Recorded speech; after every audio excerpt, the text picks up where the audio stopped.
Hey everyone, welcome to the ultimate photos with disturbing backstories iceberg. Some of them are the final photos, some of them are normal on the surface, but have eerie backstories, and some of them are straight up disturbing to look at and have even more disturbing backstories. So let's begin with our first entry, Mount St. Helens. Just 52 miles northeast of Portland, Oregon, in the Pacific Northwest region of the United States, lies Mount St. Helens, a striking volcano explored by many for centuries. It holds significant meaning for the Cowlitz and Yakama tribes and stands tall at 8,360 feet. Many people have visited the mountain to capture its beauty in photographs, usually without issue. However, Mount St. Helens is more famously known for a much more catastrophic reason. On May 18, 1980, Mount St. Helens erupted with the force of a hydrogen bomb, flattening forests and scorching 100 square miles of timberland. A photo taken by Robert Landsberg, a 48-year-old American photographer, shows a dark cloud rising above a row of trees. Landsberg had come to the mountain to document its splendor, but the ominous cloud in his photo was actually molten ash from the eruption, one of the most infamous natural disasters in U.S. history. Dormant for 123 years, the volcano erupted with a force that turned daylight to darkness, killing 57 people, destroying hundreds of homes, and damaging 185 miles of highway. The eruption, triggered by an earthquake, reduced the mountain's peak from 9,677 feet to 8,363 feet. Landsberg, realizing he wouldn't survive, heroically protected his photographic equipment by placing it in his backpack and laying on it to preserve the film for future researchers. Rest in peace to Robert Landsberg and all the others lost in the Mount St. Helens eruption. Photo Before the Tsunami. This next story illustrates how life can be altered in an instant through sheer randomness. It's about John and Jackie Mill, a couple from Vancouver, Canada, who tragically died when a tsunami hit the beach where they were vacationing in Thailand. This occurred on December 26, 2004, the day after Christmas. The photo you see here is the last one they took before being swept away. To fully grasp the gravity of this event, we need to talk about Christian P.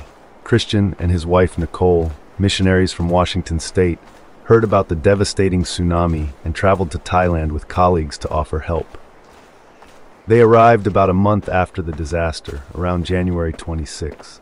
While walking along the beach at Khao Lak, Christian's friend Cameron stumbled upon a smashed digital camera. Initially, it seemed insignificant, but when Christian removed the memory card and viewed the photos on his Palm Pilot, he discovered images capturing the moments just before the tsunami hit.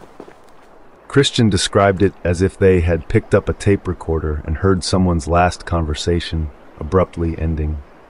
The photos unknowingly documented John and Jackie Mill's final moments. The Nils had visited Thailand several times, considering it their second home. During this trip, everything seemed normal. They even called their children on December 25th to wish them a Merry Christmas. On the morning of December 26th, they went to the beach with their digital camera, unaware of the impending disaster. They saw a large wave in the distance and began taking photos, not realizing the danger. The photos Christian found show the wave on the horizon, gradually getting closer until the final image, where the wave is dangerously near. Soon after, the couple was swept away. Their children, Patrick, David, and Christian, after losing contact with their parents, sent John's brother-in-law to Thailand to search for them. John's body was found on December 31, 2004, and Jackie's on January 13, 2005. Christian P's random discovery of the camera and his effort to return the photos to the family provided a bittersweet closure. Patrick, one of the couple's sons, said that although it was painful to look at the pictures, they brought some peace. He felt reassured that there was nothing his parents could have done to avoid the tsunami, and that they might have chosen to sit and enjoy the place they loved in their final moments. The Big Game. On November 29, 1900, the California Golden Bears and the Stanford Cardinals were set to face off in what was known as the Big Game. Across the street from the game's venue, the San Francisco and Pacific Glassworks Company had just opened a new factory. Despite its newness, only one furnace was operational, filled with 14 tons of molten glass, heated to a scorching 1600 degrees Celsius. The big game attracted a large crowd, including many who couldn't afford or didn't want to pay the admission fee of $1, a significant sum equivalent to about $40 today. Desperate to watch the game, hundreds of people climbed onto the roof of the new glass factory, seeking a vantage point. The factory workers warned the police about the danger, as the roof's ventilator could not support the weight of so many people, but their warnings were ignored. Just 20 minutes after the game started, the roof collapsed. Around 100 people fell 4 stories to the factory floor, some dying instantly. Another 60 to 100 people fell onto the furnace, where the surface temperature of 260 degrees Celsius caused unimaginable suffering. Some fell through pipes, leading to hot oil spraying and igniting, burning people alive. In total, 23 lives were lost, most of them young males. This tragedy remains a somber reminder of the dangers of overcrowding and ignoring safety warnings. Budd Dwyer's last photo. Next up is this photo of Budd Dwyer, a man who, in an incredibly disturbing twist, took his own life on television on January 22, 1987. Burdened by a case of corruption and bribery, Dwyer shot himself on live TV. The photo shown was taken moments before he did that. Born and bred in Missouri, Budd Dwyer had been a rather accomplished politician before any allegations were leveled against him. He had risen from the position of the 6th District Representative in the Pennsylvania House of Representatives in 1964 to holding the office of Pennsylvania Treasurer in 1984. His journey saw him get re-elected for some of the positions, and of course, his name grew bigger with each election cycle, thanks to his tenacious spirit and sheer commitment to public service. This, however, took a drastic turn for him in 1984, when it was revealed that public employees in Pennsylvania from 1979 to 1981 had overpaid millions of dollars in taxes following an error that had caused tax deductions even when employees were on sick leave. In a bid to fix the mess and recover up to $40 million in Social Security taxes, Dwyer hired Computer Technology Associates, CTA, a small data processing company operating in Newport Beach, California. CTA would get paid $4.6 million for the work. It was fishy, though, that such a big contract went to a firm with only 3 full-time employees, and the competitive bidding process wasn't done. This became the least of Dwyer's worries, because about 2 months later, on July 11th, he learned the FBI was looking into CTA for having bribed other public officials in Pittsburgh and Allegheny County to get similar contracts. He rescinded the CTA contract, but it was too late. His political opponent, General Al Benedict, who had been eyeing the treasurer position, obtained a sworn statement from Janice R. Kincaid, a former vice president at CTA, that implicated Dwyer. This meant rescinding the contract would do nothing to save him. The statement, widely circulated by Benedict, claimed that Dwyer received a kickback of $300,000 from CTA for the irregularly awarded contract. That's about $885,000 in today's money. Now, political smearing or not, these allegations were really damning to Dwyer's career. It also didn't help that his opponent, General Al Benedict, had gone to great lengths to find information that would make him look bad. For example, the same statement also read that Mrs. Kincaid had been asked by CTA, her employer, to do anything she needed to make any of their customers happy, which was taken to strongly indicate, at least according to her, a request to offer sexual favors to clients. These allegations were extensive, involving others beyond Dwyer, with a CTA employee even alleging that her boss had a secret Swiss bank account holding $400,000. Interestingly, as the investigations ensued, Dwyer termed the whole thing as a nightmare that just wouldn't go away. He then tried to frustrate the investigations, but the court eventually charged him with 11 counts of conspiracy, mail fraud, perjury, and interstate transportation in aid of racketeering. He faced 55 years in prison. Feeling cornered, Dwyer called for a press conference at the Pennsylvania State Capitol building in Harrisburg. As reported by the New York Times, red-faced and sweating, Dwyer drew a .357 Magnum revolver from a manila envelope, and before anyone could stop him, he put the barrel of the pistol in his mouth and pulled the trigger. He died about 30 minutes later. It was later discovered that, knowing he would end his life, he asked for a letter to be delivered to Robert P. Casey, the then Pennsylvania governor.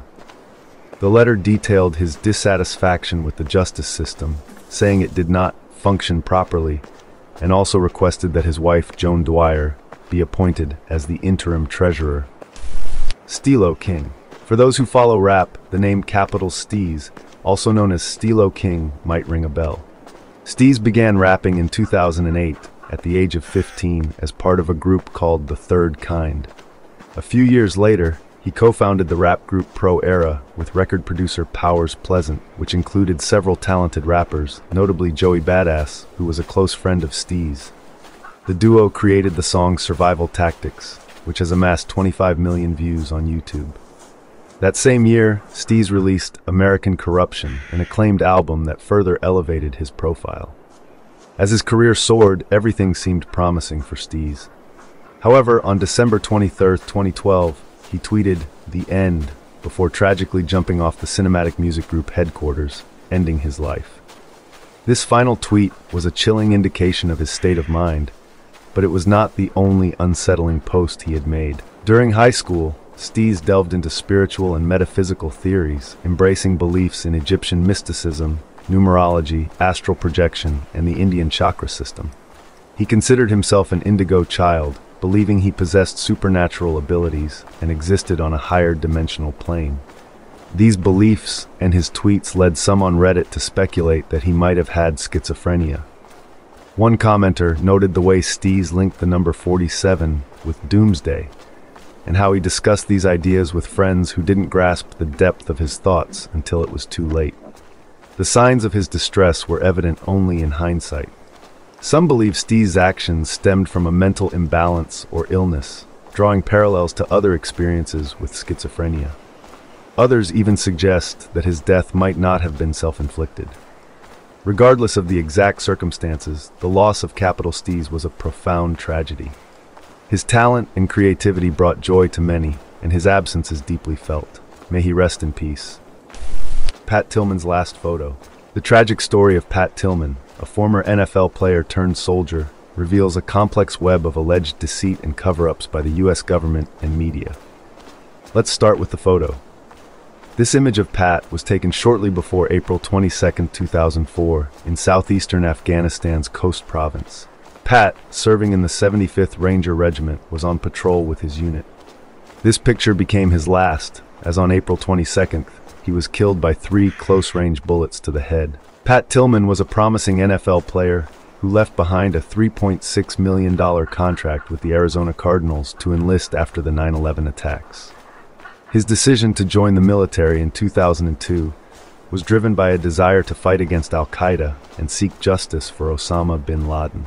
His story made headlines, and the Bush administration used his enlistment for pro-war propaganda, portraying him as a symbol of honor and sacrifice. When Pat was killed in 2004, the Army initially reported that he had died heroically, charging up a ridge under enemy fire to protect his fellow soldiers.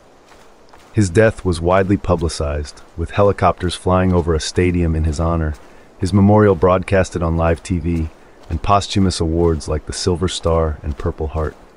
However, the truth soon began to unravel. It was later revealed that Pat had been killed by friendly fire, not enemy action. This shocking revelation came after Army doctors noted that his wounds were suspicious due to their close proximity. The Army was forced to admit a month later that Pat had been killed by his fellow soldiers, not enemy forces. Disturbingly, as his comrades took aim, Pat reportedly shouted, "I'm Pat f***ing Tillman," trying to stop them. These were his last words. Pat's family endured a grueling journey to uncover the truth, facing 7 official investigations and 2 congressional hearings. Pat's mother, Mary Tillman, expressed her frustration, stating the Army had no regard for him as a person, exploiting his virtue and then abandoning him. Pat's brother, Kevin Tillman, who served in the same unit, testified before Congress that an alternative narrative was constructed to avoid public embarrassment. In a 2007 congressional hearing, Kevin summarized the family's ordeal, saying the deception was an insult to them and aimed to deceive the nation. Knowing all this, Pat Tillman's last photo carries profound depth, symbolizing not only his sacrifice, but also the tragic reality of his untimely death. Overworking is a common issue, whether it's for school or a job. While some people struggle to work consistently for a few hours, others can push themselves for days without rest. However, humans need sleep, and a lack of it leads to serious health issues, particularly exhaustion. Coffee and energy drinks can temporarily stave off fatigue, but overconsumption can have severe consequences. Mita Diran, an Indonesian copywriter, highlighted this problem in a tweet on December 14, 2013. Her heavy workload and excessive energy drink intake soon took a toll on her health. Her social media posts reveal the extent of her overwork, with comments about working over 12 hours a day at the office. Tragically, the relentless pace and reliance on energy drinks led to her untimely death. Following her passing, her company tweeted their condolences, sparking a backlash. The situation is a sobering reminder of the dangers of overworking and the lack of choice many people have in such circumstances. Rest in peace, Mita Diran.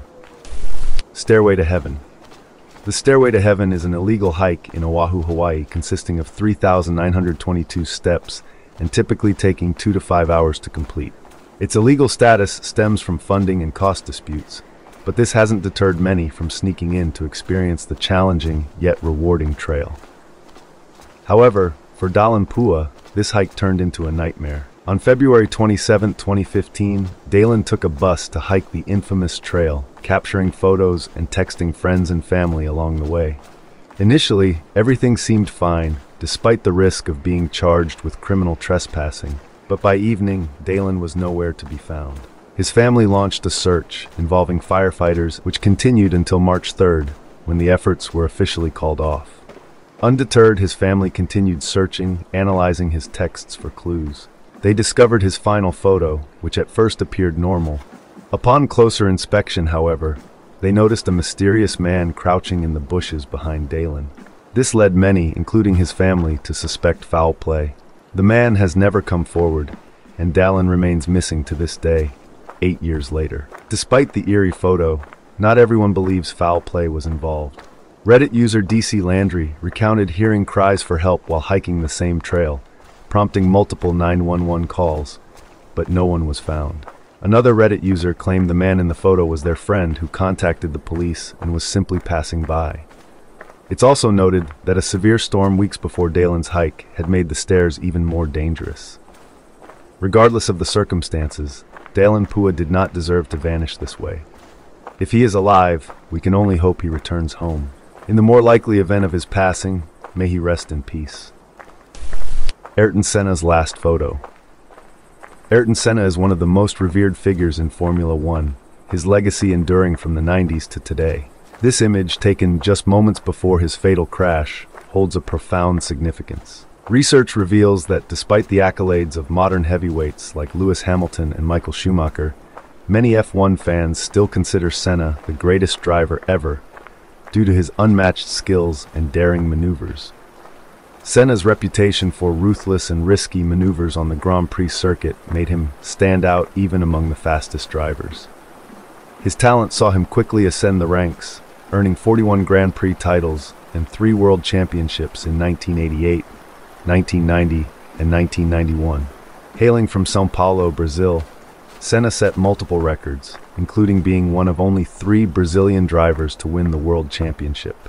Notably, his record for the most pole positions remained unbroken for 17 years, from 1989 to 2006. A pole position, achieved by setting the fastest speed during qualifying trials, grants the most advantageous starting point in a race, showcasing Senna's incredible speed.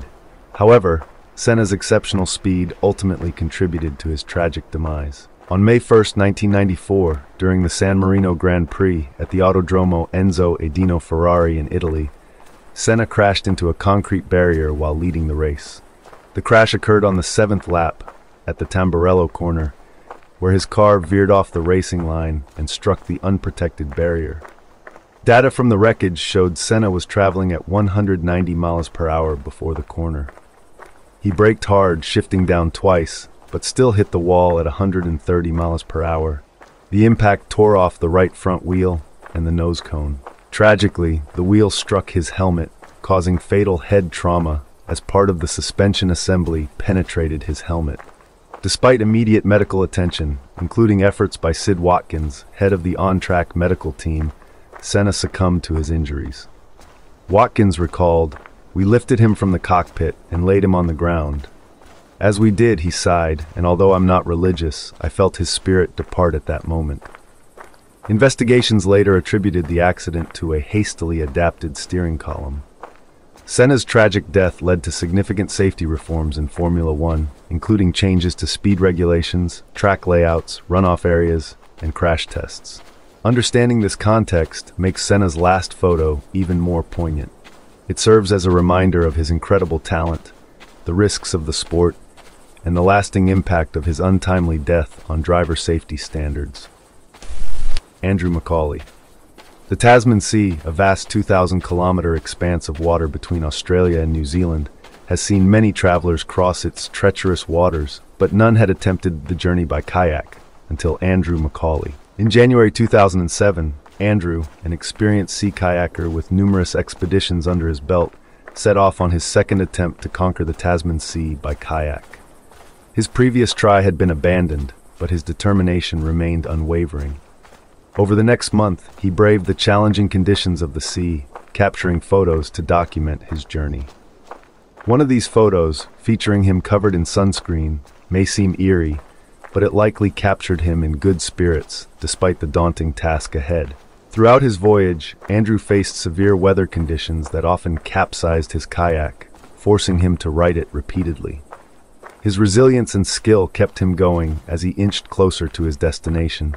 It seemed he was on track to accomplish what many deemed impossible. However, in February 2007, just 34 miles from his goal, Andrew sent out a distress call, realizing he couldn't reach his destination.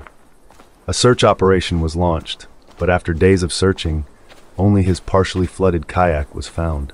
Andrew's body was never recovered, leaving his fate a mystery. Though he likely perished, it's widely believed that he did indeed kayak across the Tasman Sea.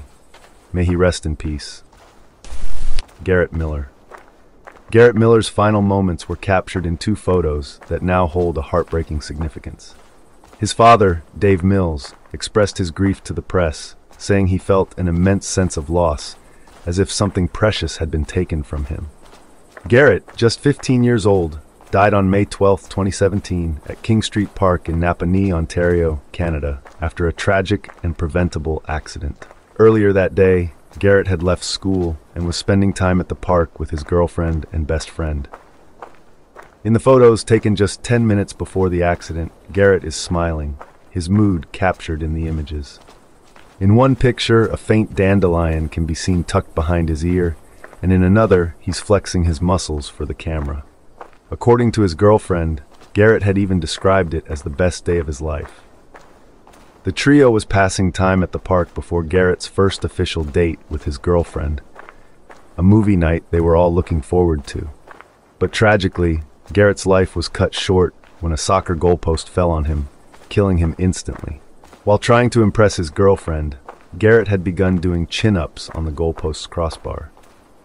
The structure, an older model with most of its weight concentrated at the top, wasn't anchored down and tipped over, striking him on the head. Dave Mills, devastated by the loss of his son, emphasized how needless the accident was, stating that the park's risks were completely unexpected.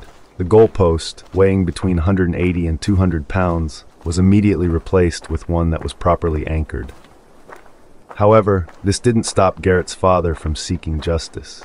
He vowed to find out who was responsible, whether it was due to budget cuts, neglect, or simple oversight. Mills' determination mirrors that of other grieving parents who have fought for change.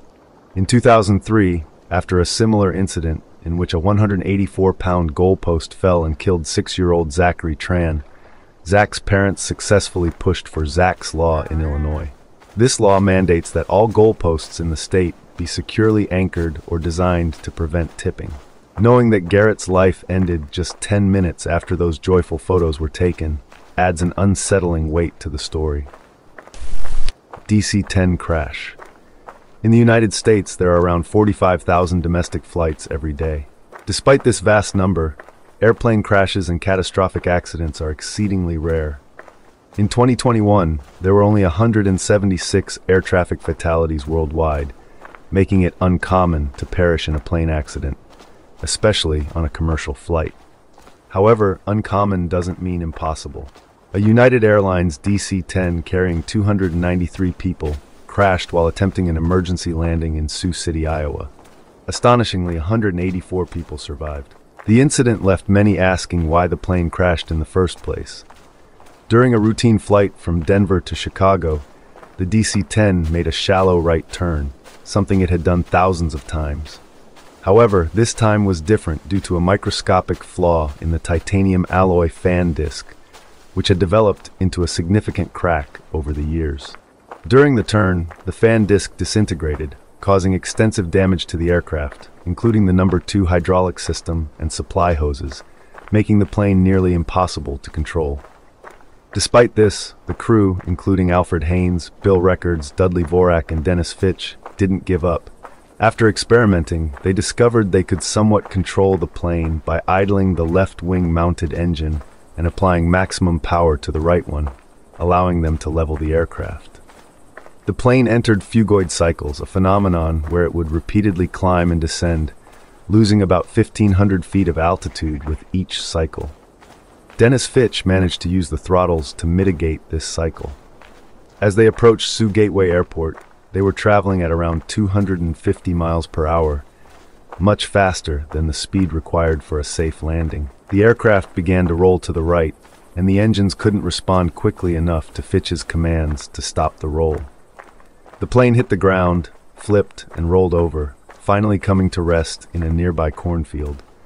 In the end, 112 out of the 292 people on board lost their lives. Despite the horrendous conditions, the crew's efforts saved the majority of the passengers, a remarkable feat under such dire circumstances. Survivors will forever remember the peaceful countryside marred by this tragic disaster. Buddy Holly. Charles Hardin Buddy Holly was a seminal figure in 1950s rock and roll, collaborating with other icons like Elvis Presley. Born into a musically inclined family, Buddy began his journey with the violin, often performing in local talent shows with his brothers. His musical inspirations included Hank Snow, Bob Wills, and Hank Williams. In elementary school, Buddy met Bob Montgomery, with whom he would later form a musical partnership. After high school, Buddy pursued music full-time, drawing significant inspiration from seeing Elvis perform live in Lubbock, Texas in 1955. Later, he even opened a show for Elvis himself. Among his many hit songs, That'll Be the Day, Not Fade Away, and Rave On stand out as fan favorites. Buddy's influence was so profound that Rolling Stone magazine ranked him 13th on their list of the top 100 artists of all time. On February 2, 1959, Buddy Holly was performing at the Surf Ballroom in Clear Lake, Iowa, as part of his winter dance party tour. To avoid a grueling bus ride and get some rest, he and his band decided to charter a Beechcraft Bonanza airplane to their next venue. Unfortunately, the pilot, Roger Peterson, was not fully qualified to fly by instruments alone, which meant he needed clear visibility to navigate properly. The weather that night was far from clear, with a snowstorm making visibility difficult. Tragically, in the early hours of February 3, 1959, the plane crashed into a cornfield 5 miles northwest of Mason City, Iowa, killing everyone on board. The other victims of the crash were fellow musicians Richie Valens, J.P. the Big Bopper Richardson, and pilot Roger Peterson. This devastating event marked a significant loss in the music world, often referred to as the day the music died. Buddy Holly's legacy, however, continues to live on, influencing countless artists and delighting fans with his timeless music. Titanic. This image is one many of you are likely familiar with. To give you some context, I'll take you back over 100 years to 1909, when the construction of the Titanic began. During the 26-month building process, over 200 injuries were incurred by workers, and 6 people died during construction. Definitely not a good omen for what would come in the future. When it was finished, the Titanic boasted features like a saltwater pool, a gymnasium, and even a Victorian-style Turkish bath. The allegedly unsinkable Titanic was finally launched for the first time on May 31, 1911, at 12:12 p.m. Almost 1 year later, on April 10, 1912, the ship left on its maiden voyage with 920 passengers aboard, not including the crew. It narrowly avoided a collision with the SS City of New York and the Oceanic, and then successfully made its way across the Atlantic to Cherbourg, France. There it picked up 274 passengers and let off 24. They then headed to Ireland, arriving at Cork Harbour on April 11th, picking up 123 more passengers and letting off 7. One of the passengers that disembarked the voyage, Kate Odell, took the photo you saw earlier. On April 13th, the Titanic began to head back across the Atlantic to return to New York by April 17. During this time, a fire was noticed on the ship that had apparently been burning for some time, which wasn't uncommon for steamships at the time. According to Wikipedia, this was due to the spontaneous combustion of the coal used to fuel the ships. As they continued their journey, the Titanic received several warnings from other ships about drifting ice, but these were ignored by Captain Edward John Smith, as such warnings were typically taken as advisories. On top of this, no vessel had ever been capsized by ice before, and any head-on collisions that did happen hadn't ended in tragedy. Unfortunately, at 11:40 p.m. on April 14th, an iceberg was spotted ahead of the Titanic, which was moving at full speed. Although the first officer of the ship, William Murdoch, attempted to instruct the ship to avoid the iceberg, it was already too late. After slamming into the iceberg on the starboard side, the hull of the ship was dented in such a way that the structural integrity was compromised, allowing water to rush through the formerly watertight compartments. Out of the 2,223 people on the ship, only half could be put on lifeboats, as the ship was considered virtually unsinkable, and therefore didn't have enough lifeboats for everyone. Women and children were rushed onto the lifeboats first, which drastically helped the survival rate of those groups. By 2:20 a.m., the ship was on its way to the depths of the ocean. In the darkness and water that was below freezing temperature, many people struggled to survive. Of those in the water, only 5 were helped into the lifeboats, despite there being a capacity for 500 more people. It took until 4 a.m. for another boat to arrive on the scene, the RMS Carpathia. After everything was said and done, 1,517 people died, with only 706 making it back to New York. Rest in peace to everyone lost in this tragedy. The Kursk. On August 12, 2000, the Russian Navy submarine Kursk participated in a naval exercise in the Barents Sea. This massive submarine, with 9 compartments capable of holding over 100 people, was considered unsinkable and reportedly able to withstand a direct torpedo hit. During the exercise, the Kursk was to launch 2 dummy torpedoes at a battlecruiser. At 11:29, the crew loaded the first torpedo, immediately followed by seismic detectors recording an event measuring 1.5 on the Richter scale. Initially, this was thought to be part of the exercise, and though one crew reported it, the warning was ignored. Just 2 minutes and 14 seconds later, a second, much larger explosion measuring 4.2 on the Richter scale occurred. This explosion, equivalent to 2 to 3 tons of TNT, was so powerful it sank the submarine 354 feet to the seafloor before it detonated, showing the initial explosion's deadly force. Initial rescue efforts were unsuccessful, with the Kursk not being discovered until August 14th. The Navy downplayed the incident, with some officials claiming the exercise was successful and others citing minor technical difficulties. Bad weather further hampered rescue operations for 2 days, and there were several failed attempts to attach a diving bell to the sub and a rescue vessel to an escape hatch. Despite offers from other countries, international assistance was refused until 5 days after the incident, when help from the British and Norwegian governments was finally accepted. It took until August 21st, 9 days after the incident, for the Russian government to officially declare the entire crew of 118 people deceased. The first explosion was caused by a torpedo malfunction, but due to the Kursk's structural integrity, the submarine only sustained damage and fire in certain areas without being punctured. The crew initiated safety protocols, sealing pressurized doors to prevent flooding while trying to surface. However, the fire ignited other torpedoes, leading to the second, larger explosion, killing everyone in the front half of the sub. Only 23 people survived the initial explosions, including Lieutenant Captain Dmitry Kolesnikov, who was proud of his assignment on the Kursk. During their struggle for survival, Kolesnikov wrote 2 letters detailing the situation. The first letter mentioned the survivors moving to the submarine's 9th section and their inability to surface. The power soon failed, causing the temperature to drop and water to pool in the sub. Kolesnikov and the remaining 22 survivors passed away. Darsh Patel's last photo. On Sunday, September 21, 2014, Darsh Patel, a Rutgers University student, and 4 of his friends went hiking at the Apshawa Preserve in West Milford, New Jersey. They were carrying granola bars and water, ready for a typical hiking day. However, their hike turned into a tragic encounter with a black bear, which ultimately resulted in Darsh Patel's death.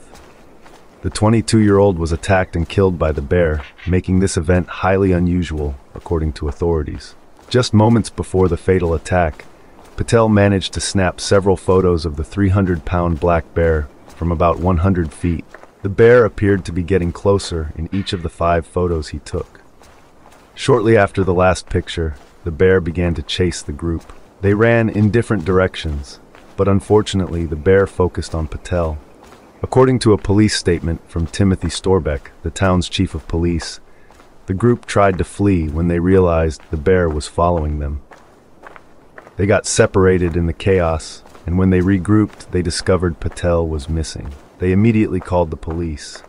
A search ensued, and 2 hours later, Patel's body was found with numerous bite and claw marks. Even Patel's phone, which contained the last photos he took, bore fang marks. The search team, including the West Milford Police and the Environmental Protection Department, also found the bear nearby. Interestingly, the bear displayed stalking behavior and showed no interest in food. It stayed about 30 yards from Patel's body, circling the area until officers scared it away. The police decided to euthanize the bear, and a necropsy revealed it had ingested human tissue, clothing, and blood, with blood on its paws. Patel's death was the first bear-related fatality in New Jersey, although this specific bear had been spotted by locals searching for food just hours before the attack. Bob Considine, the spokesman for the Department of Environmental Protection, mentioned that black bear sightings in New Jersey are common and usually pose no threat to humans, as bears typically retreat when confronted. This might explain why Patel and his friends initially felt they could scare the bear away. However, this particular bear exhibited stalking and predatory behavior, making it an exception. Authorities confirmed that Patel and his friends did not provoke the bear, possibly only attracting its attention by taking photos. Lawrence Heine, an expert, advised that in a bear encounter, one should remain calm, not run, ensure the bear has an escape route, avoid direct eye contact, back up slowly, and speak in a low but assertive voice. However, he acknowledged that following this advice is easier said than done. Flight 17. In July 2014, Malaysia Airlines Flight 17, a Boeing 777, faced a tragic fate. The plane was shot down by a Russian-made surface-to-air missile while on its 11.5-hour journey from Amsterdam to Kuala Lumpur, Malaysia. This disaster sparked global outrage, with many suspecting a politically motivated attack. Despite Russia being blamed, the country denied any involvement. Investigations continued for years, with some allegations pointing towards possible involvement by President Putin. Now let's focus on the poignant photograph associated with this tragedy. Taken by a father named Dave Holly, this photo shows his wife Kim and their 4-year-old daughter Megan shortly after boarding the doomed flight. The family was en route to their dream vacation in Malaysia. Unbeknownst to Dave, this would be the last photograph he ever took. The photo has since become a cherished memento for their grieving relatives, who find solace in the fact that the family was happy and together in their final moments. Kim's sister, Monique, shared with CNN how the family treasures this last image, even though the entire report is heart-wrenching. Seeing Kim's father express his grief and anger, blaming the individual who launched the missile, is deeply moving. The investigation into the incident led to the prosecution of Igor Gherkin, a military officer, Sergei Dubinsky, an intelligence officer, and Leonid Karchenko, a military commander. All were found guilty, and sentenced to life imprisonment in November 2022. Despite strong indications that President Putin might have approved the missile launch, the evidence was insufficient, and the investigation concluded in February 2023, much to the disappointment of the Netherlands. Prime Minister Mark Rutte vowed to continue holding the Russian Federation accountable for its role in this tragedy. Appalachian Trail. The Appalachian Trail spans over 2,190 miles from Georgia to Maine, attracting thousands of hikers each year. Since its inception in 1936, more than 20,000 people have completed this rigorous and popular trail. Among those drawn to its challenge was 66-year-old Jerry Largay, who began her hike on April 13, 2013, with her husband and friend, Jane Lee. Jerry's husband provided supplies while Jane accompanied her on the hike. The trio covered over 1,000 miles in a few months, with everything going smoothly. However, Jane had to leave the hike due to a family emergency, and Jerry decided to continue alone, with her husband meeting her more frequently along the way. Fellow hikers often assisted Jerry, and a photo taken of her during this time would later become infamous. While heading towards the Route 27 crossing, Jerry suddenly disappeared. Although over 1,200 people go missing on the trail annually, only 200 have been recorded as deceased in nearly 90 years, with most being found within a day or two. Jerry's case was different, as search teams combed the area daily without success, and the official search was eventually called off, although authorities continued investigating, suspecting foul play given her experience as a hiker. 2 years later, on October 14, 2015, a contractor conducting a mandatory forestry survey on Navy land discovered an abandoned campsite with personal items. Inside a tent, he found a sleeping bag that still felt occupied, and upon inspection, he found Jerry's skull. Strangely, the campsite was within the perimeter of the search area, and had even been reported to be only 100 feet from search teams at one point. Jerry's phone provided answers. She had sent texts to her husband stating she was lost after leaving the trail to go to the bathroom, but poor service prevented them from sending. Another message the next day informed him she had wandered further off track and requested he call the police for help. Jane mentioned that Jerry could become disoriented under the strain of the hike, likely leading her to accidentally walk deeper into the woods. Jerry left several journal entries detailing her survival efforts, struggles, and attempts to find her way. Her final notes were directed to her family, instructing whoever found her body to inform her husband and daughter for closure. Rest in peace, Jerry Largay. Utah's slot canyons and flash floods. Utah, famous for its towering mountains and stunning canyons, attracts millions of visitors to its national parks each year. While exploring these natural wonders is usually safe, there are inherent dangers, one of which is more deadly than lightning, tornadoes, and hurricanes: flash floods. These floods can occur suddenly and are particularly hazardous in Utah's slot canyons, where water can rush through at high speeds. Despite the risks, many people still enjoy hiking in these slot canyons. This leads us to a tragic story captured in an image from November 18, 2015. The photo shows a group of hikers: Mark McKenzie, Linda Arthur, Steve Arthur, Gary Favila, Muku Reynolds, Robin Brum, and Don Tyner, smiling as they prepare to enter a slot canyon in Zion National Park. Zion is so popular that it sees over 5 million visitors each year, all eager to marvel at its natural beauty. The hikers were headed to Keyhole Canyon, a slot canyon known for its breathtaking but challenging terrain. For some adventurers, like those who practice canyoning, slot canyons are a source of enjoyment. However, these canyons can become death traps during flash floods. Tragically, this image would be the last taken of the group. All 7 hikers perished in a flash flood that swept through Keyhole Canyon after a heavy rainstorm hit the area in Hilldale, Utah, and Colorado City, Arizona. The severity of the storm made it impossible for rangers to reach the hikers in time. The same flash flood claimed the lives of 12 other people, including 9 children, making it an absolutely horrific event. On August 12, 1985, Japan Airlines Flight 123 departed Tokyo at 6:12 p.m. Just 12 minutes into the flight, the aircraft experienced rapid decompression, which severed all 4 hydraulic lines, detached the vertical stabilizer, and damaged other critical components. The pilots struggled to control the plane, but their efforts were in vain as the aircraft gradually became uncontrollable. Despite their valiant attempts to manage the situation for over 30 minutes, the plane ultimately crashed at around 6:56 p.m. The aircraft hit multiple locations and flipped over before coming to a halt in a state forest in Gunma Prefecture. Although the nearby Yokota Air Base was informed about the crash 20 minutes after it happened, the Japanese government never requested their assistance, even though they had a helicopter ready to deploy.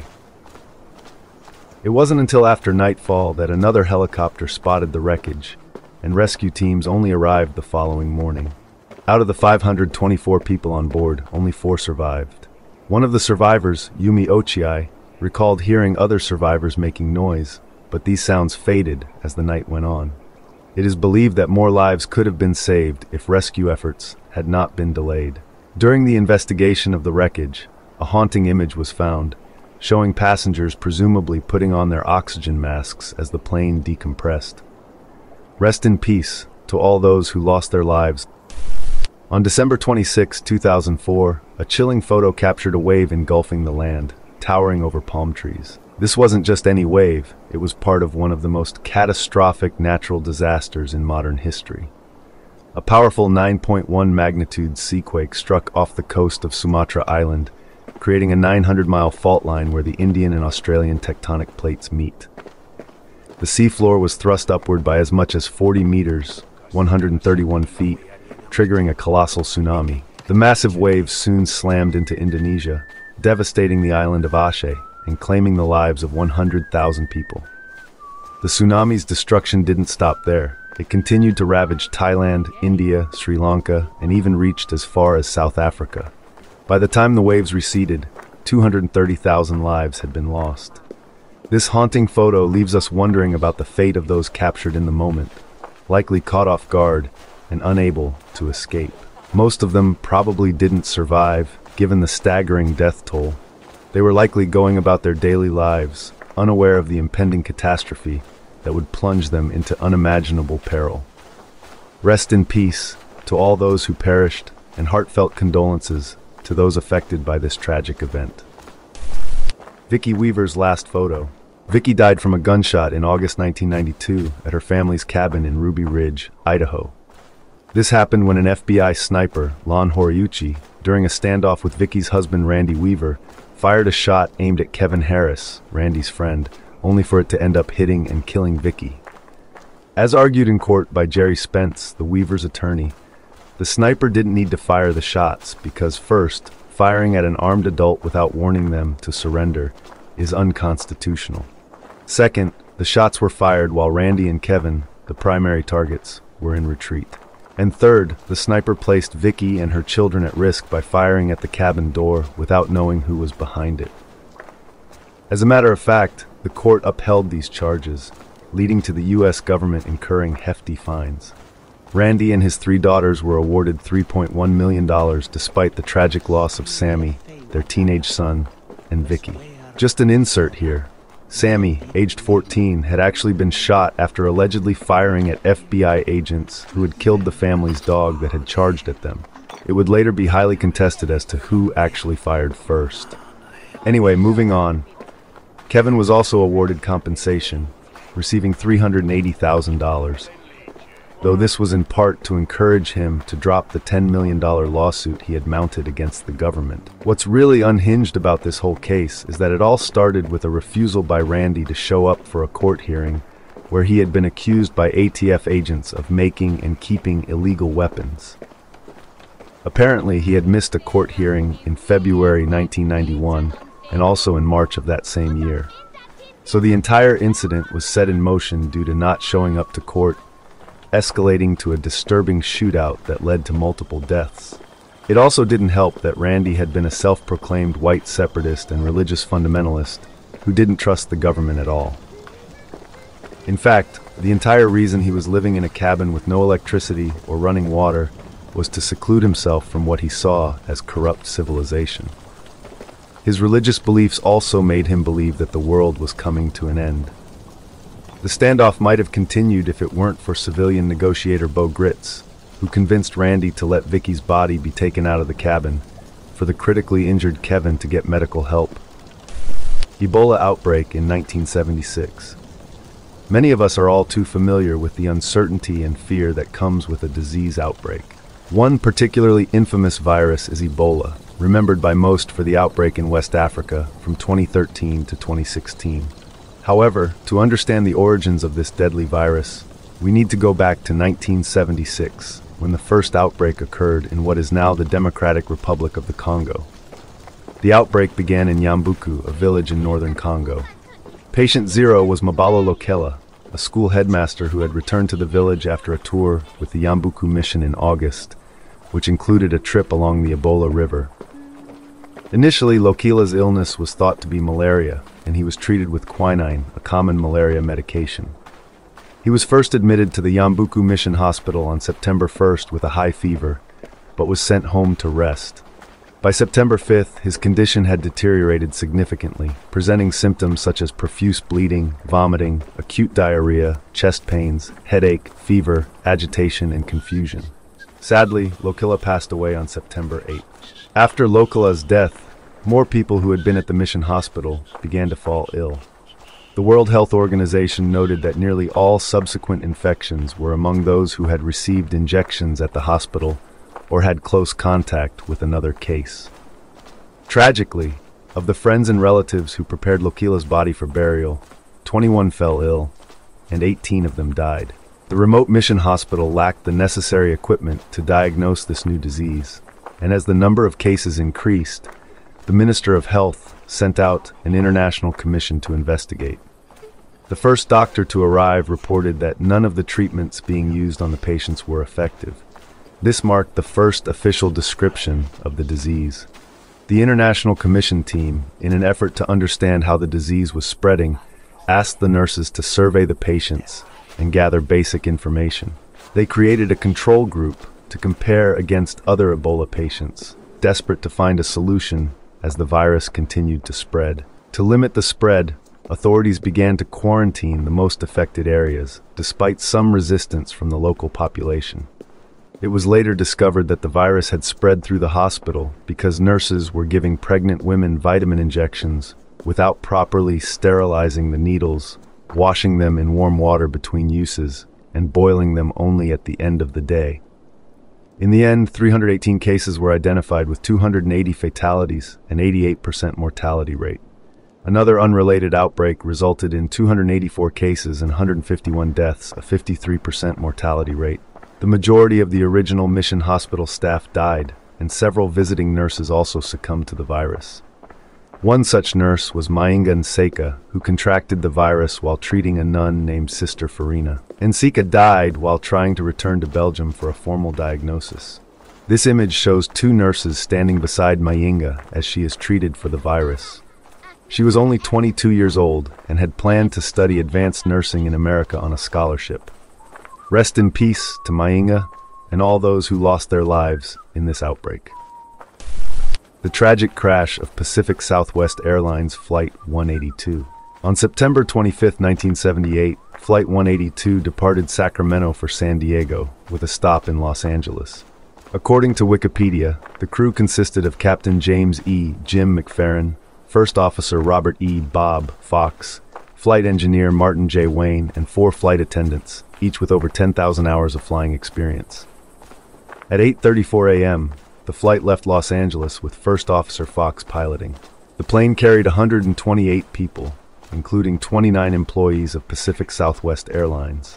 25 minutes into the flight, the crew was alerted by the approach controller about a nearby Cessna 172 aircraft, piloted by Martin Casey Jr. and David Boswell.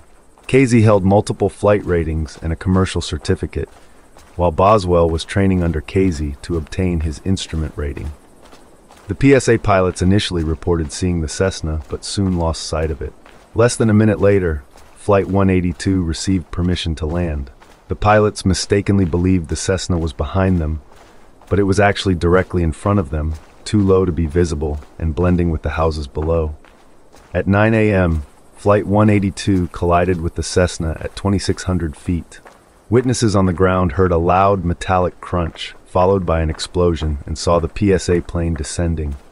A photo of Flight 182 falling to the ground was captured by Hans Wendt, and Steve Howell recorded a video of the Cessna post-crash. The collision heavily damaged Flight 182's right wing, making the plane uncontrollable. Cockpit transcriptions reveal the crew's realization of the collision and their acceptance of the inevitable crash, with an unknown crew member saying, "Ma, I love you," moments before impact. Flight 182 ultimately crashed into a house, a driveway, and then exploded north of I-805, with one wing lodging into another house. 60% of San Diego's fire department was dispatched to the scene. The Cessna crashed at a different intersection. In total, 144 people died, including all crew members and passengers on both planes, and 7 residents on the ground. This remains the deadliest aviation disaster in California history and the 6th deadliest in U.S. history. Rest in peace to all who lost their lives in this tragic accident. Mitsuharu Misawa. Mitsuharu Misawa is highly regarded as one of the greatest professional wrestlers of all time. As a child, Mitsuharu was a huge fan of pro wrestling, with his favorites being German pro wrestler Horst Hoffmann and Japanese pro wrestler Tomomi Jumbo Tsuruta. By age 12, he wanted to pursue a career in pro wrestling.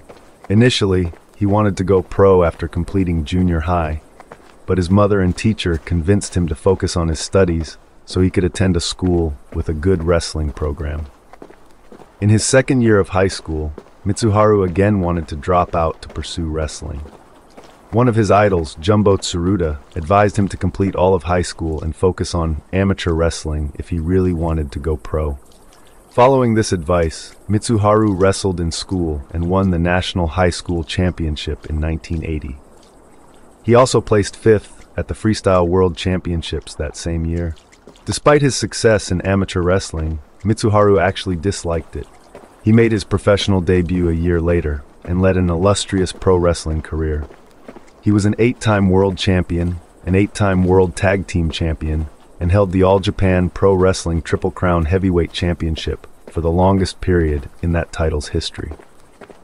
Due to business disagreements, Mitsuharu eventually left All Japan Pro Wrestling in 2000 and formed a wrestling league called Pro Wrestling Noah.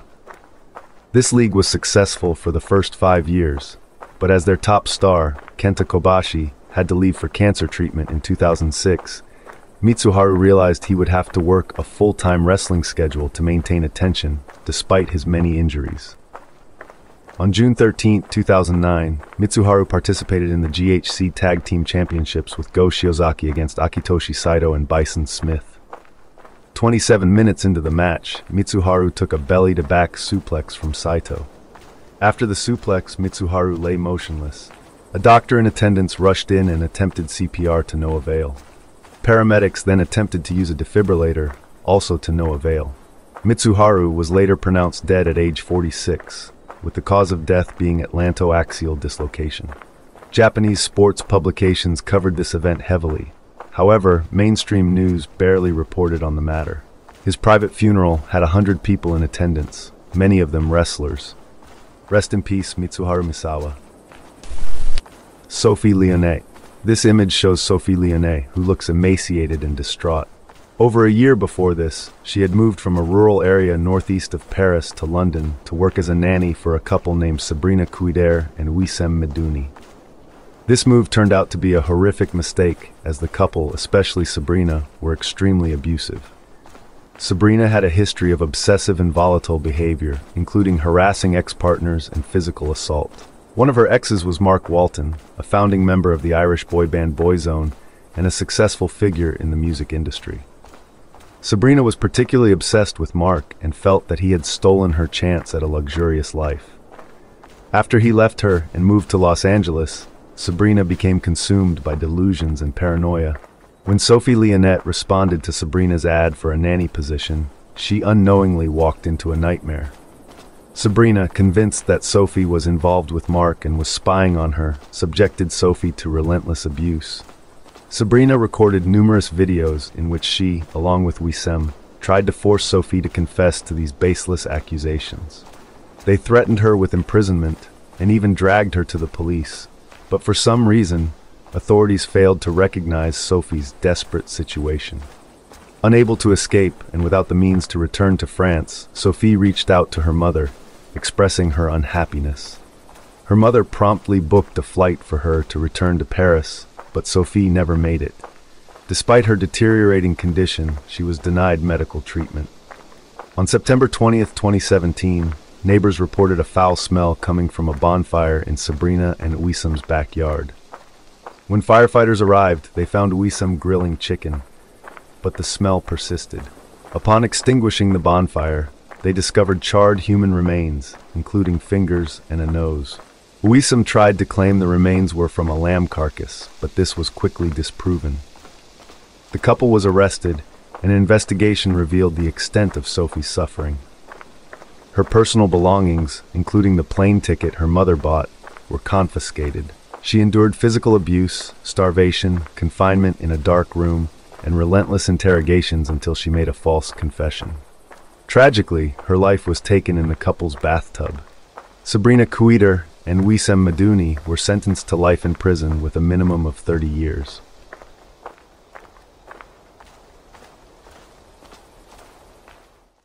The oubliette. This seemingly ordinary grid is in fact a gateway to one of the most terrifying and inhumane punishments of the medieval period. Medieval Britain was a harsh time to be alive, and one of the most brutal reminders of that era is the oubliette, a dreaded medieval torture chamber. The oubliette at Warwick Castle in the UK is a particularly grim example. It is a long, narrow, horizontal chamber lined with jagged stones that protrude from the floor. Prisoners were forced to lie on these stones, with the ceiling just inches above them, leaving no escape from the agony of their confinement. This horrific chamber was designed with a single point of entry and exit, a trapdoor located far above the prisoner, completely out of reach once they were inside. The image that appears to show an old drainage grid is actually the trapdoor leading to this torturous cell. Prisoners were lowered into the deep shaft by a guardsman, and once they reached the bottom, the rope was pulled up and the trapdoor slammed shut, sealing their fate. Trapped in a narrow passage too tight to sit or kneel, prisoners had only two choices: to stand or lie flat until they succumbed to starvation. Occasionally, food and water might be thrown down, but more often they were left to die in excruciating pain. The oubliette was a place where prisoners were not just confined, they were forgotten. On April 28, 1945, Adolf Hitler was captured in what would be his final photograph. Alongside his aide Schwab, he stood outside the entrance to the Führerbunker in Berlin, surveying the extensive bomb damage to the Reich Chancellery. With Germany on the brink of total defeat after 6 years of war, this image marked the last time Hitler was seen alive. Just a day later, on April 29th, Hitler married Eva Braun in the bunker and composed his final will and testament. In this document he declared, "To avoid the disgrace of deposition or capitulation, my wife and I choose death. It is our wish to be immediately burned at the site where I have carried out the majority of my work in the service of my people over the past 12 years." On the afternoon of April 30th, 1945, Hitler and his new wife withdrew to their private quarters, where they ended their lives. Later, members of the bunker discovered Hitler slumped over the arm of a couch, having followed his physician's advice by simultaneously biting down on a cyanide capsule and zooming himself in the head. Eva Braun was found at the opposite end of the sofa, having taken cyanide as well. 2 days after their deaths, on May 2nd, Berlin surrendered to the Soviets, and just over a week later, on May 8th, World War II in Europe came to an end. Despite reports of Hitler's suicide, the Soviets claimed his remains were not found, suggesting he might still be alive. This sparked numerous sightings and widespread speculation that Hitler had somehow escaped. The uncertainty surrounding Hitler's fate has fueled conspiracy theories well into the 20th century and beyond, with some of his followers finding it hard to believe that he would have ended his life in such a manner. The photograph taken on April 28th serves as a chilling reminder of the final days of the Third Reich and the demise of one of history's most infamous figures. The Moors murders stand as one of the most harrowing chapters in British history, casting a long, dark shadow over the nation. The heinous acts committed by Myra Hindley and Ian Brady are still deeply unsettling, not only due to their brutality, but also because many questions remain unanswered. Myra Hindley was born on July 23, 1942, in Crumpsall, Manchester. Her childhood was troubled, shaped by a strict and sometimes abusive father. Despite being a bright student, her life took a tragic turn when she met Ian Brady in 1961. Ian Duncan Stewart was born on January 2, 1938, in Glasgow. His early life was marked by poverty and instability, and he developed a disturbing fascination with Nazi ideology and sadistic literature. When Brady moved to Manchester in the late 1950s, his path crossed with Hindley's, and together they formed a deadly pair. They met while working at Millward's Merchandising, quickly progressing from casual colleagues to something far more sinister. Brady drew Hindley into his warped worldview, and deeply in love with him, she adopted his twisted beliefs. Together, they began orchestrating a series of kidnappings and murders that would horrify the nation. Between July 1963 and October 1965, they targeted vulnerable victims, often children. Hindley would lure their unsuspecting victims by gaining their trust, while Brady would overpower them, leading them to the desolate moors. There, they subjected their victims to unspeakable horrors, capturing their final moments in photographs and recordings. Their reign of terror came to an end in 1965 when David Smith, Hindley's brother-in-law, witnessed Brady attacking a young man named Edward Evans. Shocked by what he saw, Smith alerted the police, leading to Brady and Hindley's arrest.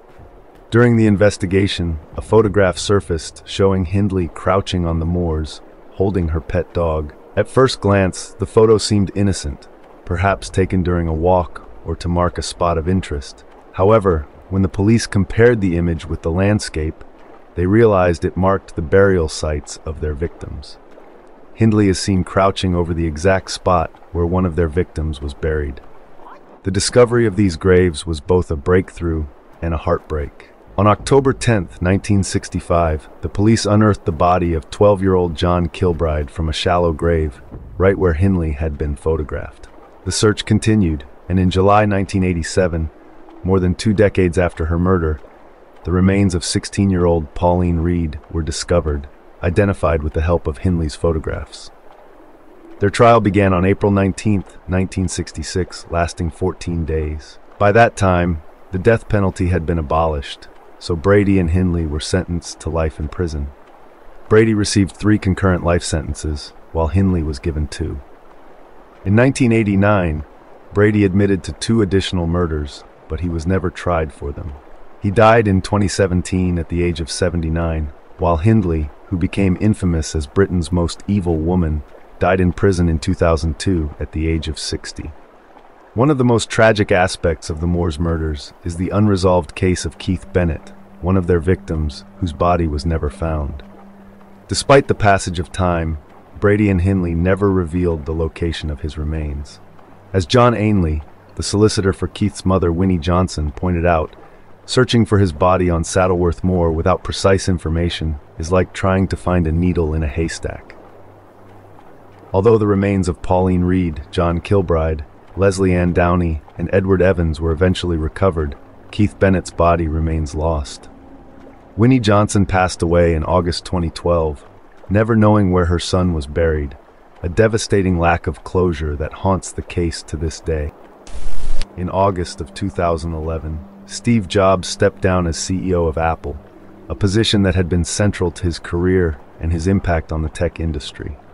He remained involved with the company until just before his passing on October 5, 2011. A photograph taken 2 months before his death outside his California home shocked many as it showed a frail and visibly weakened Jobs, reliant on a friend's support due to his ongoing struggle with cancer. Steve Jobs is widely regarded as one of the most innovative and influential figures of our time. His leadership at Apple revolutionized consumer electronics, and he played a key role in the personal computer revolution of the 1970s and 80s. Beyond Apple, Jobs founded Next and was the chairman and majority shareholder of Pixar, leaving a lasting legacy in the world of technology and innovation.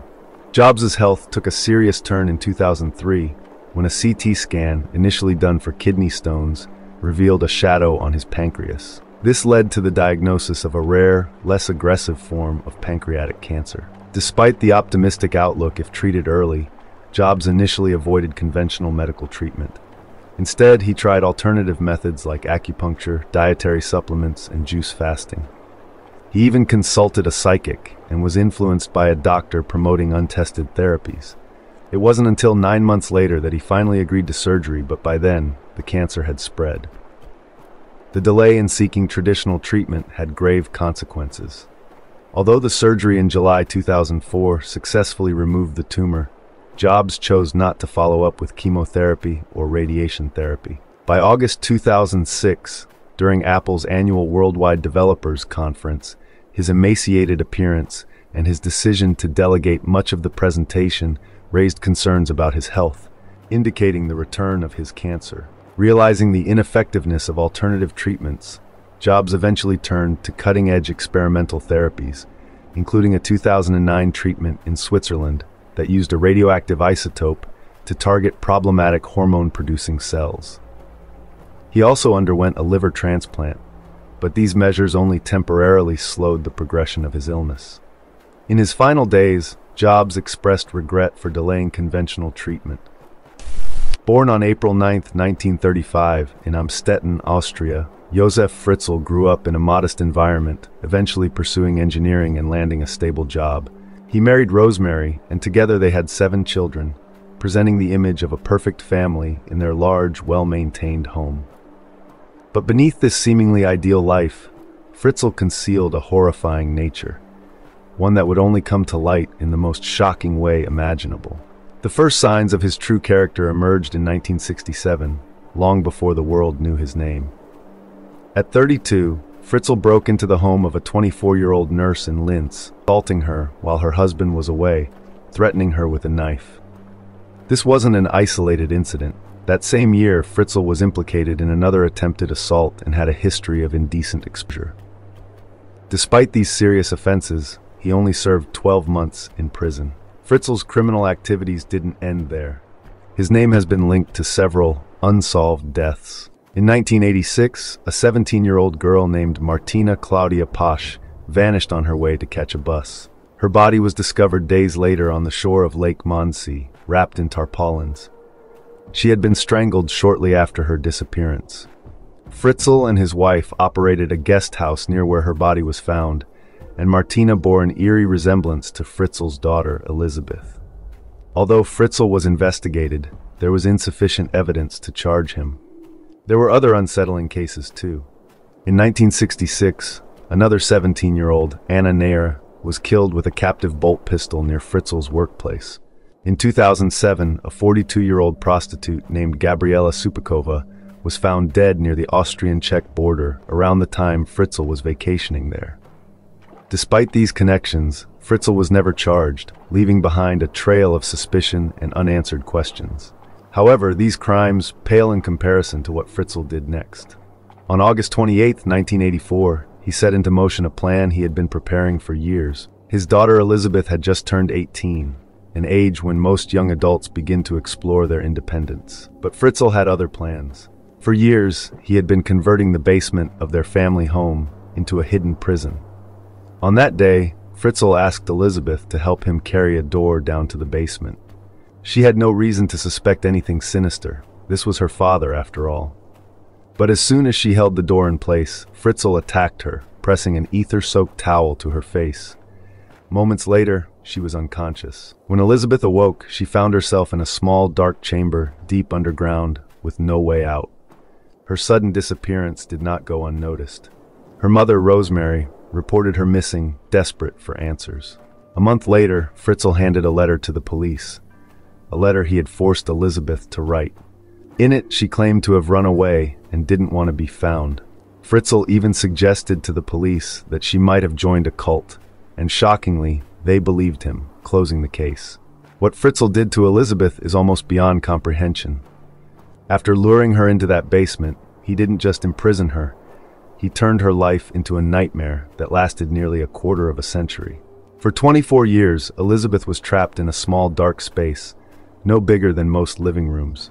There were no windows, no sunlight, no fresh air, The walls were cold, the air thick and stale. This was a prison in every sense, designed to keep her hidden from the world. And it worked. For over 2 decades, no one outside those walls had any idea she was there, except for Fritzl. In the early years, Elizabeth was completely isolated, her only contact with the outside world coming through her father, whose visits were far from comforting. Fritzl would regularly descend into the cellar, not to check on her well-being, but to assault her repeatedly, crushing any hope she might have had for rescue. As the years passed, Elizabeth gave birth to 7 children in that dark, oppressive space, all of them fathered by Fritzl. 3 of these children were forced to live with her in the cellar, growing up in the same squalid conditions. They never saw the sun, never felt the breeze, never knew what life outside those 4 walls was like. Their entire world was confined to that cellar, a place of unimaginable horror. Meanwhile, Fritzl maintained a twisted facade of normalcy above ground. He took 3 of the children upstairs, raising them with his wife Rosemary, who had no idea where they really came from. Fritzl told everyone that Elizabeth had abandoned these babies, leaving them on his doorstep because she couldn't care for them. And shockingly, people believed him. Even the authorities never questioned his story. A key question arises: how did Fritzl manage to adopt these children, given his criminal history? Austrian law dictates that criminal records are expunged after 15 years. As a result, when Fritzl applied to adopt Elizabeth's children, the local social service authorities had no knowledge of his past offenses. The contrast between the 2 worlds Fritzl created is staggering. Upstairs, the children led relatively normal lives. They went to school, played outside, and were cared for by their unsuspecting grandmother. But downstairs, life was a daily struggle for survival. The space was cramped, the air thick with the smell of mold and waste. Elizabeth and the children who remained with her lived in conditions unfit for any human being. They had a makeshift kitchen, a rudimentary bathroom, and a few mattresses on the floor where they slept. The cellar was soundproofed, ensuring that no one could hear their cries for help. The heavy, reinforced door that sealed them in was a constant reminder of their imprisonment. Despite this hellish environment, Elizabeth did everything she could to create some semblance of normal life for her children. As a result, she taught them to read and write using the few materials Fritzl provided, and she tried to protect them from the full horror of their situation, though there was only so much she could do. The toll this existence took on all of them was unimaginable. At times, Fritzl would punish them by shutting off their lights or simply refusing to deliver food for days. He also told Elizabeth and the children that they would be gassed if they tried to escape, even threatening to electrocute them if they tampered with the cellar door.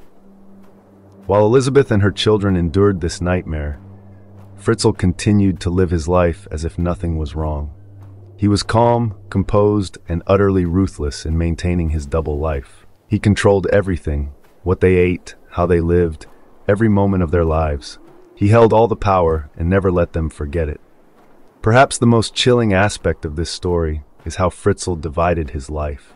In 1998, while his daughter and grandchildren were trapped in the cellar, Fritzl was on holiday in Pattaya, Thailand. The photo from that trip shows him smiling, relaxed, as if he didn't have a care in the world. But knowing what we know now, that image takes on a whole new meaning. While he was enjoying the sun, Elizabeth and her children were locked in darkness, cut off from the world with no hope of escape. For a whole month, they had no contact with anyone, not even Fritzl. This is the reality behind that image. A man on holiday, appearing to be a normal tourist, while his daughter and grandchildren suffered in silence, hidden away in a basement no one knew existed. In April 2008, the unimaginable finally began to unravel. Not because of a heroic rescue, but because Elizabeth's oldest daughter, Kirsten, became gravely ill. After 24 years in that suffocating cellar, the conditions had taken a severe toll on everyone, but now Kirsten's life was in imminent danger. She was unconscious, and Fritzl knew he had no choice but to take her to the hospital. It was a move he likely agonized over, knowing it could expose everything, but ultimately he had to act.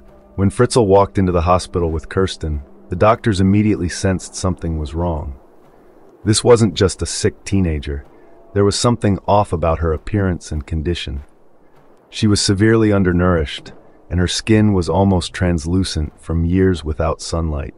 Fritzl tried to spin a story, claiming that Elizabeth had dropped Kirsten off and then vanished into a cult. But the doctors weren't buying it. They called the police, and that's when the walls really started closing in on Fritzl. Back in the cellar, Elizabeth must have realized that this was it. This was the moment where everything could change. For 24 years, she had endured unimaginable horrors, living in constant fear and isolation. The police and doctors, already suspicious of Fritzl's story, now had Elizabeth in front of them, and she finally told them everything. The years of abuse, the confinement, the children born in that nightmarish cellar, she laid bare the full extent of Fritzl's atrocities. The police were stunned. It's unimaginable what it must have felt like to hear her story and realize that such an atrocity had been unfolding for so long, right under their noses. Fritzl was arrested immediately, and the carefully constructed walls of his double life began to crumble. News of the case spread rapidly, igniting a wave of horror and disbelief worldwide. How could this have happened? How could a father inflict such cruelty on his own daughter and grandchildren? For Elizabeth and her children, freedom marked the beginning of an entirely new battle. They were thrust into a world they hadn't seen in decades, a world that had moved on while they were trapped in that dark, hidden prison. For the younger children, it was their first experience of life beyond those four walls. Everything was strange and overwhelming, but at last they had the opportunity to truly live. Fritzl's days of deception and manipulation were over. He was charged with a litany of crimes: assault, incest, false imprisonment, enslavement, and the murder of one of the newborns who didn't survive the brutal conditions in the cellar. In March 2009, after a brief trial where Fritzl attempted to paint himself as a victim of his own compulsions, he was found guilty on all counts. The judge didn't hesitate. Fritzl was sentenced to life in prison, where he remains to this day.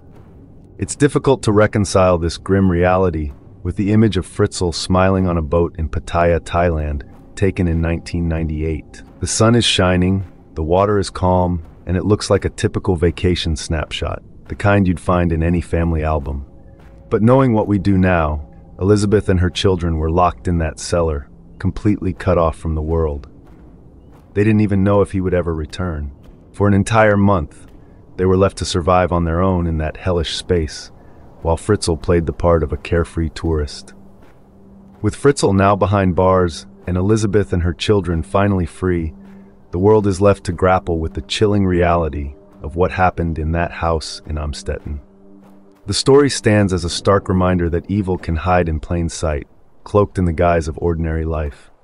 The man who seemed to lead an unremarkable existence in a small town was, in truth, a monster who inflicted unimaginable suffering on his own family. Elizabeth and her children now face the long, difficult path to recovery. They must learn to live in a world they were denied for so long, and find a way to heal from the trauma inflicted by the very person who should have protected them. The burst of joy photograph, captured on March 14, 1973, is one of the most iconic images from the Vietnam War era. It shows what appears to be a jubilant reunion between Lieutenant Colonel Robert Al Sturms and his family, seemingly embodying the relief and happiness of a soldier's return home after 5 years as a prisoner of war in North Vietnam. The image, which won the Pulitzer Prize, quickly became a symbol of hope, healing, and the end of the Vietnam War, resonating deeply with the American public. However, the story behind the photograph is much more complex and far less joyful than the image suggests. Just 3 days before this picture was taken, Robert received a letter from his wife, Loretta, informing him that their marriage was over. During the years of his captivity, Loretta had moved on, becoming involved with other men, and even receiving marriage proposals from 3 of them. The seemingly happy reunion captured in the photograph was in reality the prelude to the collapse of the Sturms family. The following year, in 1974, Robert and Loretta divorced. The court awarded Loretta 43% of Robert's military retirement pay, and she also received the family home, custody of their 2 young children, and $300 a month in child support. Robert, on the other hand, was left with little financial security and ended up living with his mother. The emotional toll of his captivity and the unraveling of his personal life made it impossible for him to display the famous photograph. He reportedly said, "I survived the torture, the mock executions, the dreadful days and nights, only to return and be handed a Dear John letter by a chaplain upon my release." Burst of Joy stands as a poignant reminder that appearances can be deceiving, and even the most celebrated images can hide stories of pain and heartbreak. In 2004, investigative journalist Matt Birkbeck published a book titled A Beautiful Child, which brought widespread attention to the disturbing story of Franklin Delano Floyd and the then unidentified woman known as Sharon Marshall. This work was instrumental in uncovering the true identity and tragic life of Suzanne Marie Savakis. The harrowing tale was further explored in the 2022 Netflix documentary Girl in the Picture, which delved deeper into Suzanne's experiences. The story traces back to the 1970s with a seemingly ordinary photograph depicting a man and his daughter. The man in the photo is Franklin Delano Floyd, and the young girl beside him is actually his stepdaughter, Suzanne Marie Savakis. Suzanne was the daughter of Sandra Frances Brandenburg, who had a brief marriage to Floyd, a man already known for theft and sexual offenses. Sandra had 4 children, including Suzanne, from 2 different fathers. In 1975, shortly after marrying Floyd, Sandra was sentenced to 30 days in jail for passing bad checks. During her incarceration, she entrusted her children to Floyd's care. Upon her release, Sandra discovered that Floyd had vanished with all her children. While she eventually located 2 of them, Suzanne and her youngest child, Philip, remained missing. Floyd kept Suzanne with him in Georgia, where she lived under the alias Sharon Marshall and was presented as his daughter.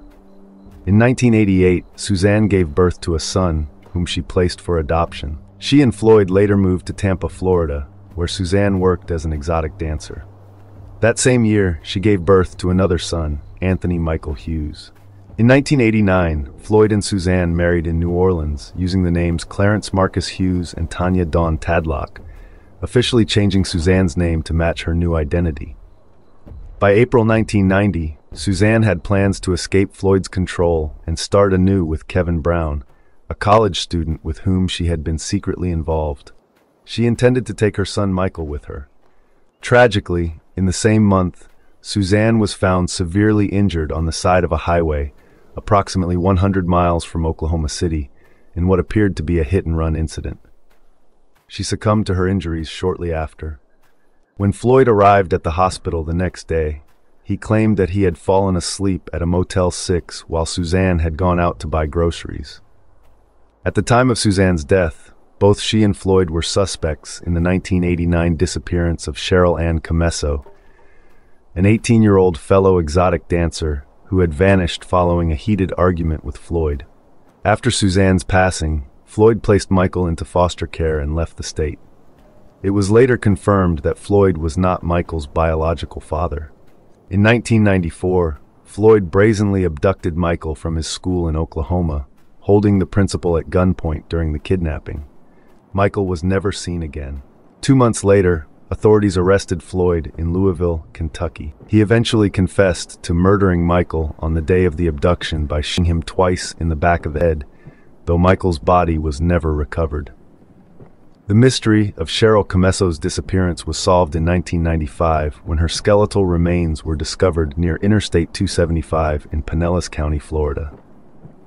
That same year, a mechanic in Kansas found a large envelope inside a truck that had previously belonged to Floyd. The envelope contained photographs that provided evidence of Cheryl's murder, leading to Floyd's arrest and conviction for the crime. Floyd was convicted of first-degree murder and sentenced to death. He died of natural causes on January 23, 2023, at the age of 79 while on death row.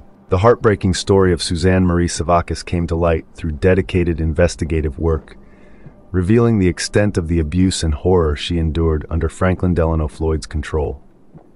Her story has since been widely shared, shedding light on the profound impact of kidnapping and abuse, and honoring the memory of a life tragically cut short. The case of McArthur Wheeler and his accomplice Clifton Earl Johnson is a notorious and almost comedic example of the Dunning-Kruger effect in action.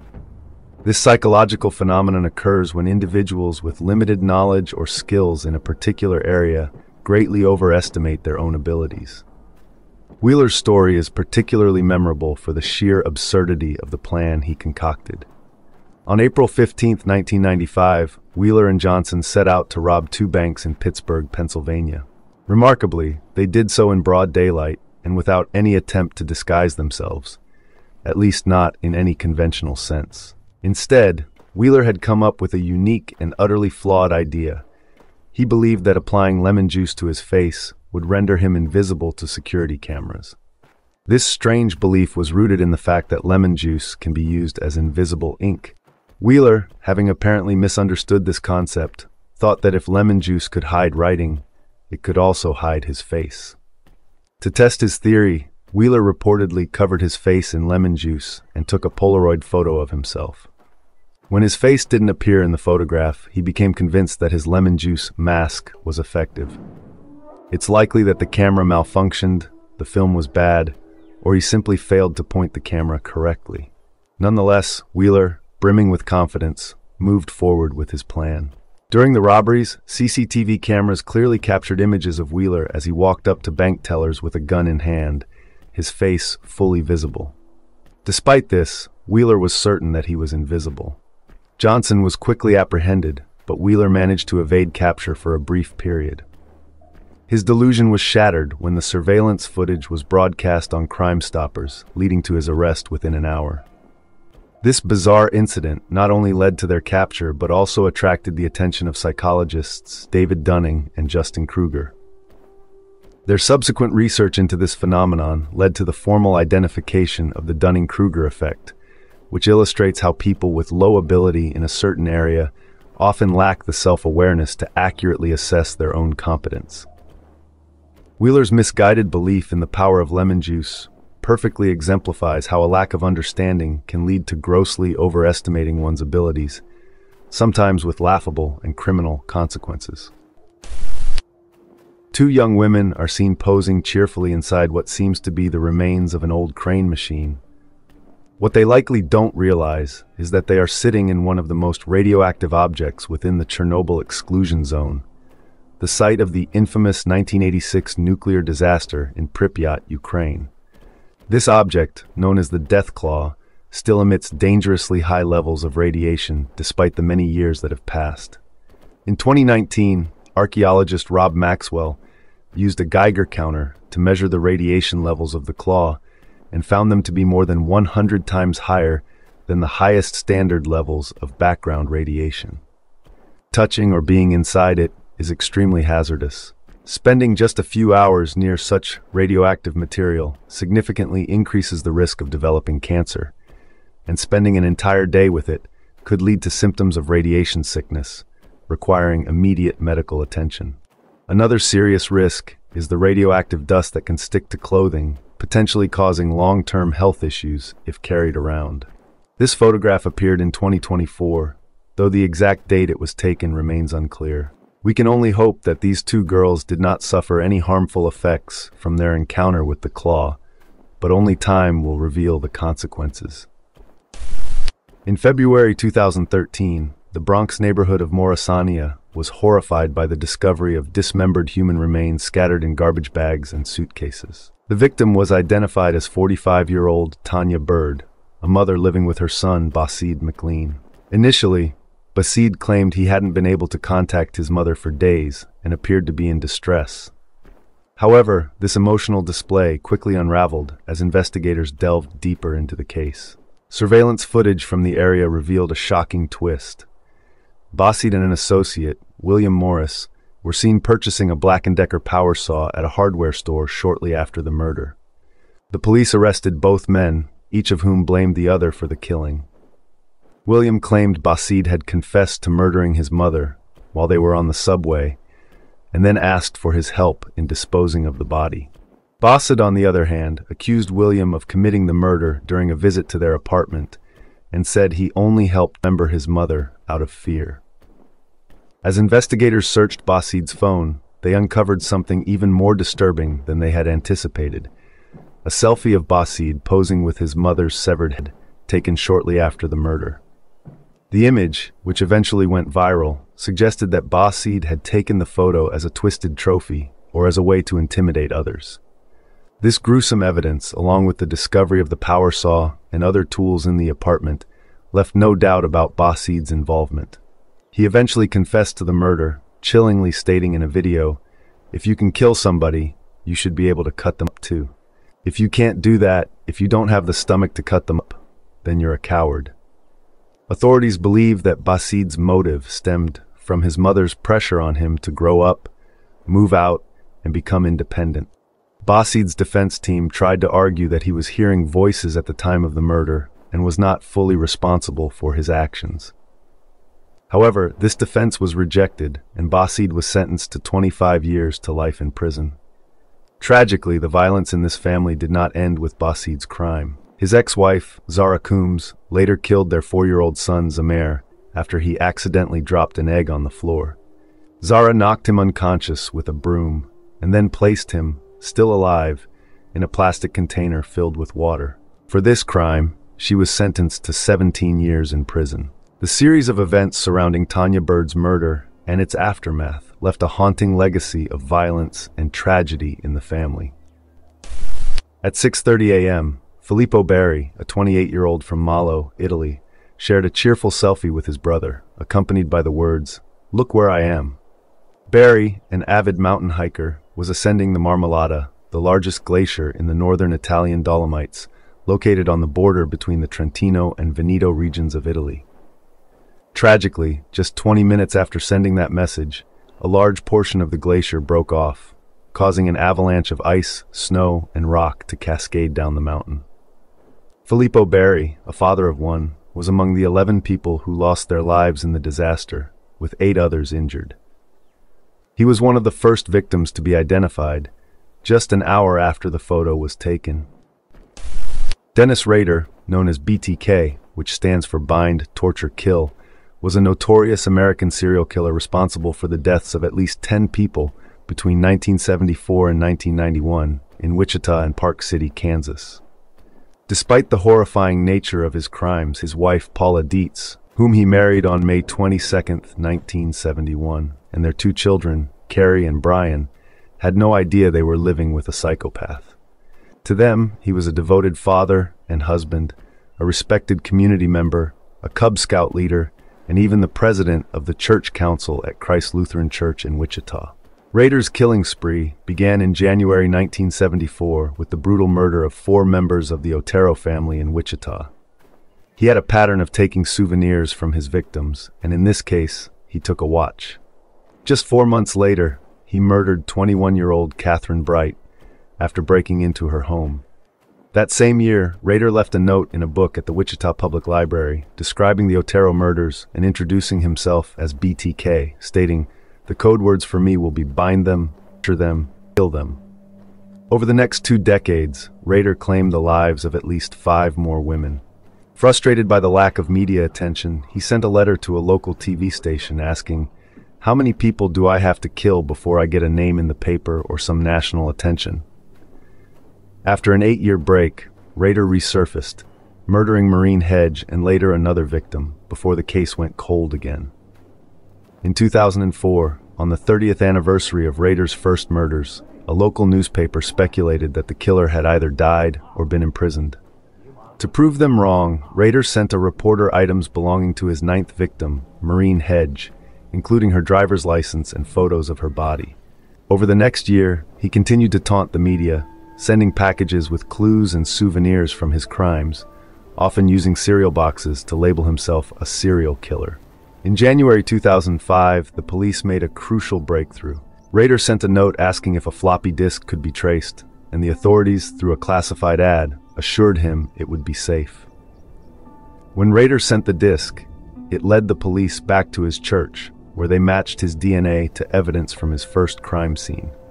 He was arrested in February 2005 and quickly confessed to his crimes. In June of that year, Rader pled guilty and was sentenced to 10 consecutive life terms, currently serving his time at the El Dorado Correctional Facility in Kansas. Examine these family photos. They appear to be ordinary snapshots, cherished memories of a father and his daughter on fishing trips, celebrating birthdays, and eventually walking her down the aisle on her wedding day. But there is a chilling truth hidden in these images. Hilda Clayton. The chilling photograph that captured the split second before a deadly explosion is attributed to Hilda Clayton. On July 2, 2013, Hilda, a 22-year-old from Augusta, Georgia, was stationed in Jalalabad, Laghman Province, Afghanistan. She was part of the 55th Signal Company Combat Camera Unit, based in Fort Meade, Maryland, and was tasked with photographing Afghan National Army soldiers during a training exercise. As Hilda documented a live mortar firing, a tragic accident occurred.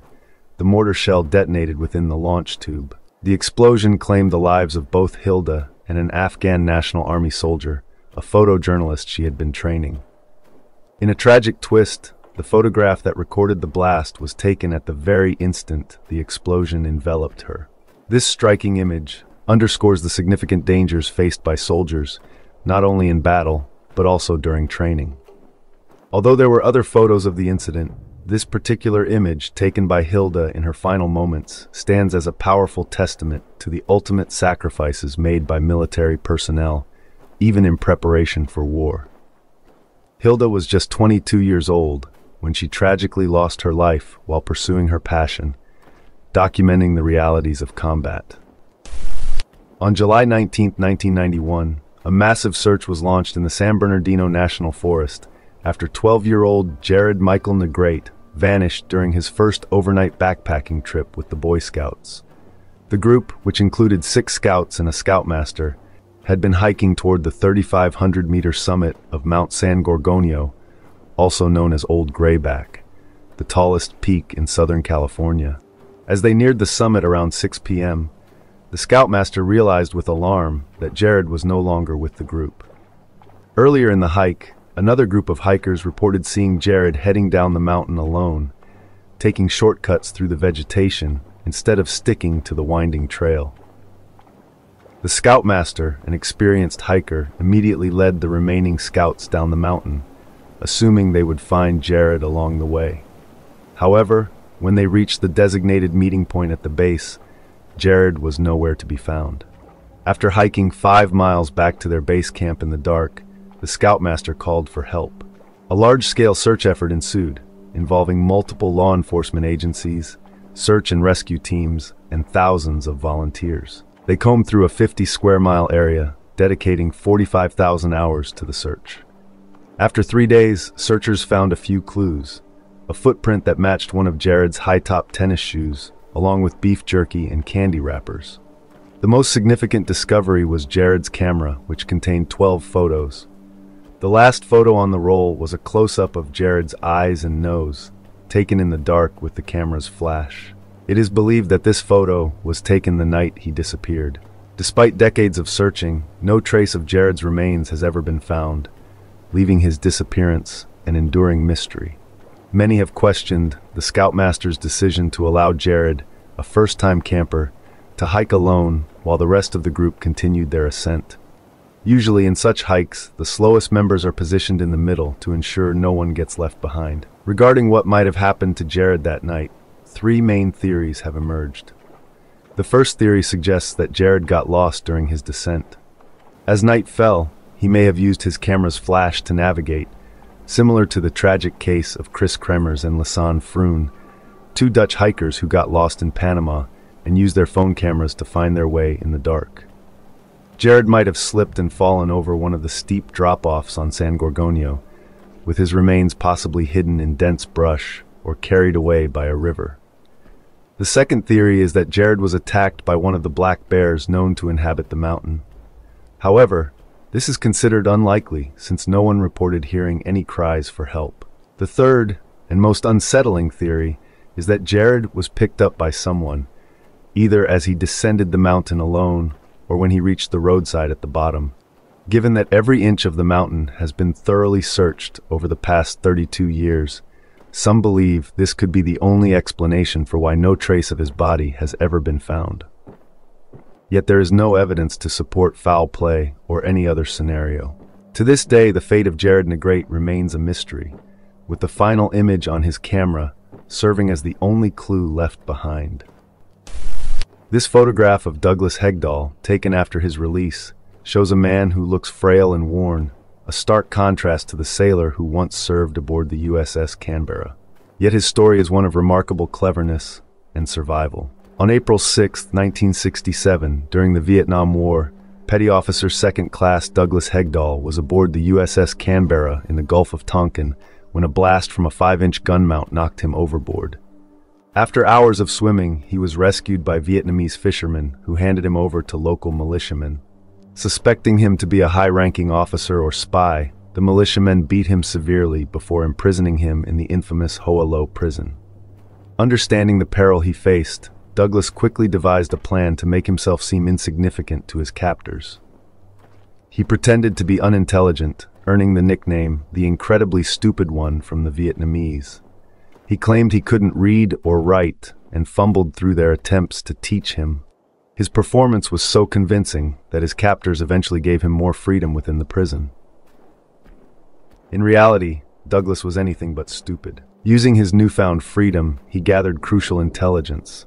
With the help of fellow prisoner U.S. Air Force officer Joseph Kreka, he memorized the names, capture dates, and personal details of around 256 fellow prisoners, using a secret tap code to communicate. He even memorized the route to Hanoi when he persuaded his captors to take him there for new glasses.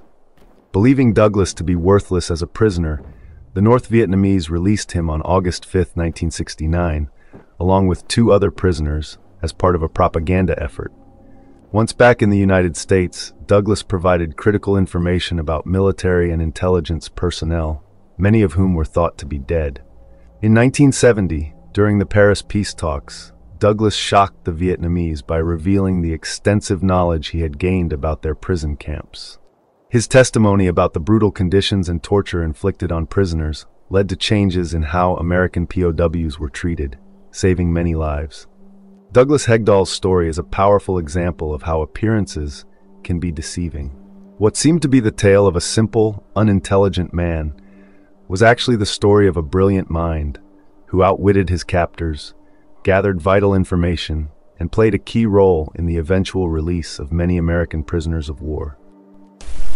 In April 2008, Brazilian priest Adelir Antônio de Carli embarked on a daring and unconventional mission to raise awareness for his plan to create a spiritual rest stop for truck drivers. His method of choice was to break the world record for a clustered balloon flight by attaching hundreds of helium-filled balloons to a chair.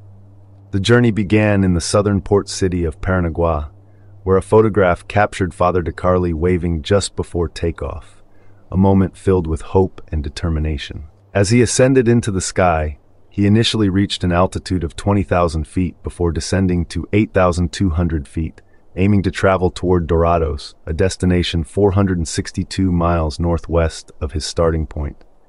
Father de Carli took several precautions for the flight. He wore a survival suit, selected a buoyant chair, and carried both a satellite phone and a GPS device. However, there was one critical oversight. He did not know how to operate the GPS properly. Mid-flight, he called for assistance to learn how to relay his location to rescuers, indicating that he was struggling to navigate. Tragically, this lack of preparation led to disastrous consequences. About 8 hours after his launch, Father de Carli lost radio contact with port authorities and was reported missing. Blown off course by the winds and unable to provide his exact location, he drifted out to sea.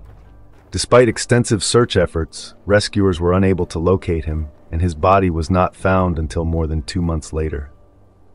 Father de Carli's faith and determination were undeniably strong, but his balloon flight ended in a tragic and unintended outcome, bringing attention to his cause in a way he had never anticipated.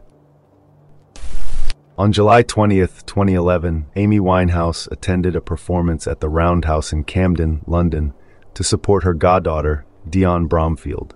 After the show, a photo was taken of Amy smiling alongside Dionne, hinting at what appeared to be a positive turn in her life. Tragically, this would be the last photograph taken of Amy.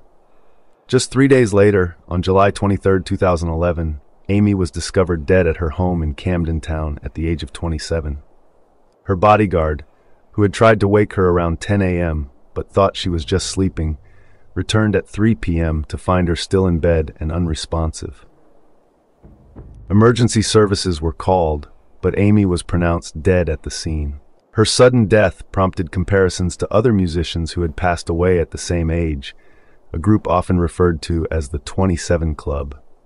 The subsequent inquest revealed that Amy had died from an accidental alcohol overdose, with a blood alcohol level more than 5 times the legal limit.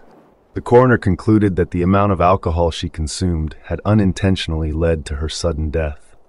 Amy Winehouse first made waves in the music industry in 2003 with her debut album, Frank, which received critical acclaim. Her powerful voice drew comparisons to legendary jazz and rhythm and blues singers like Dinah Washington and Billie Holiday. In 2006, her fame skyrocketed with the release of Back to Black, a multi-Grammy award-winning album.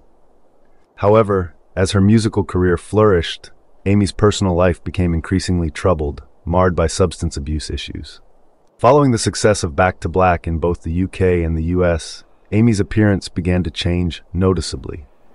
She grew thinner, covered herself in tattoos, and adopted her iconic beehive hairstyle. Her marriage to Blake Fielder Civil in May 2007 coincided with more erratic behavior, including slurred performances and an arrest in Norway for marijuana possession. In January 2008, a video surfaced online showing Amy apparently smoking crack cocaine. As a result, she was denied a visa to attend the Grammy Awards in Los Angeles, where she won multiple awards. She accepted them via satellite from London. Despite her personal struggles, Amy's extraordinary talent continued to earn her admiration from fans and critics alike. However, her life continued to spiral downward, leading to her divorce from Fielder Civil in July 2009.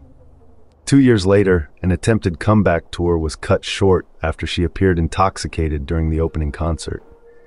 Though there were moments when she seemed to be on the mend, Amy's battle with her demons ultimately ended in her tragic death. Natalie Ann Holloway, 18, was declared legally dead in January 2012, but her disappearance on May 30, 2005 remains one of the most perplexing cases in recent history.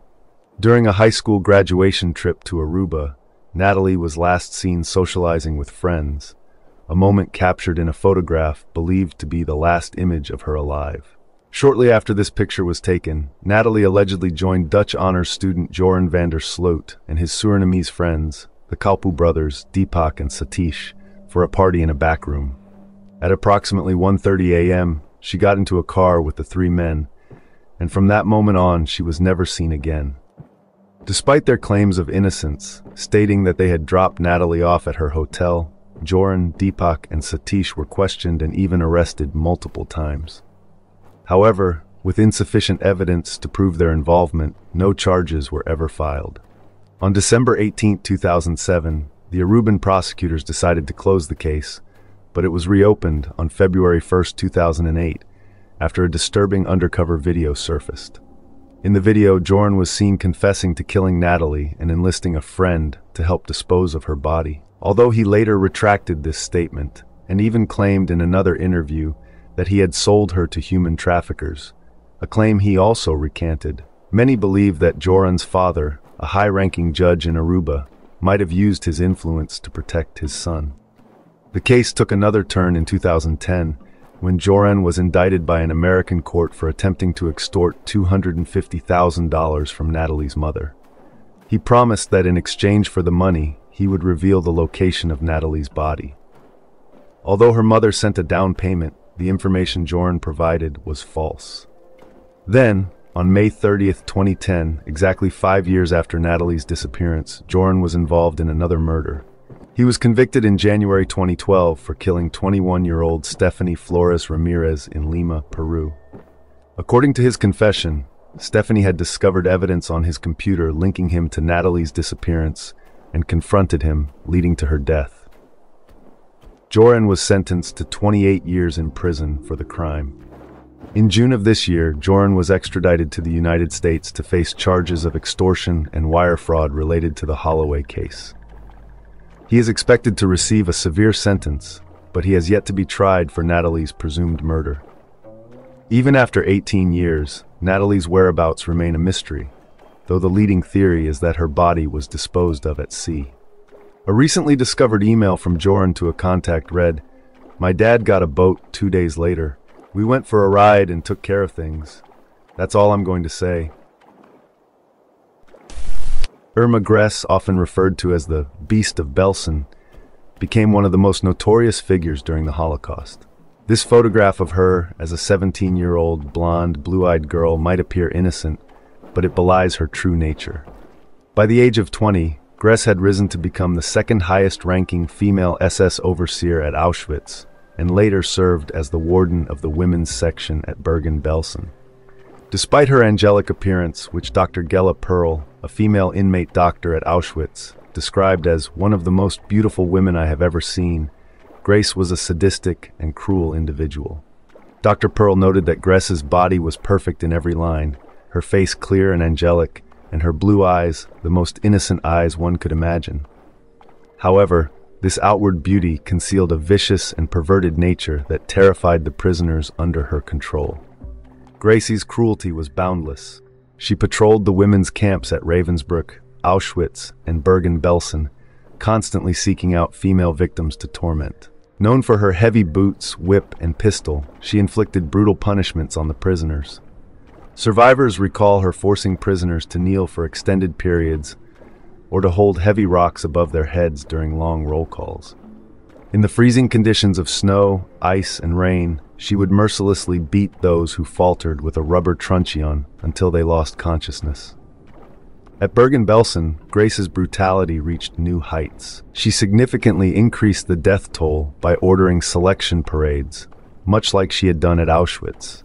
Although she only worked at the camp for a brief period of 3.5 weeks, her extreme cruelty earned her the notorious title of Beast of Belsen. In addition to her physical cruelty, Gress was also rumored to be a sexual deviant, engaging in relationships with both male and female prisoners. She was allegedly involved with Dr. Joseph Mengele, the infamous Angel of Death, and Joseph Kramer, the commandant of Birkenau and later Bergen-Belsen. She even assisted Mengele during selections, actively participating in the decisions of who would live and who would die. Fortunately, Grace's reign of terror ended in January 1945 as the Red Army advanced into Poland. Her career of brutality caught up with her, leading to her arrest, trial, and eventual execution by the British. This is the unsettling tale of John Edward Robinson, a man who seemed harmless on the surface but was in reality a calculating and ruthless killer. In the photograph, he's wearing a yellow sweater and cradling a baby, a scene that might appear heartwarming at first glance.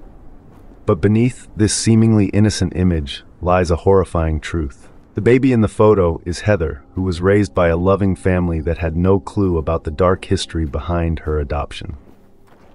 In 2000, when Heather was 15 years old, she uncovered a shocking truth. The man she knew as her uncle, John Edward Robinson, was a serial killer responsible for the deaths of multiple women, including her biological mother. This revelation shattered Heather's world as she realized that the life she had always known was built on a foundation of deception and tragedy. The twisted story of Heather's adoption began in early 1985 when her mother, Lisa Stasi, encountered Robinson. Lisa was a 19-year-old mother trying to rebuild her life after a troubled marriage. She had a baby daughter named Tiffany and was desperate for a fresh start. Robinson offered Lisa a job, an apartment, and the chance at a new beginning, everything she needed to turn her life around. Trusting Robinson, Lisa was unaware of the danger she was about to face. On January 8, 1985, Robinson arranged for Lisa and Tiffany to stay in a motel in Overland Park, Kansas, promising that her new job and apartment would be ready the next day. That evening, Lisa called her family, filled with hope about her future. Tragically, this would be the last time they ever heard from her. The next day, Robinson tricked Lisa into signing several blank sheets of paper, which he later used to forge letters falsely stating that Lisa had decided to leave Tiffany in his care and disappear. After securing her signature, Robinson murdered Lisa. Although the exact details of her death remain unknown, it is believed that he strangled her and then disposed of her body, which has never been found. Just a few days after the murder, Robinson contacted his brother and sister-in-law, who had been struggling to adopt a child. He told them that he knew of a baby whose mother had committed suicide and offered to arrange the adoption for $5,500 in legal fees. Using the forged papers, Robinson facilitated the adoption of Tiffany, who was renamed Heather by her new family.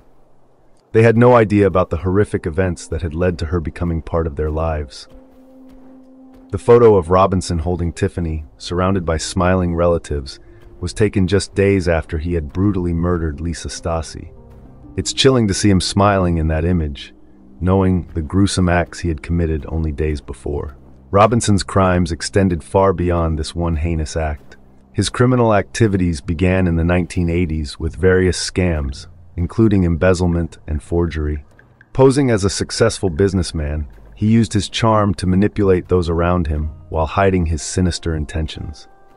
By the late 1980s, Robinson had escalated to even darker deeds, preying on vulnerable women by offering them jobs or financial assistance.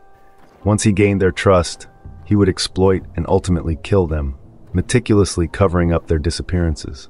In 2002, Robinson was tried in Kansas for multiple murders and was found guilty on all charges. He was sentenced to death for 2 of the murders and received a life sentence for the killing of Lisa Stasi. He remains on death row at the El Dorado Correctional Facility in Kansas. The case of John Edward Robinson is a profoundly disturbing story of deceit, murder, and unspeakable cruelty. What makes it even more chilling is Robinson's belief that taking the life of an innocent woman to give her baby to his brother and sister-in-law was somehow justifiable. His actions not only destroyed the lives of his victims and their families, but also deeply affected those who unknowingly raised the child of a murdered woman. Although Heather has since found some closure by learning the truth about her biological mother, the tragedy of what happened to her and the other victims at the hands of this twisted man continues to haunt those involved. In May 2023, a 23-year-old woman named Jung Yoo Jung contacted a 26-year-old English language teacher in Busan, South Korea, under the guise of being the mother of a high school student seeking tutoring. Disguised in a school uniform, Jung arrived at the teacher's home, where she launched a savage attack, stabbing the teacher over 100 times. Even after the victim was dead, Jung continued her brutal assault. After the murder, Jung dismembered the body and packed the remains into a suitcase. She then took a taxi to a remote parkland near a river north of Busan to dispose of the suitcase.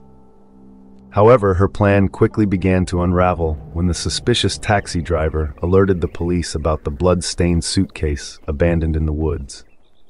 As police investigated, they uncovered that Jung had become obsessed with crime shows and novels, which fueled her fixation on committing a murder. Her online search history revealed months of research on how to kill and dispose of a body. However, despite her careful planning, she overlooked the presence of CCTV cameras that recorded her entering and leaving the teacher's home multiple times, as well as walking down the street with the suitcase containing the body parts. Jung eventually confessed to the crime and was sentenced to life in prison, bringing an end to a chilling story rooted in her dark obsession with crime and murder. A photo of Jung Yoo Jung might seem unremarkable, just a woman who could be on a trip or returning from one. But the reality behind that image is far more disturbing, as it hides the tale of a young woman whose fascination with crime led to a horrific murder. The Lawson family massacre is a tragic and unsettling story that leaves many questions unanswered. At first glance, the Lawson family's Christmas photo appears like any other. A father, mother, and their children, all dressed in their best, gathered together for a holiday snapshot. But behind this seemingly ordinary image lies a story so chilling that it has cast a dark shadow over the photo for nearly a century.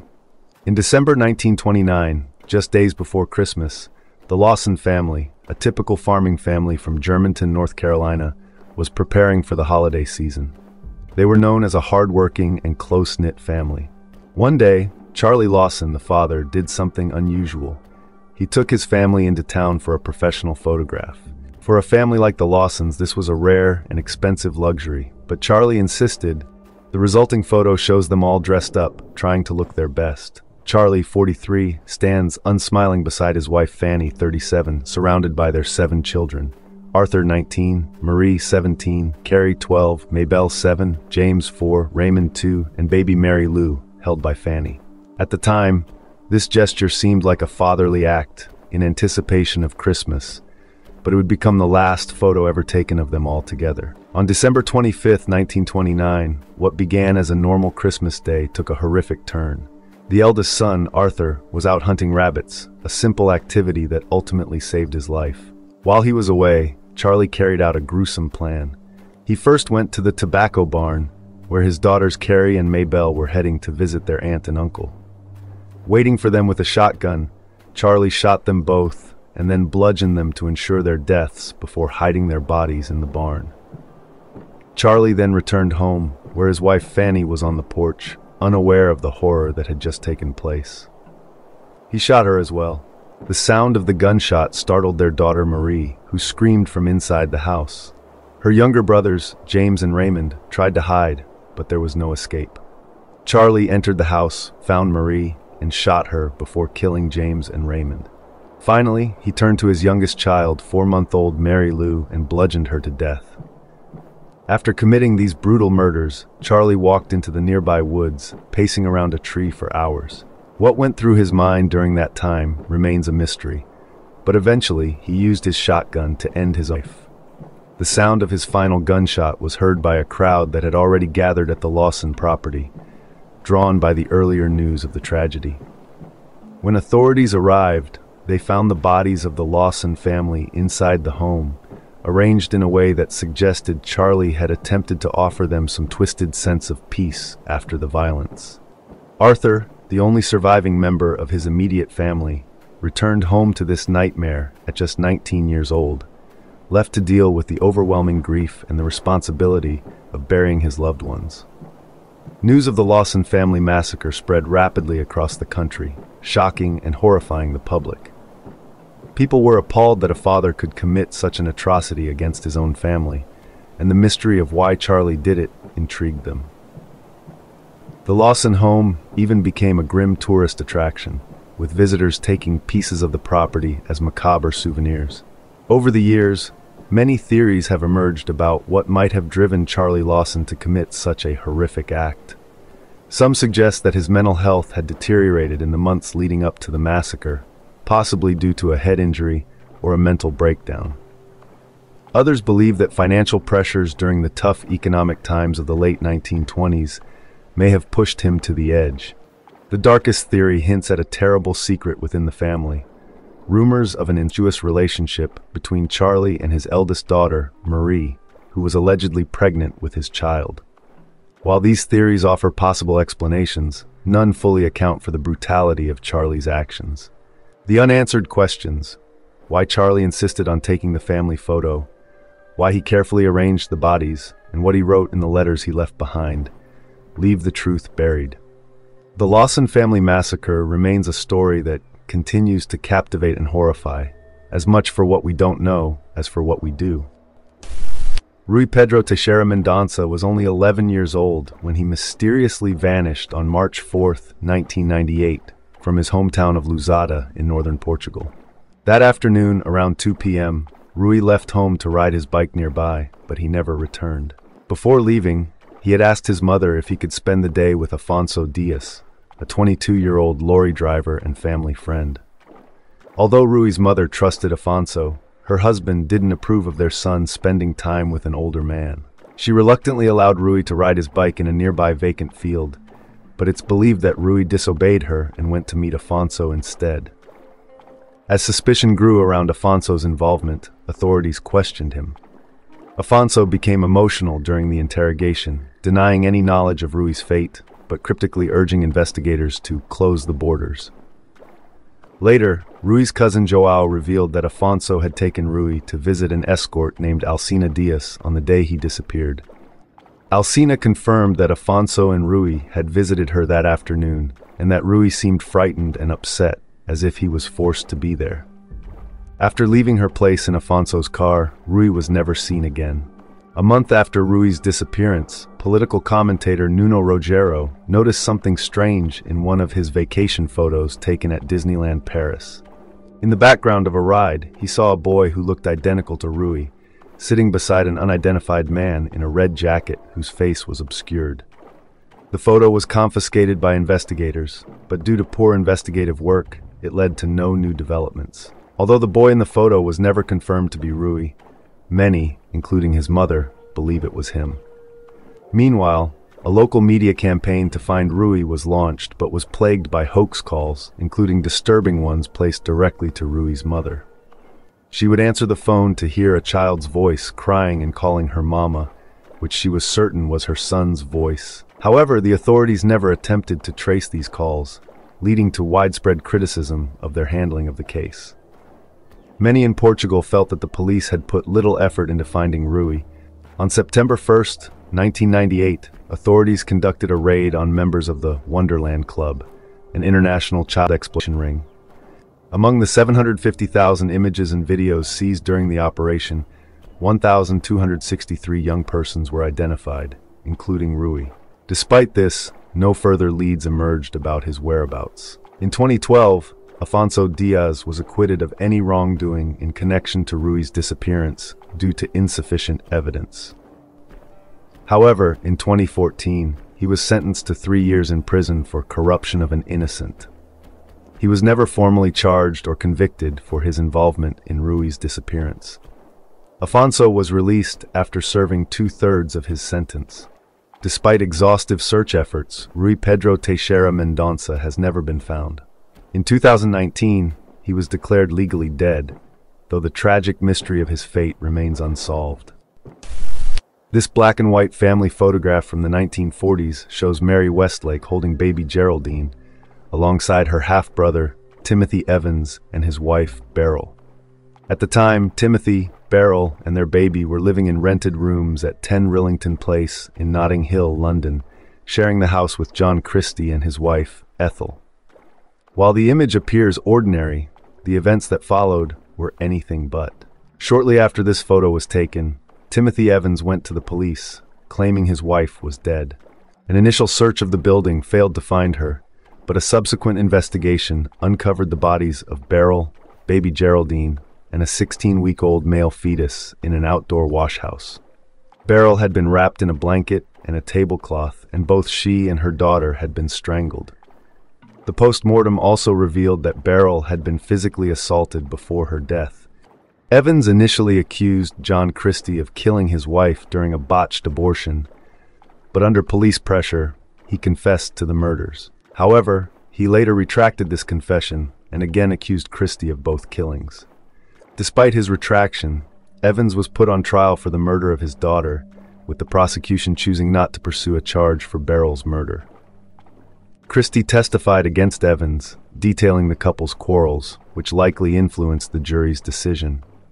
Evans was found guilty and, after a failed appeal, was executed at HM Prison Pentonville on March 9, 1950. In 1953, after Christie moved out of 10 Rillington Place, the bodies of 3 people were found hidden in a wallpaper-covered alcove in the kitchen. 2 more were discovered in the garden, and Christie's wife's body was found under the floorboards in the front room. Christie was arrested but was only tried for his wife's murder, despite confessing to the other killings, including that of Beryl Evans. However, Christie denied murdering baby Geraldine. He was eventually hanged for his crimes. It is now widely accepted that John Christie was responsible for the murders of both Beryl and Geraldine. In 2004, the High Court acknowledged that Timothy Evans did not kill his wife or child, recognizing that an innocent man had been wrongfully executed. Evans was posthumously pardoned that same year. The Evans case, along with the public outcry over this tragic miscarriage of justice, played a significant role in the eventual abolition of capital punishment in the United Kingdom. When this photograph was taken, the family could not have foreseen the horrors that lay ahead, nor could they have imagined that the tragic events they were caught up in would ultimately help change the course of justice in the UK. On December 16, 2008, the tragic case of 6-year-old Adam Walsh was officially closed by the police, with serial killer Otis Toole identified as the man responsible for his abduction and murder. After years of anguish, Adam's remains, which had been held as evidence throughout the investigation, were finally returned to his family for a proper burial, bringing a sorrowful conclusion to a case that had haunted his loved ones and the nation for decades.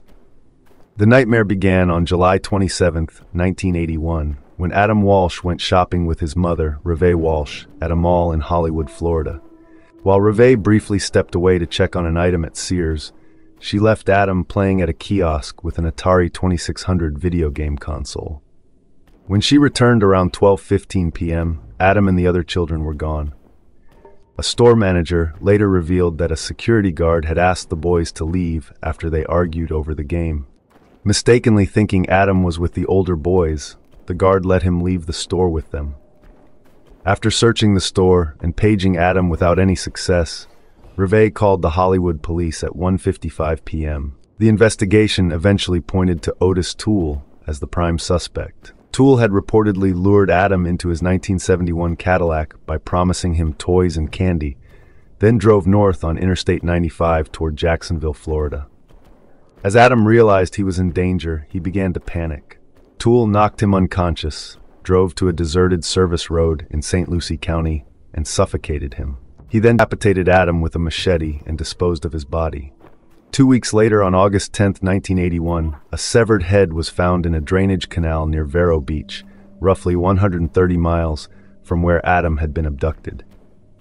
Despite holding out hope that Adam was still alive, the Walsh family was devastated when the remains were identified as his. The coroner determined that Adam had died from asphyxiation, likely several days before his remains were discovered. The rest of his body was never found. In 2011, former Miami Beach homicide detective Joe Matthews published a book titled Bringing Adam Home, revealing overlooked or ignored evidence in the case. One significant piece of evidence was an image showing the carpet inside the rear floorboard of Toole's Cadillac. The fluorescent blue color in the image came from luminol, a chemical used to detect blood, even when diluted up to 10,000 times. While DNA technology at the time of Adam's murder wasn't advanced enough to confirm whether the blood was his, the image clearly showed blood stains and what appeared to be a face imprint on the carpet. Sadly, the carpet was lost by the Jacksonville Sheriff's Office, and the blood found on the machete was never tested. Toole had confessed to killing Adam on 2 occasions, but later recanted both times. Known for making false claims about various crimes, his confessions complicated the investigation. However, on his deathbed in 1996, Toole finally admitted to his niece that he had indeed killed Adam. He died in prison at age 49, serving 5 life sentences for unrelated murders. The abduction and murder of Adam Walsh remained deeply tragic, compounded by the frustration and heartbreak his parents felt over the mishandling of the investigation. The loss of critical evidence and Toole's conflicting confessions only intensified their pain. With the case now closed, the Walsh family can only hope to find some measure of peace after such an unimaginable ordeal. Joseph DeAngelo, the Golden State Killer. Joseph DeAngelo began his sinister activities in Sacramento, California between 1974 and 1975 by breaking into homes and stealing small, seemingly insignificant items, likely as trophies. This escalated in the summer of 1976 when DeAngelo grew tired of mere burglary. He started murdering. His method was chilling. He would break into homes while the occupants were away, disable their security systems, unload any firearms, and return at night to find his victims asleep. His victims would wake to the terrifying sight of DeAngelo standing over them, flashlight in hand. Frustration and fear gripped Sacramento as the police struggled to capture this elusive criminal. In November 1976, law enforcement held a community meeting to address concerns about the still unknown assailant. During the meeting, a man stood up, ridiculing DeAngelo as a coward who only attacked defenseless women. The crowd joined in, mocking the unknown predator. Shockingly, this man and his wife became DeAngelo's next victims. Following this, DeAngelo shifted his focus to married couples, attacking when the husbands were present. He continued this terrifying spree for decades, earning the infamous moniker, the Golden State Killer.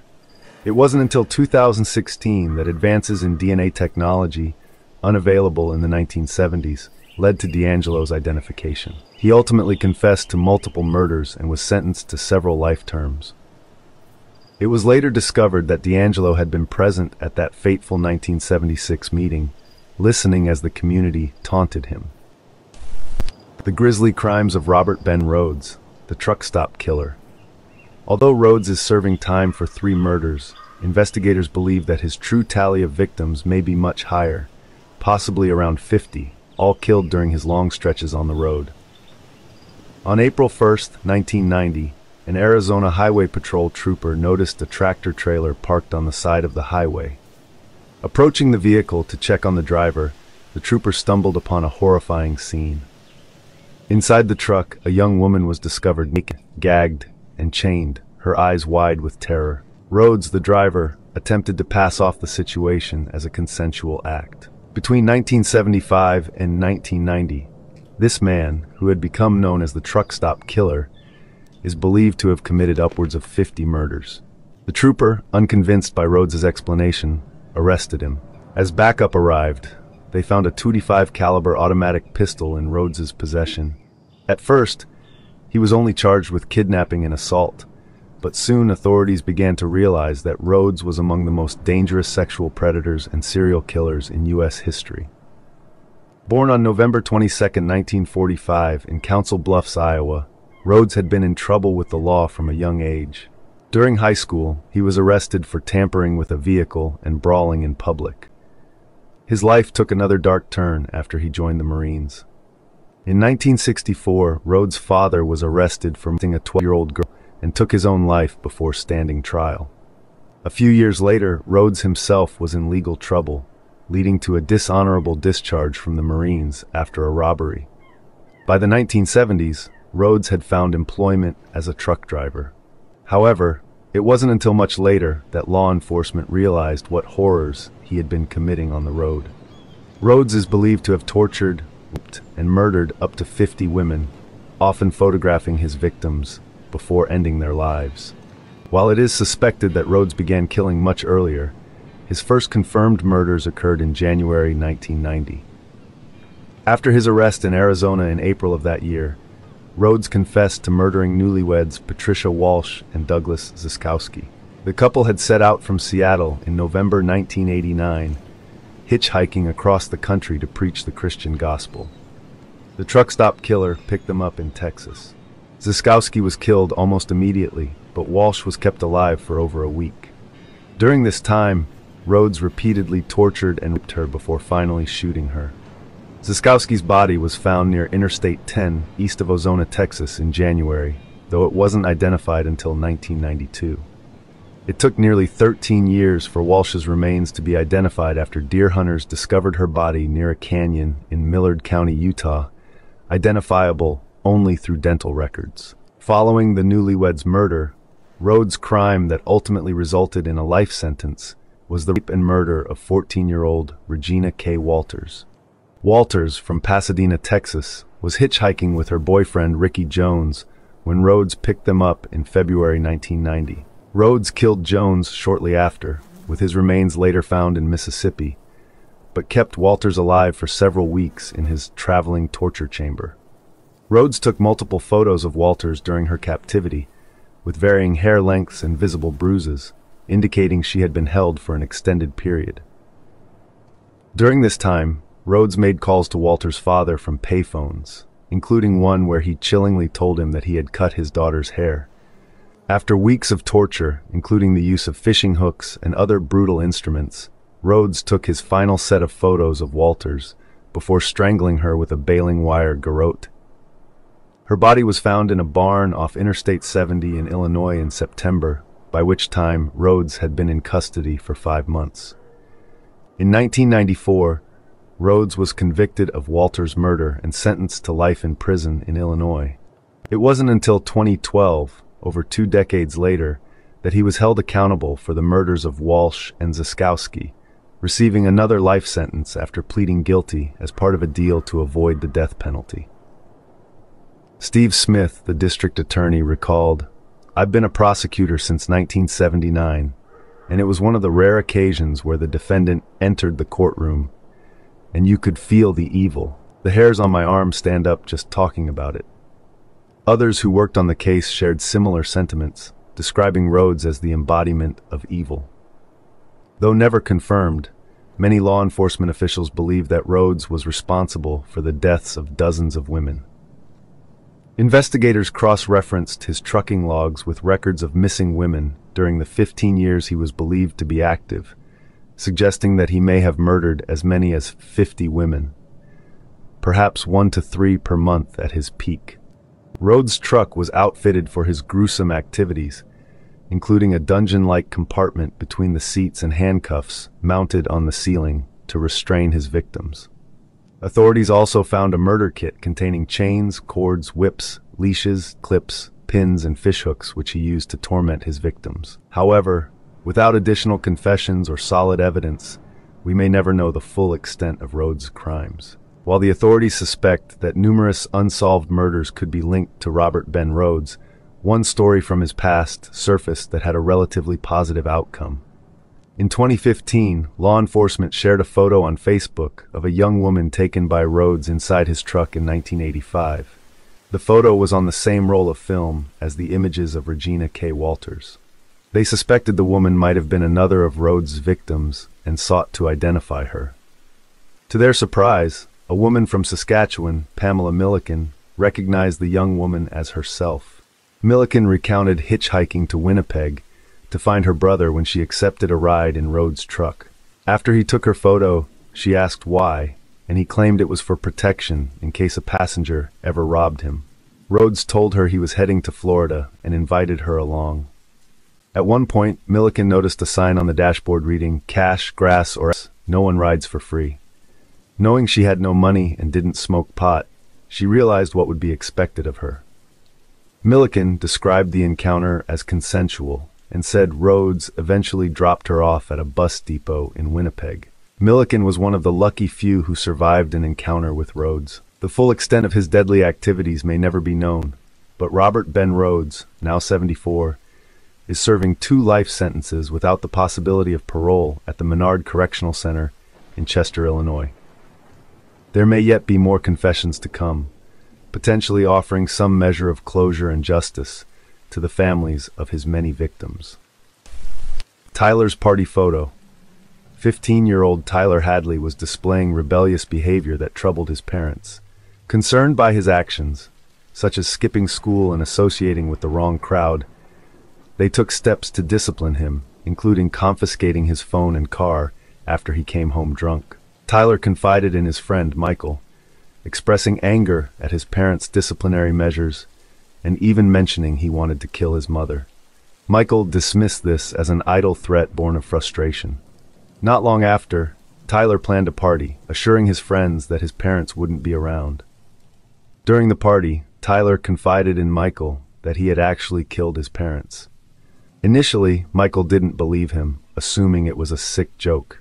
But curiosity led Michael to the master bedroom, where he discovered the gruesome truth. Tyler's parents were dead, having been murdered by Tyler himself. Before Michael reported his best friend to the authorities, he took one last photo with Tyler, capturing him in a black t-shirt during the party. The exorcism of Anneliese Michel.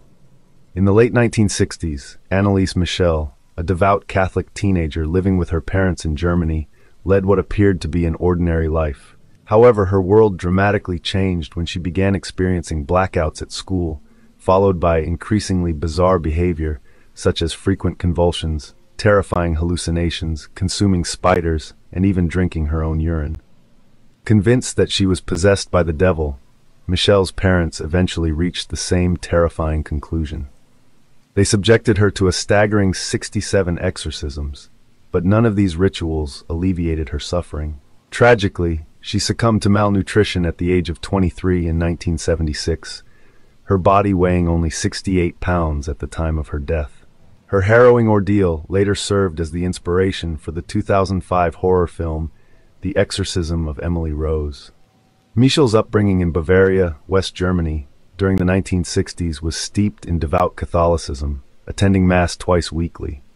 At 16, she experienced a sudden blackout at school and wandered around in a disoriented state. Although she had no memory of the incident, her family and friends described her as being in a trance-like state. A year later, a similar episode occurred, during which she awoke in a trance and wet her bed. Her body convulsed violently, leaving her loved ones convinced that she was possessed by a demon. What followed was even more distressing. Following the second trance-like episode, Michel consulted a neurologist who diagnosed her with temporal lobe epilepsy, a condition known for causing seizures, memory loss, and auditory and visual hallucinations.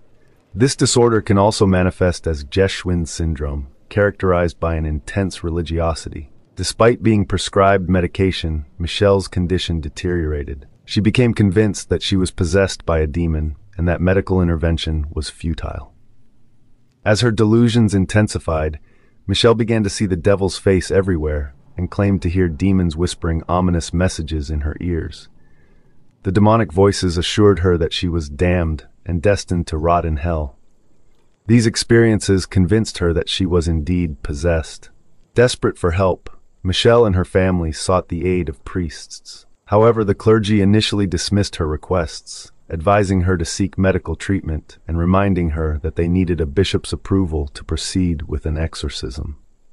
Convinced of her possession, she engaged in extreme behaviors, tearing off her clothes, compulsively performing up to 400 squats daily, crawling under tables, and barking like a dog for days on end. She consumed spiders and coal, decapitated a dead bird with her teeth, and even licked her own urine from the floor. Eventually, she and her mother found a priest named Ernst Alt, who believed in her possession. Alt noted in later court documents that she didn't look like an epileptic. Michel confided in Alt, expressing feelings of worthlessness and a desire to suffer for others. Alt petitioned Bishop Josef Stangl, who reluctantly granted permission for a local priest, Arnold Renz, to perform an exorcism, albeit under strict secrecy. Over the course of 10 months, Alt and Renz conducted 67 exorcisms on Anneliese Michel, each lasting up to 4 hours. During these sessions, Michel claimed to be possessed by 6 demons: Lucifer, Cain, Judas Iscariot, Adolf Hitler, Nero, and Fleischmann, a disgraced priest. These entities battled for control of Michel's body, speaking through her with a guttural growl. In one particularly eerie recording from the exorcisms, the demons engage in a heated argument, with Hitler declaring, "People are stupid as pigs," while Judas dismisses Hitler as a mere big mouth with no real say in hell. Throughout the exorcisms, Michel frequently spoke of her desire to die to atone for the wayward youth of the day and the apostate priests of the modern church. Her devotion was so intense that she broke bones and tore tendons in her knees from incessant kneeling in prayer. As the months passed, Michel stopped eating, leading to her death from malnutrition and dehydration on July 1, 1976. Following her death, the story of Anneliese Michel captured national attention in Germany. Her parents and the 2 priests involved were charged with negligent homicide. During the trial, a recording of the exorcism was played in a bid to justify their actions. The priests were ultimately found guilty of manslaughter due to negligence and received a suspended 6-month jail sentence and 3 years of probation. Michel's parents were spared punishment, as the court deemed they had suffered enough, a legal criterion in German law. Decades later, in 2005, the film The Exorcism of Emily Rose was released, loosely based on Michel's story. The film centers on a lawyer defending a priest accused of causing a young woman's death during an exorcism. Set in modern-day America, the film received mixed reviews but earned several awards, including an MTV Movie Award for Jennifer Carpenter's portrayal of Emily Rose. While the film may have introduced Michel's story to a broader audience, it is not one of triumph, but of tragedy. Anneliese Michel became a symbol for some Catholics who believed that modern interpretations of the Bible were eroding its ancient, supernatural truths. Her grave has become a pilgrimage site for those seeking her intercession, with visitors leaving notes of thanks and prayers. However, the true legacy of Anneliese Michel's story is not one of spiritual victory over science. It is a cautionary tale of how deeply held beliefs can overshadow reason, leading to devastating consequences for a vulnerable individual caught in the crossfire of faith and delusion. Heaven's Gate. Heaven's Gate was a religious sect headquartered in San Diego, California, infamous for orchestrating a mass suicide in March 1997. The group was led by Marshall Applewhite, also known as Doe or T, who preached an apocalyptic message, Earth was on the brink of being recycled, meaning wiped clean and rejuvenated. According to Applewhite, the only way to survive was to abandon Earth. The group believed that through suicide, they could shed their physical bodies and board an extraterrestrial spacecraft trailing the comet Hale-Bopp. This spacecraft, they thought, would elevate them to a higher plane of existence they referred to as the next level, or heaven. In late March 1997, the group carried out a mass suicide at a mansion they had rented in Rancho Santa Fe, near San Diego. All 39 members, including Applewhite, died after consuming a lethal cocktail of phenobarbital and alcohol, followed by placing plastic bags over their heads to ensure asphyxiation. Each member wore identical black clothing, brand new black and white Nike Decades shoes, and armbands labeled Heaven's Gate Away Team. This mass suicide remains one of the most significant in U.S. history, drawing widespread media attention to the dangers posed by extreme cults and their doctrines. Blanche Monnier was imprisoned in her room for 25 years, all because she dared to fall in love. Born into a respected French family, Blanche's only crime was falling for a man deemed unworthy by her aristocratic relatives. This act of love led her mother to confine her to a dark, tiny room for over 2 decades. In May 1901, a shocking letter reached the Attorney General of Paris. It claimed that the Monnier family in Poitiers was hiding a terrible secret. A spinster had been held captive in their home for 25 years, living in filth. The letter was unsigned, and the Monnier family was known for their impeccable reputation, making the accusation hard to believe. However, the details in the letter were disturbing enough to prompt an immediate investigation. What the authorities uncovered shocked all of France. Blanche Monnier, who had been presumed to be abroad, was found in a locked room within her family's home. The once beautiful socialite had been reduced to a frail, emaciated figure, lying in squalor, surrounded by rotting food and vermin. Even more horrifying was the fact that her imprisonment was orchestrated by her own mother, all because Blanche had fallen in love with a man her family disapproved of. The Monnier family was well respected in Parisian high society. Madame Louise Monnier was celebrated for her charitable contributions and had even received a community award. Her late husband had held a prestigious position at a local arts faculty, and their son, Marcel, was a law school graduate working as an administrative official. Blanche, born in 1849, was known for her gentle nature and beauty. She attracted many suitors as she grew older, but her family had higher expectations for her marriage. Then in 1876, Blanche mysteriously vanished. Her mother claimed she had gone away, and as time passed, people assumed she had moved abroad and stopped asking questions. Little did they know, Blanche had been locked away in her own home. When the police forced their way into the Monnier home, they were met with resistance from Louise Monnier. At first, everything seemed normal, but a foul odor led the officers to a padlocked door. Behind it, they discovered a room in complete darkness, the only window covered with thick curtains. As light flooded the room, the source of the stench became clear.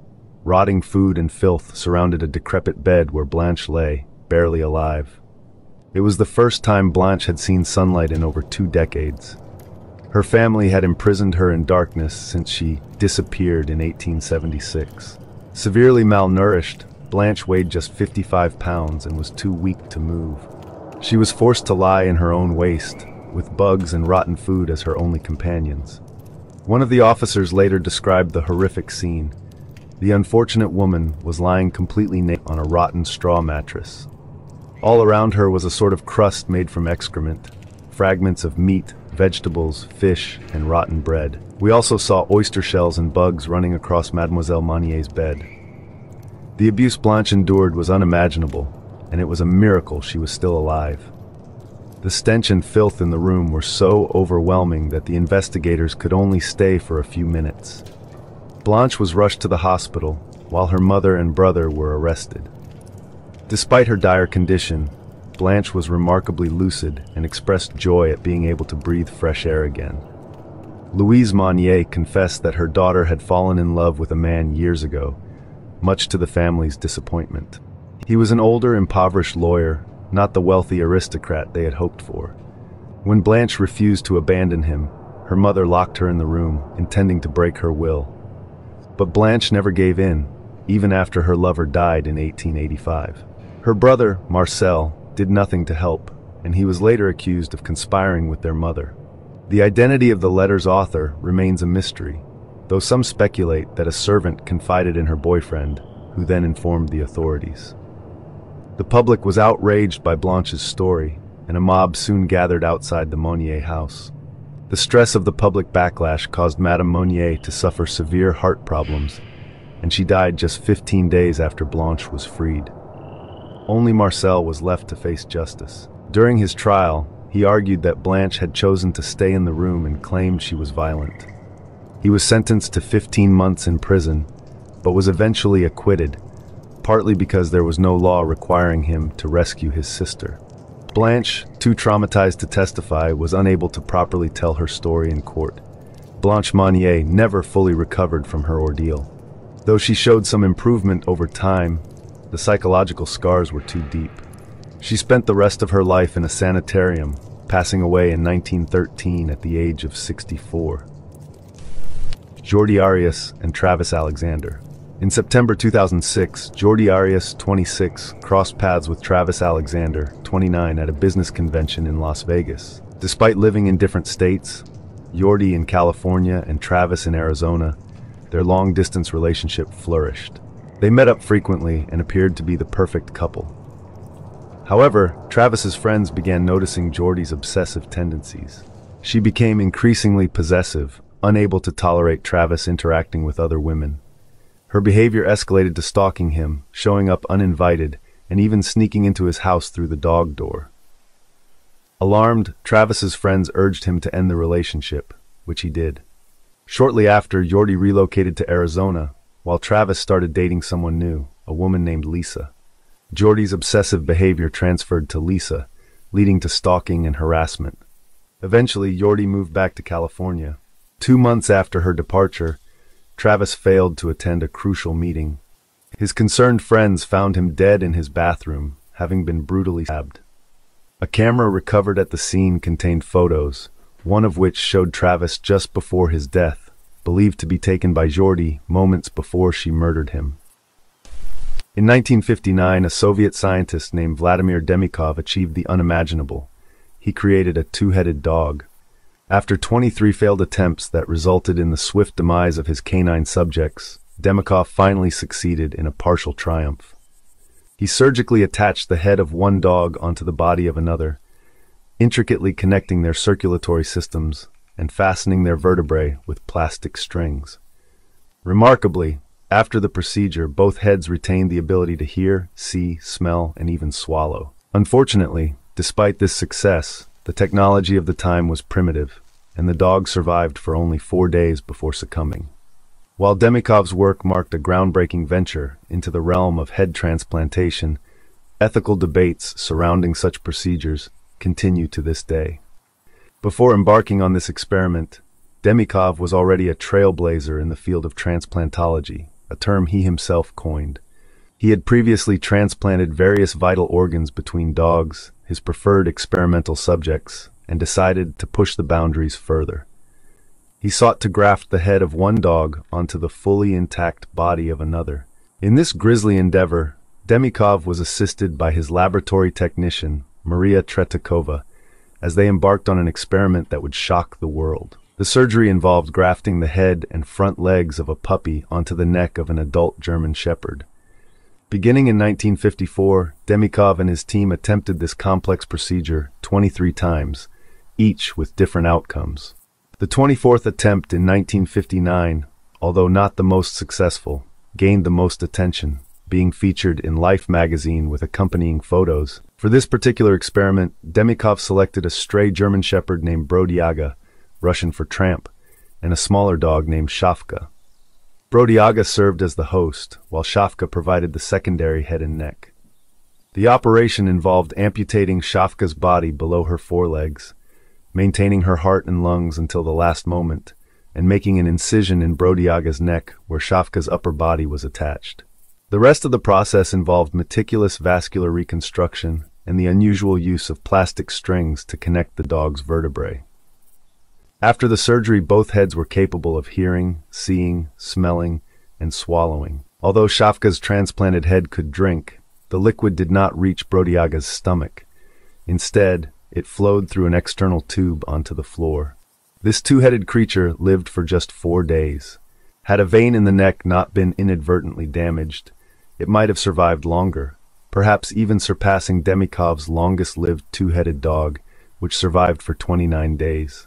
Setting aside the distressing deaths of the dogs, the ethical implications of Demikhov's experiment are complex. Unlike some of his other advancements in transplantology, this head-grafting experiment had no practical application, though the consequences for the animals were undeniably real. Surprisingly, the notion of a head transplant wasn't as outlandish in the 1950s as one might think. As early as 1908, French surgeon Dr. Alexis Carrel and American physiologist Dr. Charles Guthrie attempted a similar experiment. Their two-headed dog initially showed promise but quickly deteriorated and was euthanized within hours. Today, Italian neurosurgeon Sergio Canavero believes that head transplants will soon be possible in humans. He is involved in a controversial first attempt scheduled to take place in China, where medical and ethical regulations are less stringent. Canavero stated last year, "They have a tight schedule, but the team in China says they are ready to do it." However, the majority of the medical community still views such a procedure as belonging to the realm of science fiction. Yet, in the not-too-distant future, this surgery could very well become a reality. Isn't it strange how, if instead of these dogs, these were humans, how instead of being praised and called a mad scientist, he would have been called a twisted serial killer with 26 victims? Don't you think our self-importance as a species is abnormally high, even narcissistic perhaps? Brooks Brown and Eric Harris. On April 20th, 1999, Brooks Brown, a high school student in Colorado, noticed that his friend Eric Harris, usually a straight-A student, was absent from morning classes, an unusual occurrence. Later, Brooks saw Eric retrieving a duffel bag from his car and approached him to ask where he had been. Eric, acting nonchalantly, told Brooks that it didn't matter and advised him to go home, adding that he liked him. Brooks wasn't overly concerned by this cryptic statement, knowing Eric's unpredictable nature, and walked away to have a smoke while Eric resumed his activities. Soon after, Brooks heard loud noises coming from the school, initially mistaking them for fireworks. However, he quickly realized they were gunshots. What Brooks didn't know at the time was that Eric, along with another student, Dylan Klebold, had retrieved weapons hidden in duffel bags. Together, they perpetrated one of the deadliest school shootings in history, leaving 15 people dead and 24 injured. The chilling image taken 2 weeks prior shows Eric Harris and Dylan Klebold posing with firearms, foreshadowing the tragic events that would soon unfold. The harrowing tale of the feral child. The account of Genie Wiley, known as the feral child, echoes a grim fairy tale. A despised, mistreated child survives horrific confinement imposed by a brutal tyrant and is eventually rediscovered and reintegrated into the world in a shockingly childlike state. Tragically, Genie's story is not a fairy tale. It is a dark, real-life narrative devoid of a happy ending, with no fairy godmothers, magical solutions, or miraculous transformations. Genie Wiley spent the first 13 years of her life completely isolated from social interaction and society. Her tyrannical father and powerless mother so severely neglected her that she never learned to speak, and her physical growth was so stunted that she appeared no older than an 8-year-old. Despite the immense trauma she endured, Genie became a subject of fascination for scientists across multiple disciplines, including psychology and linguistics. Yet, these same researchers were later accused of exploiting her in their quest to understand learning and development. The name Genie was assigned to Wiley to protect her identity once she became the focus of intense scientific scrutiny. Born in 1957 to Clark Wiley and his much younger wife, Irene Oglesby, Susan Wiley's life was doomed from the start. Oglesby, a Dust Bowl refugee, had drifted to the Los Angeles area, where she met Clark, a former assembly line worker with a troubled past, raised in and out of brothels by his mother. This dysfunctional upbringing left a lasting impact on Clark, who became obsessed with the image of his mother for the rest of his life. Clark Wiley despised children, He detested the noise and stress they brought. When his first baby girl was born, he left her to freeze to death in the garage because she wouldn't stop crying. The Wileys' second child died of a congenital defect, leaving behind Genie Wiley and her brother John. While John also suffered at the hands of their abusive father, his experience paled in comparison to Susan's torment. Clark Wiley's mental state deteriorated further after his mother's death in 1958, which followed a car accident caused by a drunk driver. The loss of this complex and strained relationship fueled Clark's descent into even deeper cruelty. Irene Oglesby's legal blindness supposedly prevented her from intervening in the abuse her daughter suffered. Clark Wiley concluded that his daughter was mentally disabled and deemed her useless to society. He cut off her access to the outside world, confining her to a blacked-out room or a makeshift cage. Genie was often strapped to a toddler toilet, which functioned as a straitjacket, and she was never potty-trained. Clark terrorized his daughter, hitting her with a large plank of wood for any misbehavior. He would growl menacingly outside her door like a deranged guard dog, instilling in her a lifelong fear of clawed animals. Some experts speculate that sexual abuse may have been part of Genie's ordeal, as evidenced by her later inappropriate sexual behavior, particularly toward older men. For 13 long years, Genie Wiley lived in this nightmarish state. Irene Wiley's near blindness kept her from intervening on her daughter's behalf, until one day, 14 years after Genie Wiley first encountered her father's cruelty, Irene finally found the courage to flee. In 1970, Irene Wiley stumbled into a social services office, mistaking it for a place that offered aid to the blind. The staff immediately noticed the strange behavior of the young girl with her, who hopped like a rabbit instead of walking. Though Genie Wiley was nearly 14, she appeared no older than 8. Social services quickly opened an abuse case against both parents, but Clark Wiley took his own before the trial could begin, leaving behind a cryptic note that read, "The world will never understand."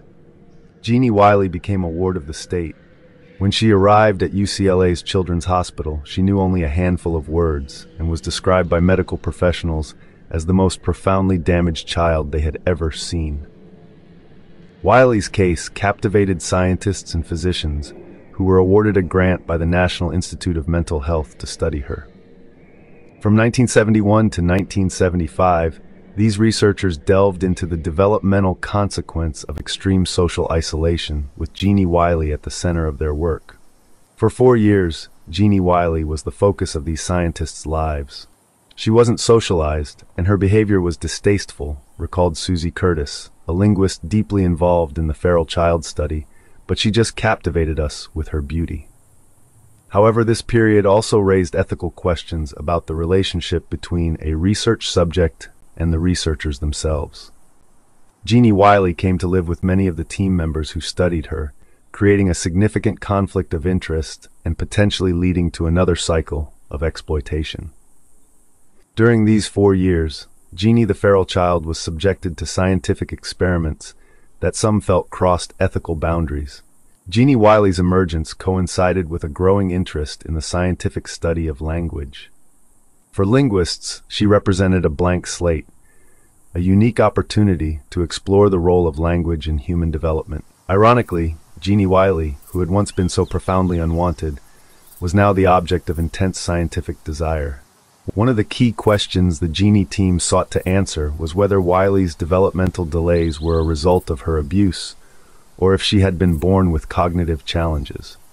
Up until the late 1960s, linguists generally believed that children could not learn language after puberty. However, Genie the feral child defied this notion. Despite her late start, she exhibited a strong desire to learn and was described as highly communicative. Wiley could acquire language, but mastering grammar and sentence structure proved to be a different challenge altogether. She was smart, Curtis said.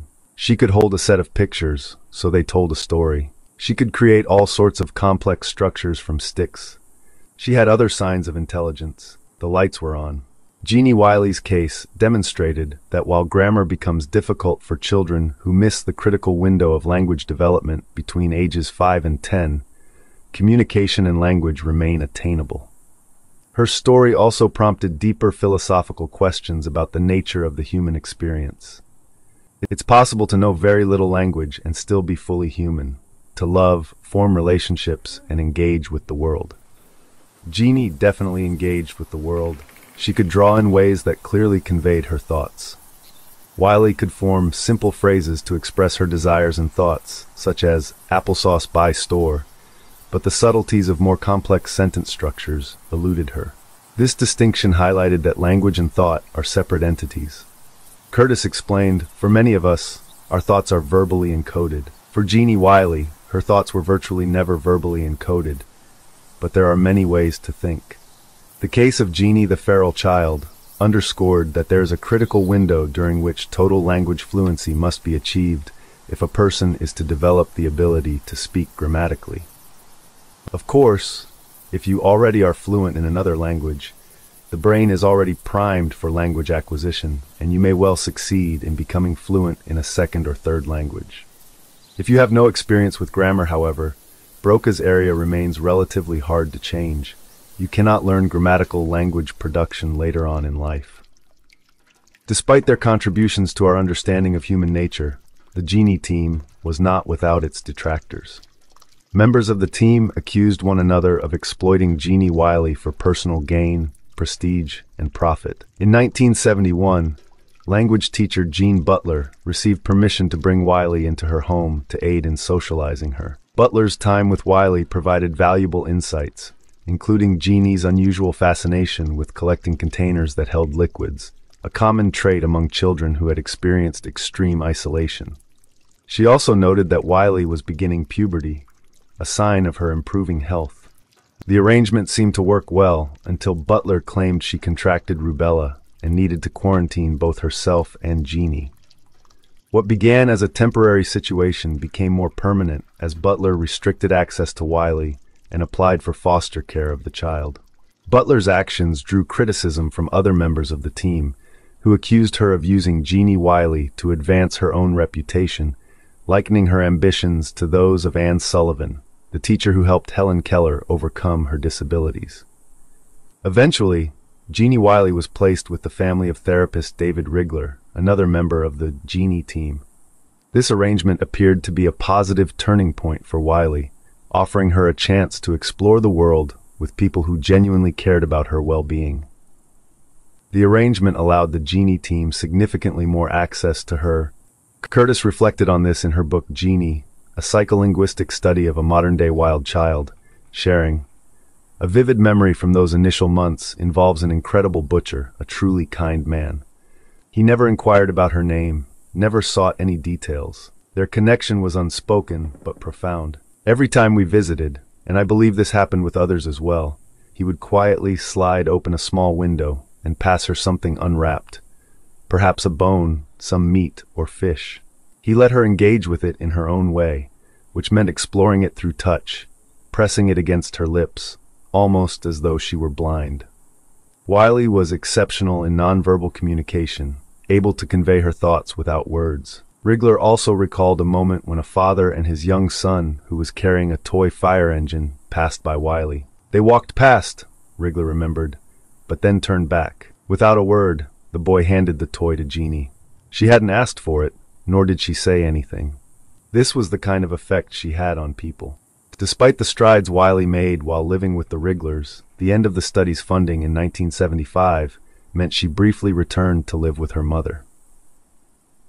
In 1979, her mother filed a lawsuit against the hospital and Wiley's caregivers, including the Genie team scientists, accusing them of exploiting Wiley for prestige and profit.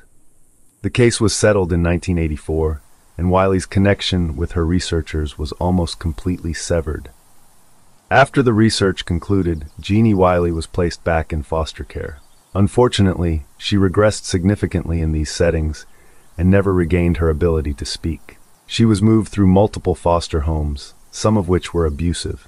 In one particularly harsh environment, she was punished for vomiting, which caused her to regress further. The progress she had made was lost forever. Little is known about Genie Wiley's current life. After regaining custody, her mother prevented her from being part of any further studies. Like many with special needs, she slipped through the cracks of the care system.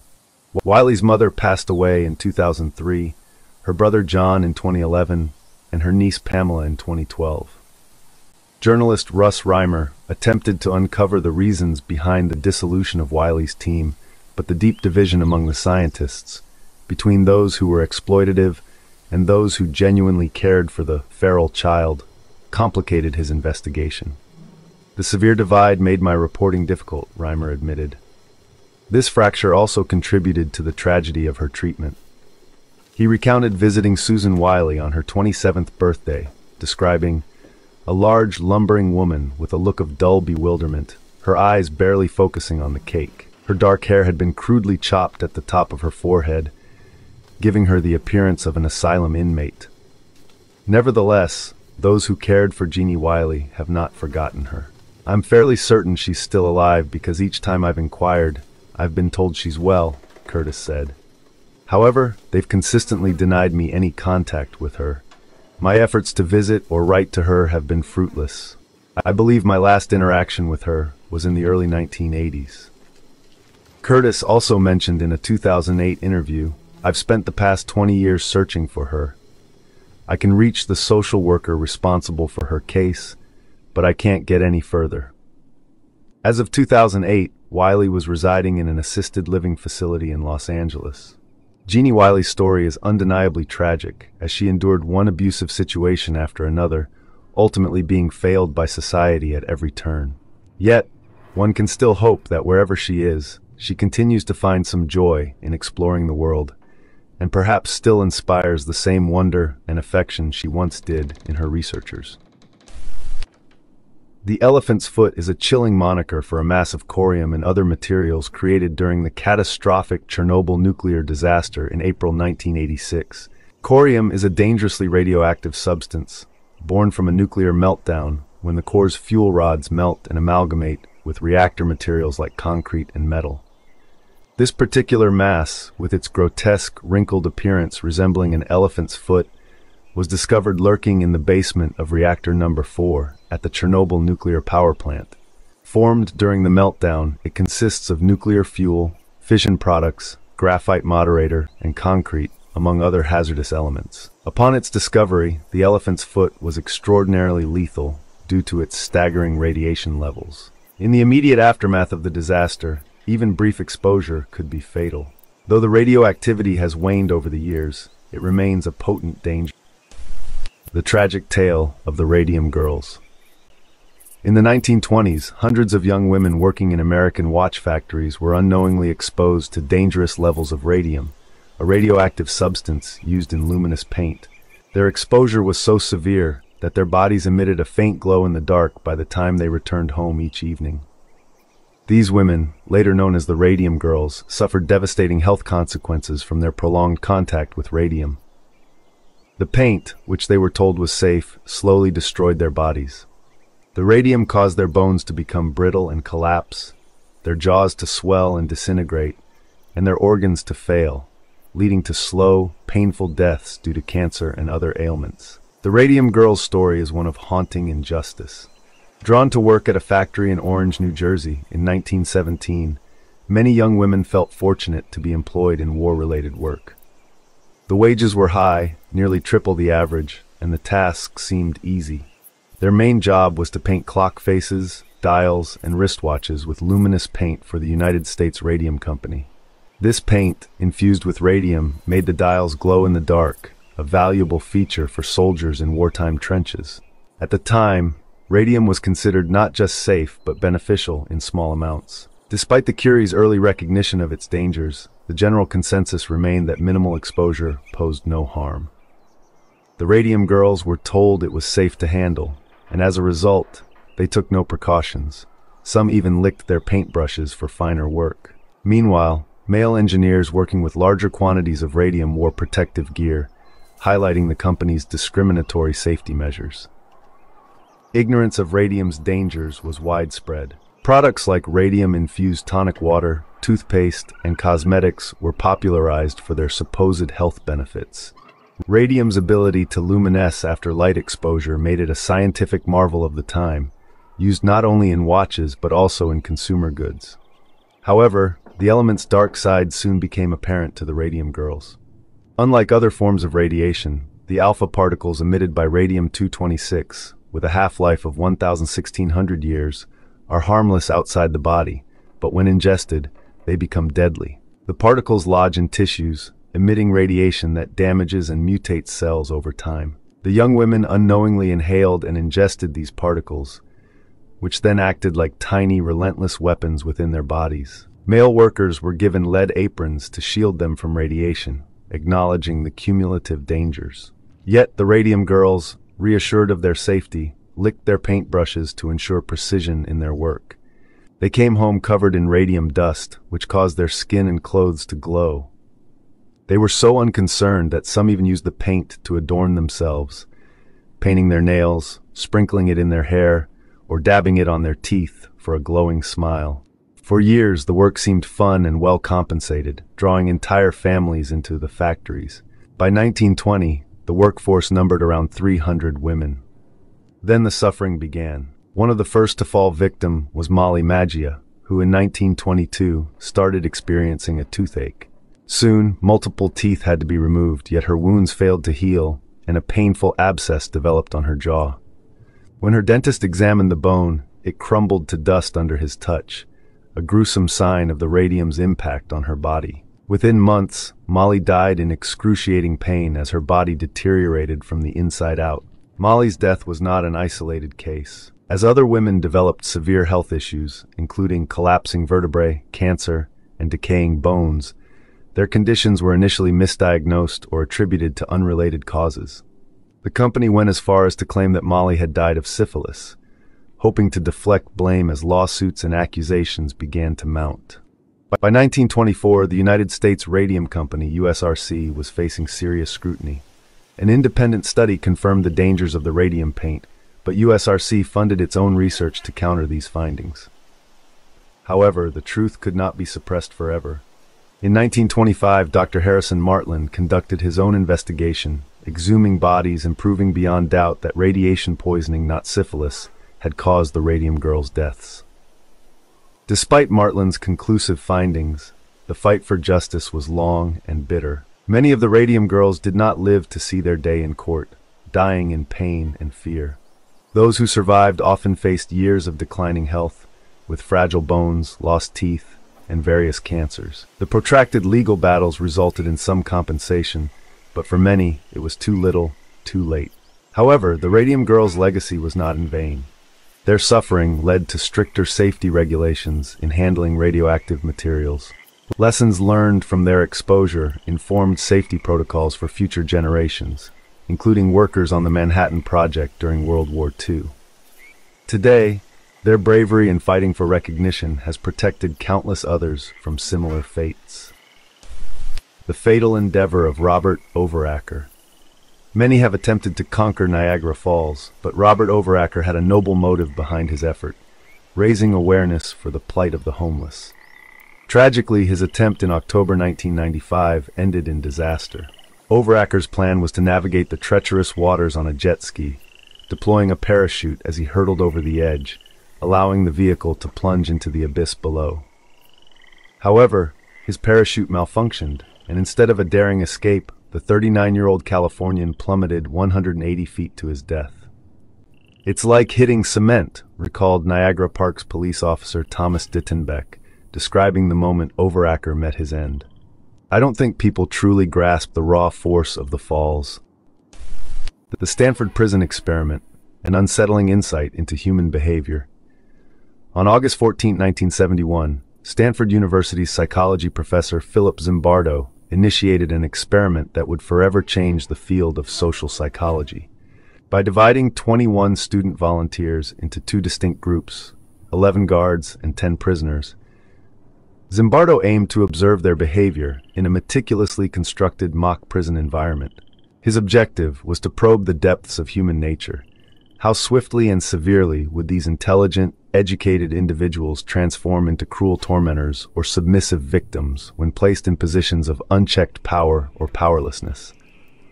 The experiment's supposed 2-week duration was abruptly halted after just 6 days due to escalating abuse and degradation inflicted by the guards on the prisoners. Among the documented cruelties were the use of fire extinguishers to assert dominance and forcing the prisoners to clean toilets with their bare hands. The harrowing images and accounts from those 6 days provide a disturbing window into the darker facets of human nature. Conducted under Zimbardo's supervision, the Stanford prison experiment became a chilling demonstration of how ordinary people, granted authority, can quickly adopt behaviors that defy ethical norms. In October 2004, Zimbardo's findings took on new relevance when he was called as a defense witness for U.S. Army Staff Sergeant Ivan "Chip" Frederick. Frederick was implicated in the notorious abuse scandal at Iraq's Abu Ghraib prison. Zimbardo argued that Frederick's actions, which included acts of severe physical and psychological abuse, were not merely the result of his individual character, but rather the outcome of a toxic environment fostered by the military command. According to Zimbardo, under the right circumstances, anyone could be driven to commit similar acts of brutality. Zimbardo's authority on this matter came from his own experience. Between August 14 and 20, 1971, he served as the warden of the mock prison set up in the basement of Stanford's Jordan Hall. Funded by a grant from the U.S. Navy and Marine Corps, the experiment was designed to investigate the psychological impact of incarceration and power dynamics between guards and inmates. Zimbardo selected 24 psychologically healthy young men for his study, rigorously screened to exclude those with any record of violence or psychological disorders. These men were randomly assigned to either the role of guard or prisoner. The night before the experiment commenced, Zimbardo conducted an orientation for the guards, instructing them on their roles and restrictions. Each guard received a military-style uniform, mirrored sunglasses, and a wooden baton, underscoring their authority over the prisoners. They were prohibited from using physical violence, but were given broad latitude in their treatment of the inmates. The experiment's first day was relatively uneventful, but by day 2, cracks began to show. The guards' behavior became more aggressive, employing methods such as stripping prisoners of their mattresses and forcing them to sleep on the cold, hard floor. Guards also disrupted prisoners' sleep with loud noises, searched their cells repeatedly, and compelled them to perform menial and degrading tasks. One prisoner, number 8612, began to exhibit signs of severe emotional distress and was subsequently released after a staged parole hearing. The other inmates, already angered by the guards' arbitrary punishments, grew increasingly defiant, culminating in a rebellion that further intensified the guards' cruelty. By the 3rd day, the environment had deteriorated into a grim spectacle of escalating abuse. Zimbardo reported that around a third of the guards had begun to show signs of sadistic behavior, inventing new ways to torment the prisoners and encouraging others to join in. The psychological strain on both sides was palpable. Prisoners went on hunger strikes, while guards volunteered for extra shifts without pay, seemingly relishing the power they wielded over their charges. A rumor of an impending jailbreak led Zimbardo to a paranoid reaction, going so far as to disassemble the mock prison and prepare to confront the supposed attackers himself. By day 4, the situation had spiraled to such a disturbing level that Zimbardo's own fiancée, Christina Masloch, a psychology graduate student, intervened.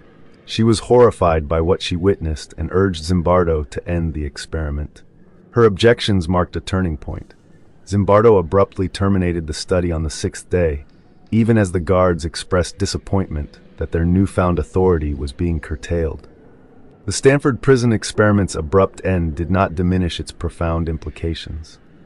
It highlighted how rapidly and completely people could internalize roles and adapt to authoritarian structures, losing sight of their previous identities and moral compasses. Observers who passed through the mock prison, including 50 professionals and students, mostly failed to recognize or criticize the ethical breaches they witnessed. Only Masloch voiced her objections, prompting the experiment's termination.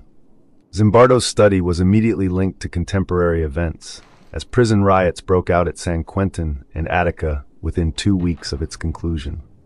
He was called to testify before the House Judiciary Committee regarding prison conditions and the psychological impact of confinement. His argument emphasized that external circumstances, rather than inherent personality traits, shape human behavior under stress. The findings led to meaningful changes in the U.S. penal system, such as the segregation of juvenile and adult offenders and improved safeguards for inmates. Yet, the implications of the Stanford prison experiment extend far beyond prison walls. Like Stanley Milgram's earlier work on obedience to authority, Zimbardo's study suggests that situational factors can compel ordinary people to commit extraordinary acts of cruelty. It challenges the conventional distinction between criminals and law-abiding citizens, hinting that under certain conditions, anyone might become a perpetrator of atrocities.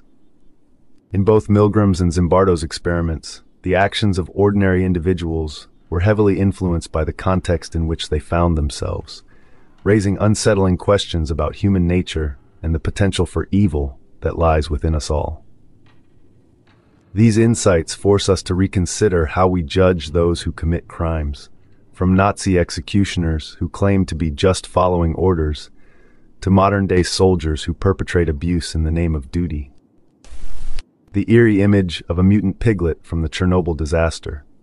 The nuclear disaster at Chernobyl on April 26, 1986 in Pripyat, Ukraine, remains the most devastating event of its kind in human history. While the Chernobyl exclusion zone today seems to be gradually transforming into a sanctuary for wildlife, the initial inhabitants of the area in the late 1980s were not as fortunate. An example of this is a piglet on display at the Ukrainian National Chernobyl Museum in Kyiv. Known simply as the mutated piglet, this creature was born with dipygus, a rare congenital condition causing a bifurcation of the body along the torso, leading to duplicated pelvis and legs. Nearly 4 decades later, this remains a stark reminder of the destructive power of nuclear radiation. Surprisingly, Chernobyl, the site of the world's deadliest nuclear catastrophe, has become a haven for a wide range of wildlife. From common species like deer, wolves, and dogs, to more unusual ones such as lynx and the rare Przewalski's horse, the animals in and around Chernobyl and the infamous Red Forest are thriving. The disaster itself occurred in Pripyat, Ukraine, in April 1986, when a nuclear reactor exploded, releasing radioactive material and necessitating the creation of a 30-mile quarantine area known as the Chernobyl Exclusion Zone. Within this zone lies the Red Forest, named for the reddish hue the pine trees took on after they died en masse from radiation exposure. Over the last 3 decades, the exclusion zone has expanded to encompass approximately 1,600 square miles, housing numerous radioactive animals. Anatoly Moskvin, a prodigious Russian historian with a morbid fascination, became infamous for his unsettling hobby, exhuming the remains of girls and transforming them into living dolls. Renowned for his extensive knowledge of local cemeteries in Nizhny Novgorod, Russia, Moskvin's expertise veiled a horrifying secret. He was not just documenting graves, he was desecrating them. A man of extraordinary intellect, Moskvin spoke 13 languages, traveled the world, taught at universities, and contributed to journalism. He was regarded as a necropolist, a self-proclaimed expert in death and cemeteries. His passion for the macabre was sparked by a traumatic event in 1979 when, at the age of 13, he was forced to kiss the corpse of an 11-year-old Natasha Petrova. Moskvin later recounted this event in a weekly publication dedicated to cemeteries, describing it as his strange marriage to the deceased, which kindled his lifelong obsession with the dead. This grim fascination led Moskvin to spend his life wandering cemeteries, meticulously studying burial sites, and eventually earning an advanced degree in Celtic studies, a culture deeply intertwined with death and the afterlife. Between 2005 and 2007, he claimed to have visited 752 cemeteries, compiling detailed notes and histories of the graves he encountered. His explorations were documented in a series of publications, Great Walks Around Cemeteries, and What the Dead Said, which continued to appear in local newspapers. However, Moskvin's studies went far beyond academic interest. By 2009, local authorities began noticing a disturbing pattern of desecrated graves, but initial investigations led nowhere. It wasn't until after a 2011 terrorist attack in Moscow that investigators began to connect the dots, eventually leading them to Moskvin's apartment. What they discovered inside was shocking. 29 mummified corpses of girls, dressed as dolls, scattered throughout the small living space. The mummified bodies, adorned in elaborate clothing and makeup, were more than just eerie effigies. Moskvin had inserted music boxes into their chests so that they would play tunes when moved, and he had gone to great lengths to preserve their remains using salt and baking soda. In some cases, he even placed personal items, such as pieces of gravestones or hospital tags, inside the bodies. When questioned, Moskvin admitted that he had grown attached to some of the corpses, celebrating their birthdays and treating them as his children. Moskvin's parents, who lived with him, claimed to be unaware of the true nature of his dolls. They believed his hobby was merely making life-sized figures, never suspecting that their son's creations were actually the remains of real children. The police found that shoes in Moskvin's apartment matched footprints found near the desecrated graves. In court, Moskvin confessed to the desecration of graves and the abuse of corpses, defending his actions by stating that he had rescued the girls from abandonment and given them a home. Diagnosed with schizophrenia, Moskvin was committed to a psychiatric institution. Despite showing signs of improvement, the families of his victims continued to demand that he remain confined for life, fearing what he might do if released. The case of Anatoly Moskvin sent shockwaves through his community and beyond, with his colleagues abandoning him and his parents facing isolation and despair. Even now, the thought of his possible release fills those affected with dread, as Moskvin himself has hinted at his intentions to continue his macabre activities if given the chance. The chilling tale of Moskvin's House of Dolls remains a haunting reminder of the darkness that can lurk behind even the most intellectual facades. Guardians of the Youth. Captured in 1937 by Russian photographer Viktor Bulla, this haunting photograph, titled Guardians of the Youth, is far more than just an eerie snapshot from history. What might look like a terrifying scene at first glance actually depicts the young pioneers, the Soviet equivalent of the Boy Scouts, engaged in a civil defense exercise near Leningrad. Men, women, and children wear gas masks, creating a stark image that seems to convey a population gripped by the fear of war. However, at the time, this photo was intended to display the strength and readiness of the youth, a symbol of the Soviet Union's resilience. The Vladimir Lenin All-Union Pioneer Organization, commonly called the Young Pioneers, was a youth movement established in 1922 after the larger Scouts movement, which included the Boy Scouts, was banned from Soviet Russia. The Scouts were deemed ideologically incompatible with the new communist regime. The Soviet authorities filled this void by creating the Young Pioneers to promote useful skills while instilling communist values of cooperation and hard work. Membership was supposedly voluntary for children aged 10 to 15, but in reality, social pressure ensured nearly all young people joined. This Soviet group was part of a broader pioneer movement that extended its reach globally, finding homes in nations such as Cuba, China, Mexico, and Finland. As the Great Patriotic War, or World War II, began, the Young Pioneers quickly turned their training towards supporting the Soviet war effort. During the conflict, Soviet children faced the brutal realities of war firsthand. Traditional games were replaced by children playing Soviets against Germans. They handled discarded weapons and practiced warlike scenarios. In one 1942 article, a child spoke of playing with hand grenades and their pets, while another mentioned learning to shoot and reading Dead Souls by Gogol. The Young Pioneers actively contributed to the war effort. Around 5 million members worked on state farms to compensate for the absence of men who had gone to fight. They also collected crucial war materials, amassing 134,000 tons of scrap metal between 1942 and 1944. Additionally, pioneers were tasked with maintaining war graves left unattended amid the conflict's chaos. In regions under German occupation, some young pioneers even joined the resistance, with several losing their lives in these efforts. 4 received the Gold Star Medal, the highest honor in the Soviet Union, awarded to heroes of the Soviet Union. Among these was Valentin Kotik, the youngest recipient, who joined the Ukrainian resistance at just 14 and was killed in action. He was posthumously honored with the Gold Star Medal, and his legacy is still remembered through monuments at pioneer camps across Russia. Today, the Young Pioneers still exist, albeit in a diminished form, focusing less on communist ideology and more on functioning like a traditional scout group. Images like Guardians of the Youth remind us that children are never entirely insulated from the horrors of war, and the decision to engage in conflict inevitably impacts society's most vulnerable. The unexplained burning of Mary Reeser.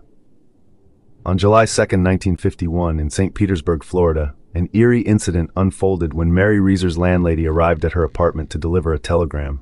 Noticing that the door handle was hot, she called the police. When officers arrived, they found a small pile of ashes where Reeser's chair had been.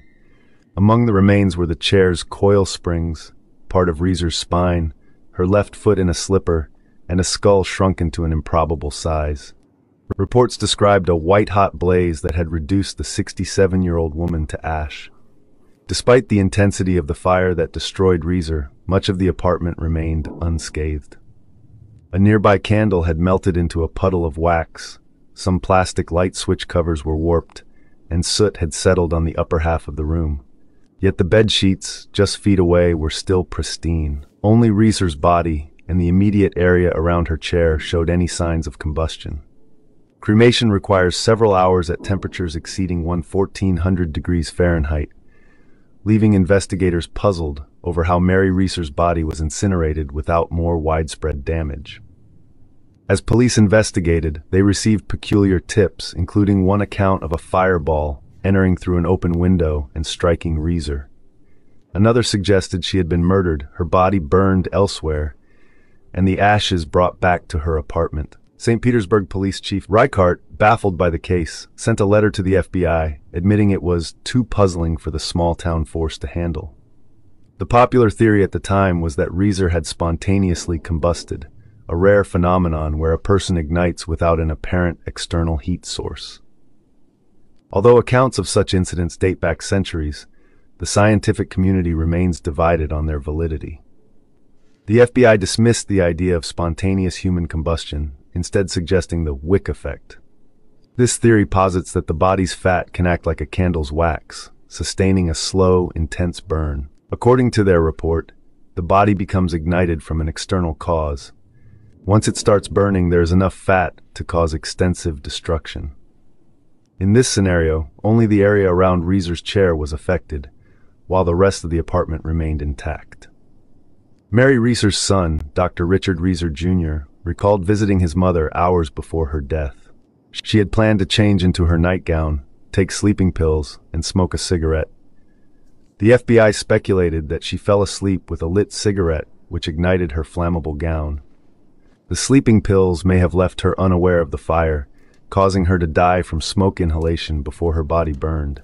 Her body fat sustained the flames, reducing her to ashes. Ernestine Reeser, Mary's daughter-in-law, accepted the FBI's findings, noting, "Mary was a great smoker."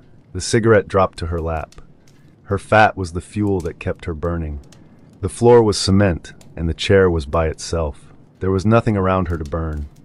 However, not everyone was convinced. Dr. Wilton M. Krogman, a physical anthropologist from the University of Pennsylvania who consulted on the case, stated, "I cannot conceive of such complete cremation without more burning in the apartment." He was puzzled that only Reeser, her chair, and the rug were consumed by the fire, and was particularly struck by the shrunken skull. In most fires intense enough to reduce a body to ashes, the skull would typically explode due to heat. Krogman admitted, "I regard it as the most amazing thing I have ever seen. As I review it, the short hairs on my neck bristle with vague fear. Were I living in the Middle Ages, I'd mutter something about black magic." Whether it was a crime, spontaneous combustion, the wick effect, or some unknown phenomenon, the mysterious death of Mary Reeser continues to confound and intrigue, decades after it occurred. Born in 1938, Michael Rockefeller was the youngest son of Governor Nelson Rockefeller, and heir to the wealth amassed by his great-grandfather, John D. Rockefeller. Despite familial expectations, Michael was a quiet, introspective soul, fascinated by art. After graduating from Harvard, he turned down the chance to manage the family empire, opting instead to find his own path. His father had recently inaugurated the Museum of Primitive Art, featuring works from various cultures such as the Nigerian, Aztec, and Mayan. Michael became captivated by these artifacts, especially those labeled primitive art, a term now considered outdated, but then used to describe the creations of indigenous peoples. He joined the museum's board, determined to make his mark by acquiring rare pieces from isolated communities. Inspired by conversations with officials from the Dutch National Museum of Ethnology, Michael Rockefeller embarked on a reconnaissance mission to Dutch New Guinea. His objective was to obtain artifacts from the Asmat, an indigenous tribe whose exposure to the outside world had been minimal, and who considered the land beyond their island to be inhabited by spirits. For the Asmat, white outsiders seemed supernatural, and Rockefeller's team became a subject of fascination, but not necessarily welcome. The team faced resistance. The Asmat people tolerated their presence but refused to sell cultural artifacts, such as the sacred bisht poles. Nonetheless, Rockefeller was enthralled by what he saw as a striking departure from Western norms. The Asmat practiced headhunting, cannibalism, and participated in rituals considered taboo in Western society. His diary reflected his amazement at the wild and remote culture he encountered. Rejuvenated by his findings, Michael set out on a second expedition to create a comprehensive anthropological study and establish a collection of Asmat art for his father's museum. Accompanied by René Wassing, a government anthropologist, they embarked on their fateful journey on November 19, 1961. As they neared the Asmat village of Otsjanep, their boat was caught in a sudden squall, capsizing in the turbulent waters. Clinging to the overturned boat, Michael declared, "I think I can make it," before diving into the sea. He was never seen again. Despite an exhaustive search involving ships, planes, and helicopters, no trace of Michael was found, and the Dutch authorities declared him dead due to drowning. However, alternative theories emerged over the years, suggesting the truth was too horrifying to be officially acknowledged.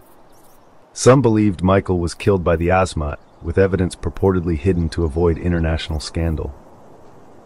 In 2014, journalist Carl Hoffman, in his book Savage Harvest, a tale of cannibals, colonialism, and Michael Rockefeller's tragic quest for primitive art, suggested that many inquiries conducted by Dutch authorities were indeed suppressed. Hoffman traveled to Otsjanep and discovered that stories of Michael's death were still whispered among the locals, tales of retribution for past killings by Dutch colonizers. Years earlier, in 1957, a violent clash had occurred between two Asmat tribes. Dutch colonial forces, seeking to quell the violence, inadvertently killed several Asmat leaders, setting the stage for revenge. When Michael swam ashore in 1961, the Asmat, who saw him as another representative of the white colonizers, enacted their revenge. As per the accounts gathered by Hoffman, Michael was speared, beheaded, and consumed in a ritualistic act meant to restore cosmic balance. Hoffman's inquiries revealed that while many Asmat people spoke of the killing, those directly involved refused to publicly confirm their involvement. However, certain witnesses provided chilling details of the tribe's rituals involving Michael's remains. His skull was cracked open, his brain consumed, his bones fashioned into tools and weapons, and his blood used in sacred ceremonies. The Asmat believed that by consuming Michael, they were absorbing the power taken by the tribe of the white man when their own leaders had been slain. However, the decision to kill Rockefeller soon became a source of dread for the Asmat, as the subsequent search terrified the villagers, who had never seen planes or helicopters before. An outbreak of cholera, which ravaged the region soon after, was seen as retribution for their actions. Hoffman's investigation ended with him witnessing a tribal reenactment that hinted at the death of a white man, a forbidden story that the Asmat people were unwilling to share with outsiders. He was warned, "Don't speak, don't tell this story. If you do, you will die." These chilling words leave us only a faint outline of the macabre fate that may have befallen Michael Rockefeller in 1961, a fate shrouded in secrecy, cultural miscommunication, and the violent clash between two worlds. The story of Richard Pananian is one that continues to resonate with those who recall the shocking scene that followed. On the morning of October 30th, 2015, the 20-year-old from Burbank tragically lost his life in a catastrophic crash on the 5 freeway near Griffith Park. Just before 7 a.m., the accident unfolded in a manner so bizarre and dramatic that it immediately became unforgettable. Pananian was thrown from his vehicle, landing atop an overhead exit ramp sign, an image that quickly spread across the media. Pananian had been driving his 2004 Ford Fiesta at an excessive speed, recklessly maneuvering along the right shoulder as he passed other cars. According to a witness, he made a sudden swerve to the left, slamming into the back of a 2004 Ford F-150, which was traveling at approximately 50 miles per hour in the fourth lane. The force of the collision sent the Fiesta into a chaotic spin, flipping multiple times as it careened up an embankment. During this violent series of events, Pananian was thrown from the car, soaring about 20 feet into the air before landing on an overhead exit sign. The sight of his body, perched on a sign marking the Colorado Street exit, vividly illustrated the surreal horror of the incident. The photograph, taken by a passerby and later shared with KTLA, quickly went viral, capturing the public's attention due to its shocking nature. Remarkably, the driver of the Ford F-150 and his two passengers emerged from the accident unscathed. According to the California Highway Patrol, CHP, Pananian was not wearing a seatbelt at the time of the collision, a critical detail that likely led to the fatal result. CHP officer Edgar Figueroa, present at the scene, remarked, "Any time you speed and you don't wear your seatbelt, there's a good chance you're going to get hurt, if not killed." Emergency crews, including paramedics from the Los Angeles Fire Department, responded quickly, but were unable to save Pananian, who was declared dead on the scene. Firefighters later used a ladder to cover his body and carefully retrieve it, a delicate process that took several hours to complete. The southbound lanes of the 5 freeway were closed temporarily, causing a major traffic backup. His death was a profound loss for his friends and coworkers, who mourned his passing on social media with a heartfelt message, "Rest in peace, Tico." This is the photo of another aftermath of a car accident in 1945, the result of traveling at a high rate of speed without wearing a seatbelt. Loana the Bloodthirster. These photographs fall into a category known as post-mortem photography, a practice where pictures were taken of people who had passed away. This concept will be crucial as we explore the disturbing tale of Loana the Bloodthirster. Most accounts suggest that the image in question was captured in 1909, an era when post-mortem photography served as a conventional and dignified way to pay homage to the deceased. As time passed, many such images lost their context, leaving behind an enigmatic legacy. However, a few photographs remain enveloped in chilling folklore, like this one, which has acquired a haunting reputation over the last 108 years. The origins of this particular photograph remain contested, and a definitive explanation is unlikely ever to emerge. Still, the most widespread version of events is deeply unsettling. It alleges that the woman in the photograph met her end after deliberately consuming a considerable amount of her own blood during an occult ritual. The most detailed version of the story identifies the woman as Loana, a 27-year-old inhabitant of a small Romanian village. Loana was said to be a fervent adherent of Zoroastrianism, one of the world's oldest religions. Although the faith still boasts millions of followers today, particularly in regions of East Asia, it was far less familiar in Western Europe, where Loana resided. In her predominantly Christian village, Zoroastrianism was often met with suspicion, and Loana herself was no exception.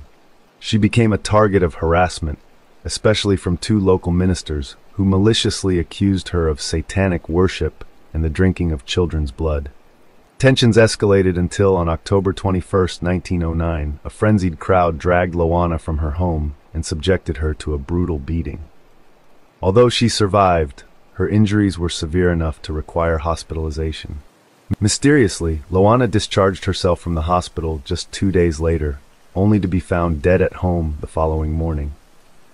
What adds another layer of mystery is the prevalent claim that Loana did not die as a direct result of the attack, but rather through a ritualistic form of suicide. Allegedly, she inflicted multiple cuts on her limbs and collected her blood in a ceremonial goblet. While no formal death certificate has surfaced, some accounts assert that the medical examiner determined her death was due to both extreme blood loss and the shock to her system from drinking a substantial quantity of blood, which likely led to cardiac arrest. When authorities discovered her body, they also came across an altar adorned with cryptic occult symbols and ritualistic herbs in her home. Yet the eerie story of Loana the Bloodthirster does not conclude with her demise. In fact, some argue that the true horrors began months after her death. Local legends recount that the two ministers who had fueled the suspicions about Loana's alleged satanic practices succumbed to a rare blood disease and died within a year of her passing. Other members of the vigilante mob also met untimely and bizarre deaths. One man was crushed by a falling tree, while another perished in a fire that consumed his farmhouse, claiming the lives of his wife and children as well. In more recent years, reports have surfaced suggesting that the curse surrounding Loana's death might not have ended with the deaths of those directly involved. In 2012, a Reddit user claimed to have developed unexplained wounds resembling stigmata after sharing Loana's photograph online, with bruises and cuts mysteriously appearing on their arms overnight. A few years later, a Pinterest user reported episodes of lucid dreaming and severe sleep paralysis after pinning the image. In these dreams, a spectral, pale figure resembling Loana stood over her, making slicing gestures in the air. Remarkably, the dreams only ceased after she removed the image from her board. These are just a few of the unsettling stories that continue to circulate. On October 13, 1972, Uruguayan Air Force Flight 571, transporting 45 individuals, including an entire rugby team, met a tragic end in the Andes Mountains while en route to Chile. This image shows the aircraft moments before the disaster. The crash, which was later attributed to a mistake by the pilots, marked the beginning of an unimaginable struggle for survival for the 33 individuals who initially survived, confronting not only the severe -30°C cold of the Andes, but also a series of unimaginable challenges to stay alive. In the immediate aftermath, the survivors, surrounded by the remnants of the plane and the icy peaks, initially clung to the belief that a rescue mission would arrive soon. They scavenged through the wreckage, using whatever they could find to stay warm and melting snow to stay hydrated. But as days dragged into weeks, their optimism began to fade. Despite their best efforts to signal for help, including crafting an SOS in the snow, no rescue was forthcoming. With their meager food supplies dwindling, starvation became a dire threat. The desolate, high-altitude environment provided no sources of food or water, forcing the survivors to confront a horrifying choice, to view the remains of those who had died in the crash as their only source of nourishment. 9 days in, with all food gone, they made the excruciating decision to consume the preserved bodies of their deceased companions, an act of survival, not cannibalism in the conventional sense. The first to take this step was a young medical student, Roberto Canessa, who reasoned that human flesh, like any other meat, could keep them alive. Yet the psychological and spiritual toll was immense.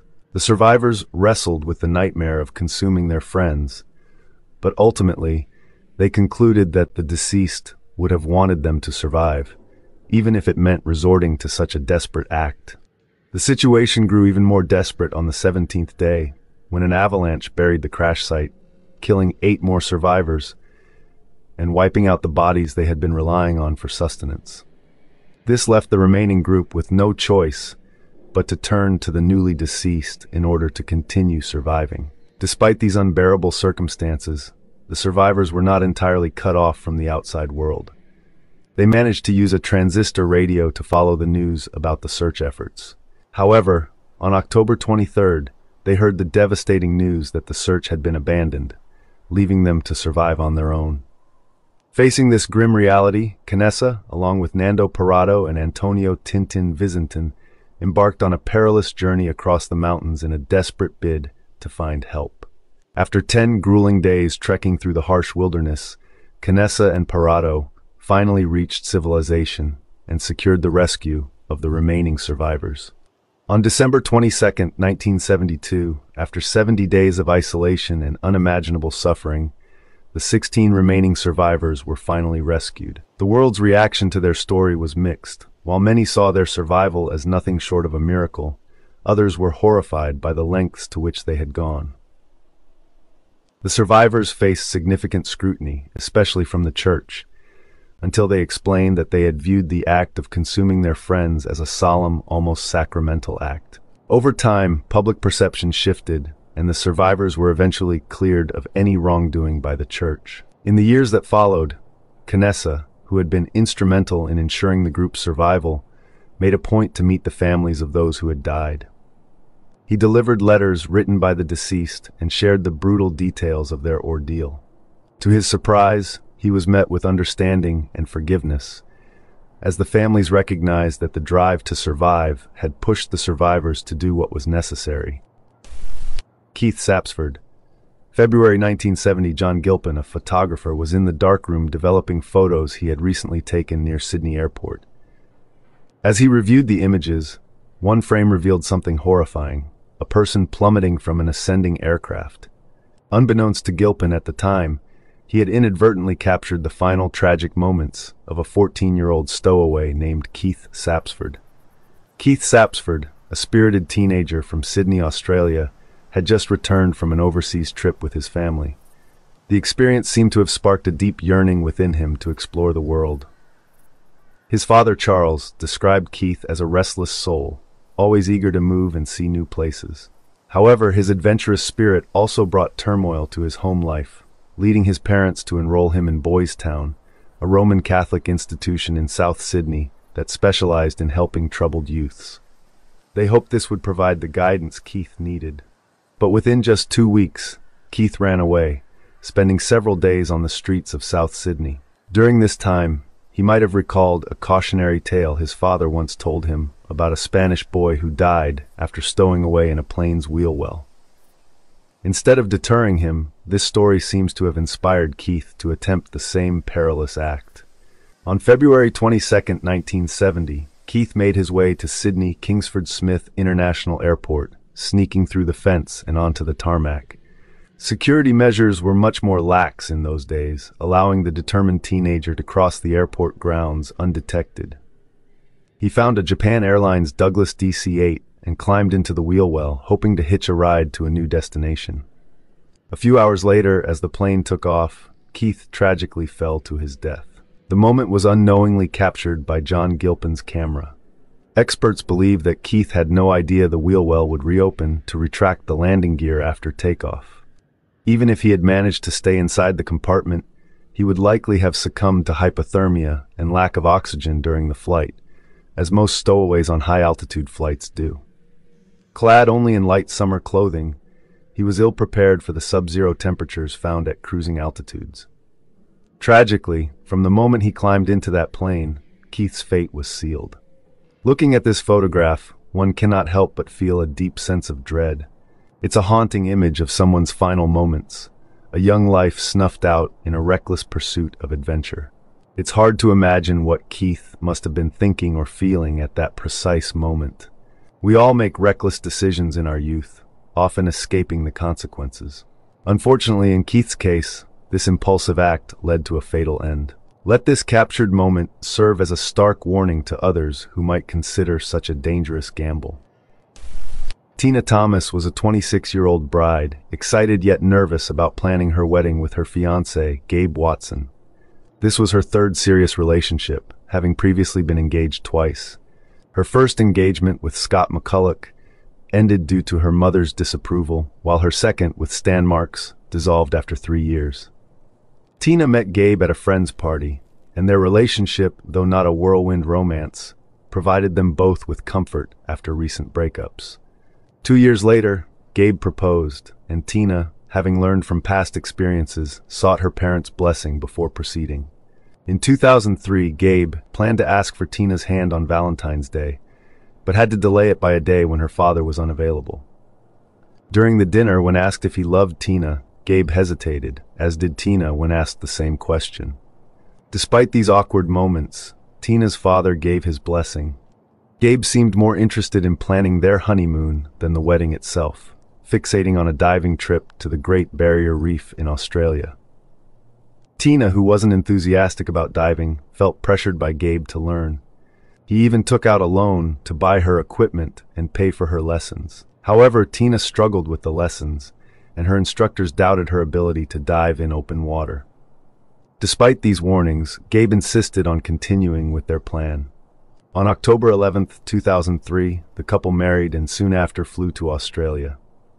While they enjoyed part of their honeymoon in Sydney, Tina grew increasingly anxious as their diving trip approached. On October 21st, they boarded a boat to dive at the Great Barrier Reef. Despite Gabe's experience, both he and Tina appeared unprepared for the dive. Tina struggled from the beginning, needing additional weight to descend and having trouble with her equipment. According to Gabe, Tina panicked during the dive, and while he tried to calm her, she sank rapidly, knocking his mask off in the process. By the time he fixed his mask and tried to reach her, she was too far away. Gabe then surfaced slowly, as per his training, and signaled for help. However, other divers in the crew later reported that Gabe seemed unconcerned and did not make a strong effort to save her. This was the last photo of Tina before she drowned. Tina's body was recovered at a depth of 82 feet, but resuscitation efforts failed. Witnesses described Gabe as detached and unemotional during the ordeal. Suspicion grew when an autopsy revealed bruises on Tina's neck and traces of common medications, but no definitive cause of death beyond drowning. Additionally, Gabe's behavior after Tina's death, such as requesting a refund for the dive and removing flowers from her grave, raised further doubts about his innocence. The investigation into Tina's death dragged on, with her parents believing Gabe had not done enough to save her, if not actively caused her death. During police interrogations, Gabe's erratic behavior, including crying and laughing, did little to dispel their suspicions. Although the case was complex, involving both circumstantial evidence and questionable behavior, it painted a troubling picture of Gabe's actions before and after Tina's death. He was later charged by Australian authorities with his wife's murder. The prosecution alleged that he had turned off Tina's air supply and held her underwater. However, in 2009, Gabe Watson pleaded guilty to a lesser charge of manslaughter due to criminal negligence. He served 18 months in an Australian prison. After his release and deportation to the United States, he faced additional legal proceedings in Alabama, where he was originally from. However, these charges were eventually dismissed, as the judge ruled there was insufficient evidence to suggest murder or that Watson had any financial motive. Tank Man. This photograph might not grab your attention right away. However, take a closer look at the individual in the background. That figure is known as the Tank Man, captured during the Tiananmen Square protests. Believed to be a student named Wang Weilin, this image was taken just moments before the iconic photograph that would later shock the world. The fate of Wang Weilin remains a mystery. Whether he was executed, imprisoned, or managed to escape abroad, no one truly knows. The vanishing of Tara Calico and the haunting photographs that followed. On September 20th, 1988, 19-year-old Tara Calico set off on her routine bike ride from her home in Belen, New Mexico. Little did anyone know it would be the last time she was seen. A year later, a pair of unsettling Polaroid photos surfaced in Florida, showing a bound woman. That morning, Tara left for her daily ride along New Mexico State Road 47. A route she was familiar with and had ridden many times with her mother, Patty Dole. Recently, however, Patty had stopped joining her.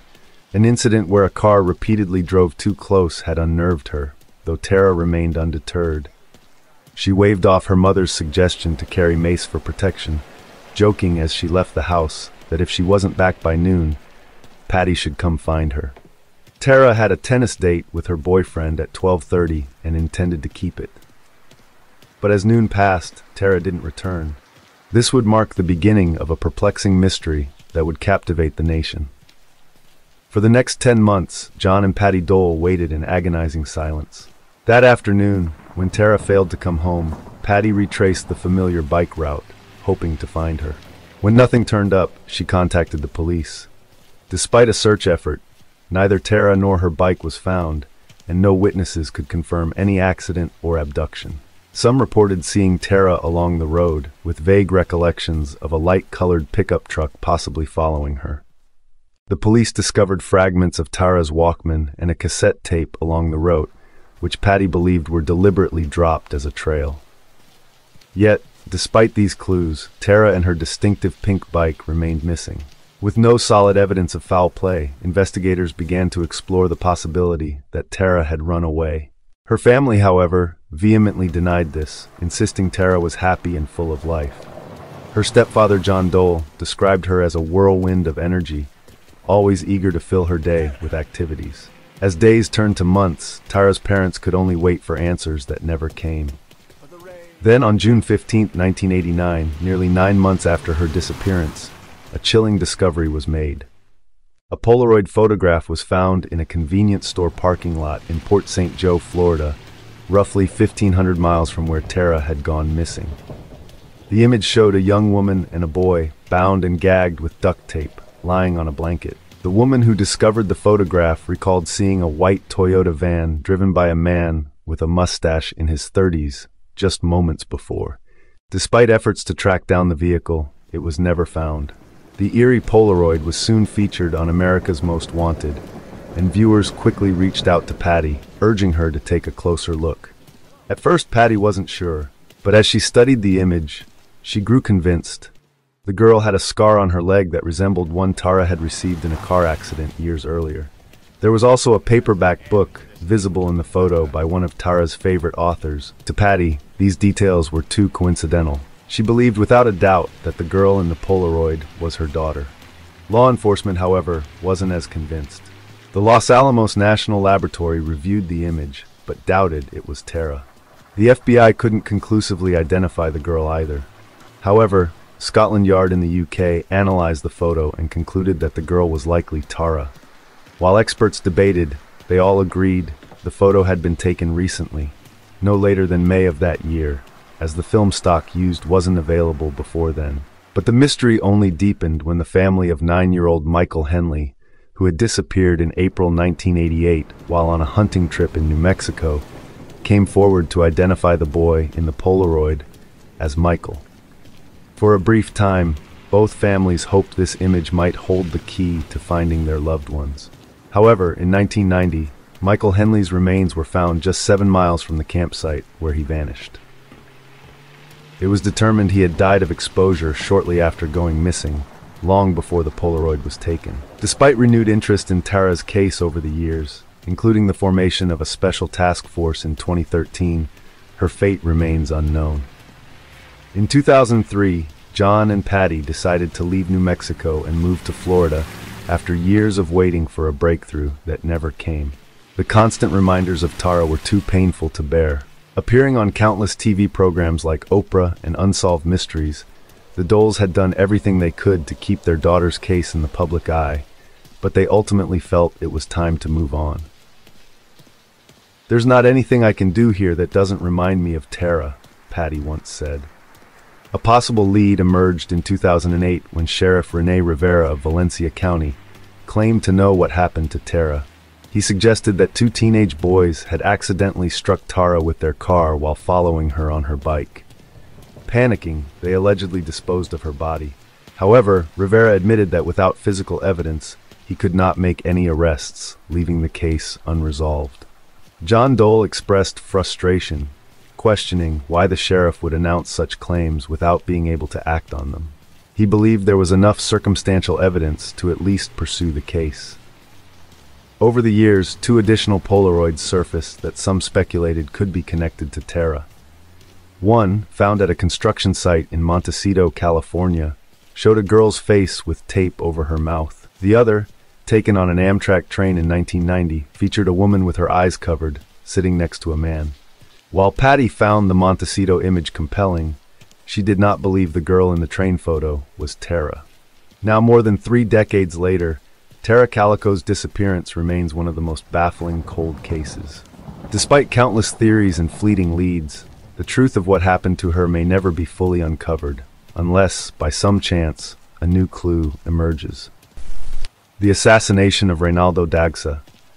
Just after midnight on January 1, 2011, Filipino politician Reynaldo Dagsa captured a seemingly innocent family photo on a street in Caloocan, completely unaware that he had also captured an image of the man who would soon take his life. Despite Dagsa's tragic death, his final photograph became crucial evidence. It provided law enforcement with the identity of his assassin, Arnel Buenaflor, who was apprehended shortly thereafter. Mark David Chapman, the assassin of John Lennon. On December 8, 1980, Mark David Chapman, a devout Christian with an obsession for J.D. Salinger's The Catcher in the Rye, made his mark on history by gunning down John Lennon outside the musician's residence in New York City. Chapman's arrest followed swiftly, but the damage was irreversible. The murder shocked Lennon's family and devastated millions of fans across the world, who mourned the loss of the beloved former Beatle. During the 1970s, John Lennon sought refuge in the relative anonymity of New York City. The constant attention he received in England had become unbearable, leading him to relocate with his wife, Yoko Ono, to the iconic Dakota Building in Manhattan. New York provided him a respite from the unrelenting public scrutiny. As he explained in an interview, people come and ask for autographs, or say hi, but they don't bug you. But Lennon could never have foreseen that one of those requests for an autograph would come from his future murderer. On that fateful evening, Chapman approached Lennon earlier in the day to ask for an autograph. Lennon, ever gracious, signed his album without hesitation, treating Chapman like any other fan. Yet later that night, as Lennon returned home around 11 p.m., Chapman was still there, lying in wait. This time, instead of asking for another autograph, Chapman pulled out a gun and shot Lennon 4 times. The bullets tore through Lennon's back, and though he was rushed to the hospital, he was declared dead on arrival. Even 4 decades later, the motivations behind Chapman's actions continue to confound, leaving dark questions about the man who robbed the world of John Lennon. But who was Mark David Chapman, and why did he commit such a horrific act? Chapman's story begins in Fort Worth, Texas, where he was born on May 10, 1955. His father, a U.S. Air Force staff sergeant, was known for his violent temper and regularly abused Chapman's mother, a nurse.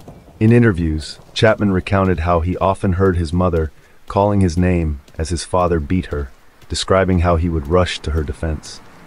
In a chilling confession, Chapman revealed that he had once contemplated killing his father in the months leading up to Lennon's murder. Chapman's list of potential victims wasn't limited to his father. He also fantasized about killing several celebrities, including Paul McCartney, Elizabeth Taylor, and Ronald Reagan. His descent into darkness was marked by a history of drug abuse and feelings of alienation, which began as early as his teenage years. By 14, he was regularly skipping school, experimenting with drugs, and even lived on the streets for a brief period. Ironically, Chapman had once idolized Lennon and the Beatles, and even professed to friends that he dreamt of becoming one of the band members. But his admiration turned to resentment after a 1966 interview in which Lennon remarked that the Beatles were more popular than Jesus. Chapman's disillusionment deepened, and he began to direct his anger towards Lennon, rewriting the lyrics to the song Imagine to say, "Imagine if John were dead." Chapman's mental state continued to unravel as he sought solace in religion and literature. In 1971, he became a born-again Christian and developed a fixation on Holden Caulfield, the protagonist of Salinger's The Catcher in the Rye. Chapman identified with Caulfield's feelings of isolation and societal rejection. By 1977, his deteriorating mental health led to a suicide attempt, though he would go on to marry Gloria Abe, a travel agent, 2 years later. Chapman's obsession with Lennon reached its peak in 1980 after reading Anthony Fawcett's John Lennon, One Day at a Time. He grew to believe that Lennon was a hypocrite who preached peace and love while living a life of luxury. By October of that year, Chapman had quit his job and traveled to New York City with one goal: to kill John Lennon. Armed with a copy of The Catcher in the Rye, which he would later claim was his statement, Chapman spent the day of December 8th waiting outside the Dakota Building. After obtaining an autograph from Lennon earlier that evening, Chapman returned to the scene just before 11 p.m. As Lennon and Ono arrived home, Chapman stepped out of the shadows and fired 5 rounds at Lennon, 4 of which struck the musician. After the shooting, Chapman made no attempt to flee. Instead, he remained at the scene, calmly reading from his copy of The Catcher in the Rye until police arrived. His defense team initially planned to argue that he was insane, but Chapman rejected this notion, choosing instead to plead guilty. Chapman's trial was a media spectacle, with prosecutors painting him as a cold, calculated killer. Though psychiatrists diagnosed him with schizophrenia and psychosis, he was deemed competent to stand trial. On August 24, 1981, Chapman was sentenced to 20 years to life in prison. Over the years, Chapman has expressed remorse for his actions, stating in one parole hearing that he had sought glory by killing Lenin, but had instead become a murderer. Despite his multiple expressions of regret, Chapman has been denied parole numerous times, in part due to the efforts of Yoko Ono, who has repeatedly written letters urging the board to keep him incarcerated. Chapman continues to serve his sentence at the Wende Correctional Facility in New York, where he remains a symbol of one of the darkest moments in music history. A notorious outlaw of the Wild West. This mugshot from 1883 is the sole surviving image of Pete Spence, a notorious outlaw who roamed the Arizona frontier alongside Frank and Tom McGlory. Already infamous as a thief, Spence emerged as the prime suspect in the 1882 murder of Morgan Earp, the brother of famed lawman Wyatt Earp. The only person who could testify against him was his own wife, but the court disallowed her testimony due to spousal privilege, despite her claims of overhearing Spence planning the crime with his associates. A year later, Spence was arrested again for brutally assaulting and killing a man, but he served a mere 18 months of a 5-year sentence, receiving an unexpected pardon from the governor. How cannibal serial killer Joachim Kroll was caught after his toilet got blocked by human remains. Joachim Kroll may not be as notorious as Ted Bundy or Jeffrey Dahmer, but his crimes are equally, if not more, horrifying. Dubbed the Ruhr Cannibal, Ruhr Hunter, or Duisburg Man-Eater, Kroll's gruesome murder spree claimed at least 14 lives, though authorities suspect he was responsible for even more deaths. This German serial killer, who resorted to cannibalism, chillingly admitted that he consumed parts of his victims as a means of saving money, as meat was expensive at the time. Despite evading authorities for nearly 20 years, during which several innocent men were wrongfully arrested for his murders, Kroll's horrific run came to an end when he clogged a shared toilet with his latest victim's intestines. Taken soon after his capture, this photo shows Kroll reenacting one of his murders for the police. Born in 1933 during the Nazi regime's rise in Germany, Kroll was the youngest of 8 children and was often regarded as weak. This constant belittlement, coupled with the instability of growing up in the midst of World War II, likely shaped his later violent tendencies. A frequent bedwetter, Kroll also essayed animals, both behaviors identified as warning signs within the McDonald Triad, which is used to predict violent behavior in adulthood. Like many families in wartime Germany, Kroll's family faced extreme poverty and hunger. His father, a soldier in the German army, was captured by the Russian army and never returned, leaving Kroll and his siblings to be raised by their mother. Struggling in school due to both the war and his learning difficulties, Kroll left education at 15, having only reached a 4th grade level. Later tests revealed that Kroll's IQ was just 78, and some reports suggest he may have been illiterate. Kroll's life took a dark turn while he was working as a farmhand. He later shared that witnessing the slaughter of animals sparked both a disturbing fascination with violence and inappropriate urges. His attempts to form a romantic relationship with a woman were unsuccessful, leaving him feeling socially awkward and inadequate. In his twisted mindset, he concluded that he could only have control in situations where the other person was no longer alive. In 1955, the same year his mother passed away, Kroll began his violent acts. His first known victim was 19-year-old Irmgard Strahl, whom he abducted from the village of Wallstede. Kroll ended her life through strangulation and then committed unspeakable acts afterward. Authorities believe that after this incident, Kroll continued his violent behavior over the years, although the exact number of his victims remains unclear. On June 16, 1959, Kroll's next known murder took place when he took the life of 24-year-old Clara Frieda Tesmer.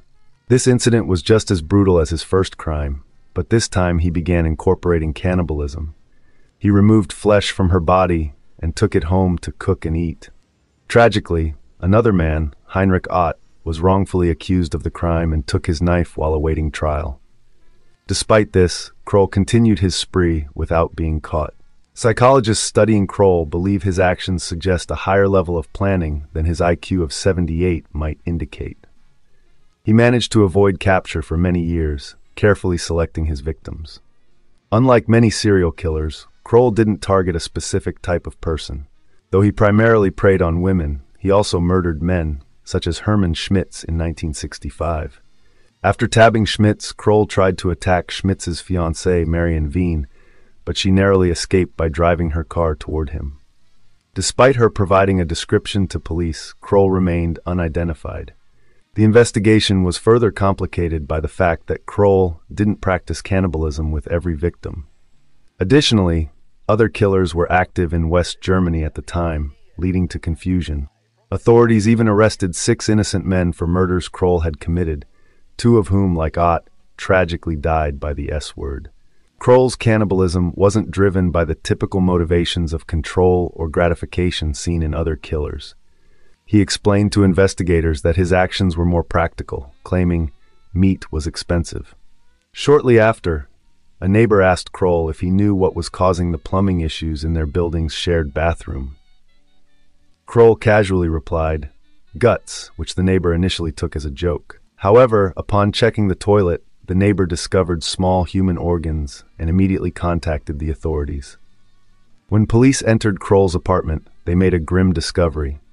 Marion Kettner's body had been disassembled, with some parts stored in the refrigerator. A hand was found cooking on the stove, and other remains had caused the plumbing to back up. Upon further inspection of the shared bathroom, authorities found organs like Kettner's liver, lungs, kidneys, and heart. Kroll was swiftly arrested. He confessed to Kettner's murder, along with 13 others, including the killings of Irmgard Strahl and Clara Frida Tesmer. He also admitted to cannibalism. While in custody, Kroll cooperated with authorities, believing that he would receive treatment for his violent impulses and be released. However, after years of incarceration, he was formally charged with 8 murders and 1 attempted murder. His trial lasted an exhausting 151 days. Ultimately, instead of the treatment he hoped for, Kroll was sentenced to life in prison in April 1982. He passed away in 1991 at the age of 58 due to a heart attack. Among the most chilling photographs of the past are those taken inside the mental asylums of the early 20th century. This unsettling image depicts a patient restrained in a French mental institution in 1900. The details surrounding the individual's condition remain unknown, reflecting the limited understanding of mental health at the time, when people were institutionalized for a wide range of conditions, from depression and war trauma to schizophrenia and cognitive impairments. Given the often secretive nature of these institutions, the full extent of the mistreatment and suffering endured by patients may never be known. The prelude to the Jonestown Massacre. Before the September 11 attacks, the Jonestown Massacre represented the largest deliberate loss of American civilian life in history. On November 18, 1978, Jim Jones, leader of the People's Temple, convinced his followers in a remote Guyanese settlement that the U.S. government was coming to harm them and take away their children.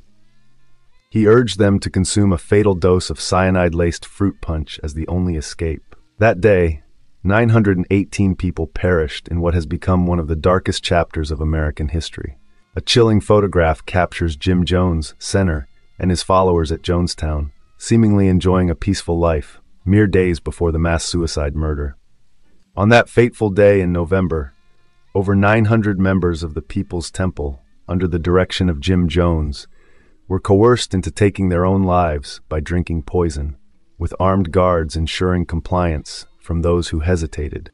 Today, the event is often remembered in the popular imagination as the time when the followers of the People's Temple drank the Kool-Aid, a phrase that fails to capture the complexities and horror of what truly transpired.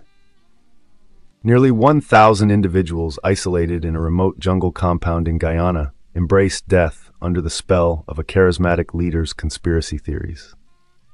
The question remains, how could so many people fall so deeply under the sway of a cult leader that they were willing to follow him to such a tragic end? To understand why nearly 1,000 people lost their lives at Jonestown, we must consider the context of the 1970s, a time when many sought an integrated, equitable society free from racism and inequality. For the followers of Jim Jones, the People's Temple promised this vision. Jones himself, once a respected figure in the civil rights movement and founder of one of the first racially integrated churches in the Midwest, had gained a reputation as a social justice warrior. His early work earned him the support of influential leaders and the admiration of a diverse congregation. However, Jones's ambitions extended beyond religious leadership. To attract followers and funding, he delved into faith healing, performing elaborate hoaxes that he rationalized as necessary for a greater good. These early deceptions set a precedent for the manipulation and control that would only grow more dangerous over time. As the 1970s progressed, Jones's behavior became increasingly erratic and paranoid. He spoke frequently of an impending doomsday, often blaming a corrupt government for the looming catastrophe. Despite his paranoia, Jones retained the support of prominent political figures, including First Lady Rosalynn Carter and California Governor Jerry Brown. However, a series of defections from the temple brought intense media scrutiny, revealing scandalous behavior and abuses of power. Faced with mounting criticism, Jones decided to relocate the People's Temple to Guyana, drawn by its socialist government and lack of an extradition treaty with the U.S. There, in the dense jungle, the temple constructed what was meant to be a utopian commune, a pure Marxist society. But life at Jonestown quickly turned grim. Followers endured grueling labor, hunger, and constant propaganda in the form of lectures and films. As Jones's mental and physical health deteriorated, he became increasingly reliant on drugs, further exacerbating his paranoia and instability. Conditions at Jonestown grew harsher by the day. Jones's speeches, broadcast incessantly over loudspeakers, grew more incoherent and apocalyptic. Followers were subjected to harsh punishments, including confinement in small boxes or being left in dry wells overnight. Some were beaten for minor infractions, while others were forced to participate in white night drills, where they rehearsed the ritual of mass suicide. By the time U.S. Congressman Leo Ryan arrived in Guyana to investigate reports of mistreatment, Jonestown was teetering on the brink. Despite an initial impression that most residents were there willingly, a small number asked to leave with Ryan's delegation, which triggered Jones's paranoia. Convinced that the government would soon destroy everything he had built, Jones ordered his armed guards to attack Ryan and his party at a nearby airstrip, killing 5, including the congressman. The murder of Congressman Ryan marked the point of no return. Jones gathered his followers and told them that their enemies would soon descend upon them. Faced with the imminent arrival of authorities, he presented revolutionary as the only dignified option left. He urged his followers to drink a cyanide-laced fruit punch, telling them it was better to die peacefully than to be captured and tortured. The final moments were captured in a chilling audio recording. Jones can be heard urging calm, reassuring parents that their children will suffer no pain, and castigating those who express doubts or hesitations. As the poison began to take effect, the compound descended into chaos. Children screamed and parents wept. Yet Jones remained detached, issuing commands and urging his followers to finish what they had started. When Guyanese authorities arrived at the Jonestown compound the following day, they were met with a horrifying sight. Hundreds of bodies strewn across the ground. The dead included nearly 300 children who had been given poison by their parents. Among the adults, many were elderly or dependent on others for survival. Jim Jones was found dead from a gunshot wound to the head, having chosen to avoid the poison himself. The Jonestown tragedy is often referred to as a massacre rather than a mass suicide, given the presence of armed guards and the clear signs of coercion. While some members may have believed they were participating in yet another drill, for others, there was no escape. The complex interplay of devotion, manipulation, and fear culminated in one of history's most disturbing and tragic events. The question of whether the followers truly chose their fate or were victims of Jones's manipulation remains, but one thing is clear. The Jonestown Massacre is a haunting reminder of the dangers of blind devotion and the perils of unchecked authority. The Salem UFO sighting. On the morning of August 3, 1952, a photograph was taken that seemed to show four unidentified flying objects hovering over the skies of Salem, Massachusetts. Captured by Shell Alpert at the Salem Coast Guard Air Station, the image shows these mysterious lights above the areas of Winter Island and Cat Cove. While some claim the lights were merely reflections on a window, others point to multiple UFO sightings reported throughout the 1950s. The true nature of the photograph remains an enigma that may never be solved. William Heirens, the 17-year-old convicted for murdering a girl aged 6. Born in Chicago in 1928, just before the Great Depression, Heirens grew up in a home marked by poverty and frequent parental conflict. As a young boy, he sought escape by wandering the streets, often engaging in petty theft.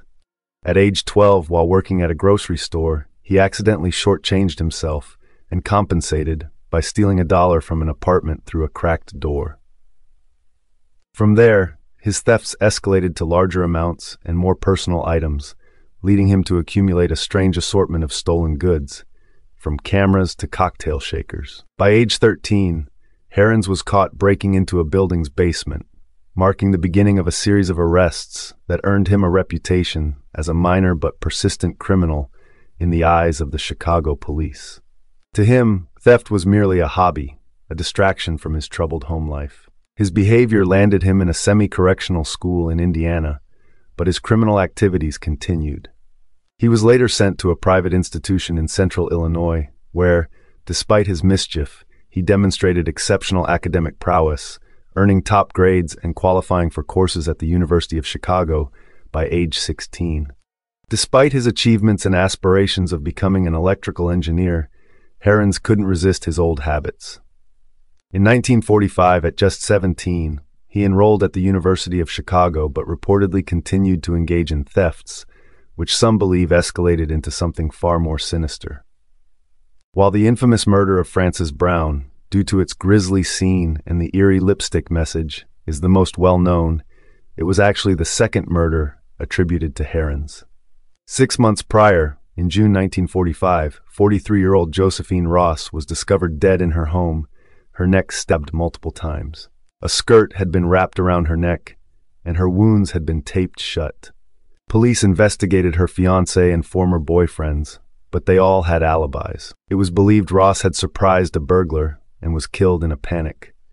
The only clue was a few strands of dark hair clutched in her hand, leading authorities to suspect a dark-haired individual. With no witnesses or reports of suspicious characters, the case seemed destined to remain unsolved until the next murder, 6 months later.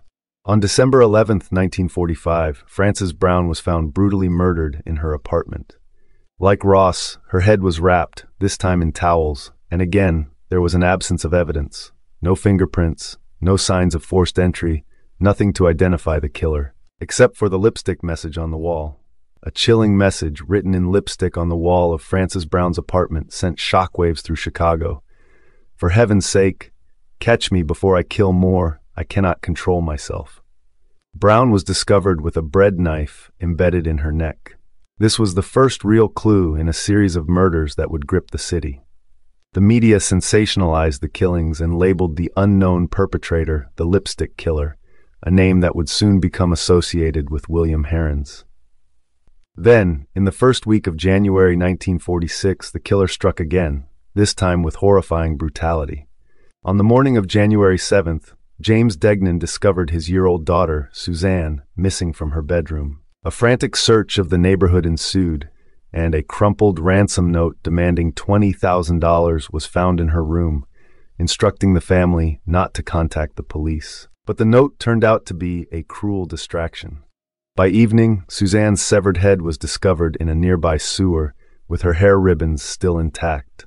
Her dismembered remains were later found scattered in other sewer basins. While Chicago reeled from the news, Heirens continued his life at the University of Chicago, seemingly unperturbed by the chaos unfolding around him. By June 1946, he was enjoying life, taking dance classes, playing chess, and developing new romantic interests. But when he found himself short on cash for a date, Heirens reverted to theft. Attempting to cash a stolen savings bond at a closed post office, he instead reached into an open apartment door in the same neighborhood where Suzanne Degnan had lived. Caught in the act, Heirens fled but was pursued by 2 police officers. During the chase, a gunfight broke out, though whether Heirens or the officers fired first remains disputed. In the ensuing chaos, an off-duty officer apprehended Heirens by knocking him out with a stack of flower pots. It was a comically abrupt end to a serious chase, but what followed was no laughing matter for Heirens.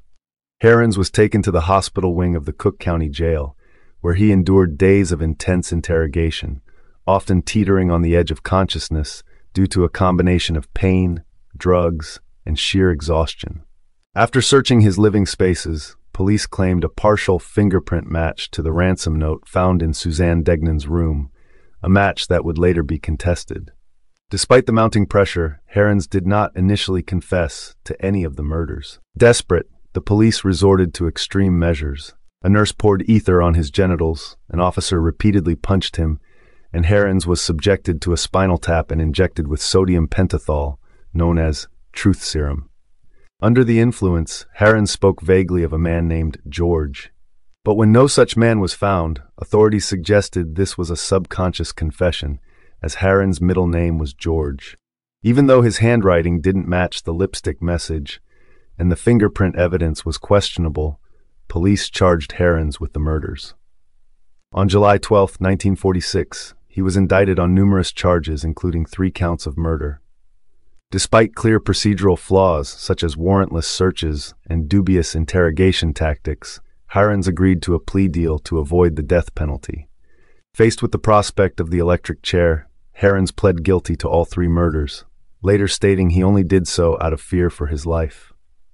This decision spared him execution, but condemned him to life imprisonment. For the next 65 years, Heirens remained incarcerated, becoming Chicago's longest-serving prisoner and maintaining his innocence until his death in 2012 at age 83. Heirens would die with the label of the Lipstick Killer, but questions about his guilt linger to this day.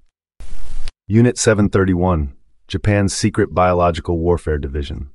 During the years before and throughout World War II, Unit 731, a covert branch of the Japanese military, committed some of the most horrifying human rights abuses in history.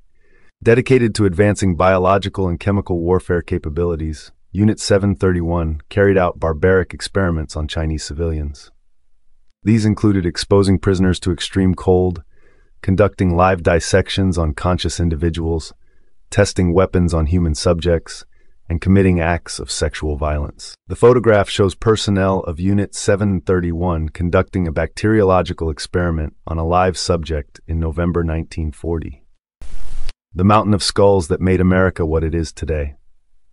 A single photograph captures the chilling reality of the mass buffalo slaughter carried out by settlers during the westward expansion of America. The image serves as a stark reminder of the brutal lengths to which settlers went in their quest to claim and colonize the American West. The American bison once stood as a powerful emblem of the vast, seemingly infinite expanse of land and possibility that characterized the United States. But as settlers moved westward, driven by the doctrine of manifest destiny, the bison came to represent something darker: the cost of a nation's expansion at any price. Before European settlers arrived, the Great Plains were home to an estimated 30 to 60 million bison. Native American tribes lived in harmony with these great herds, using them as a sustainable resource for food, clothing, shelter, and tools. The relationship was one of balance, a mutual existence rooted in respect for the natural world. However, when American settlers surged westward, they brought with them an insatiable hunger for more land and resources, including the bison. Hunters riding cross-country trains would lean out of windows and shoot at the bison as they passed, killing numerous animals in a matter of minutes. The trains would then stop to allow passengers to strip the hides for fur coats or carve out the tongues to be served as delicacies back east, leaving the carcasses to waste. Unlike the Native Americans, these hunters had no intention of using the entire animal. They only wanted the parts that could be easily sold or consumed. This unrestrained exploitation led to a staggering decline in the bison population. From around 30 to 60 million in the early 19th century, the numbers fell to just 325 by the end of the 1800s. Though it's difficult to find exact figures for the total number of bison killed, one railroad company reported shipping over 500,000 hides to the east between 1872 and 1874 alone, a number that gives a glimpse into the scale of the destruction. To the settlers, however, this was merely a stepping stone in the pursuit of manifest destiny, a widely held belief that Americans were divinely ordained to spread across the continent from the Atlantic to the Pacific. The eradication of the bison was also a calculated tactic in the campaign against Native American populations. By wiping out their primary food source, settlers aimed to weaken and displace indigenous communities. In 1873, Columbus Delano, then Secretary of the Interior, wrote, "I would not seriously regret the total disappearance of the buffalo from our western plains in its effect upon the Indians." Echoing this sentiment, General Philip Sheridan, a prominent figure in the Indian Wars, told the Texas legislature the following year that bison hunters were destroying the Indians' commissary and that the extermination should continue until the buffalo were gone. These ideologies and conflicts can often feel abstract and hard to grasp. Yet, in the case of manifest destiny, the near-total annihilation of the bison offers a stark, concrete representation of the doctrine's impact. Today, after more than a century of conservation efforts, the bison population has slowly recovered to around 500,000. However, the haunting legacy of the buffalo slaughter still lingers as a testament to the ruthless pursuit of expansion that helped shape America. The prayer of the doomed Apollo 1 astronauts. This seemingly playful photograph of the Apollo 1 crew, Roger Chaffee, Virgil Grissom, and Ed White, praying over a miniature model of their spacecraft, took on a grim significance in the aftermath of their tragic deaths. On January 27, 1967, all three astronauts perished in a fire during a test launch. The crew had previously expressed concerns to Joseph Shea, the Apollo spacecraft program office manager, about the hazardous materials on board their craft.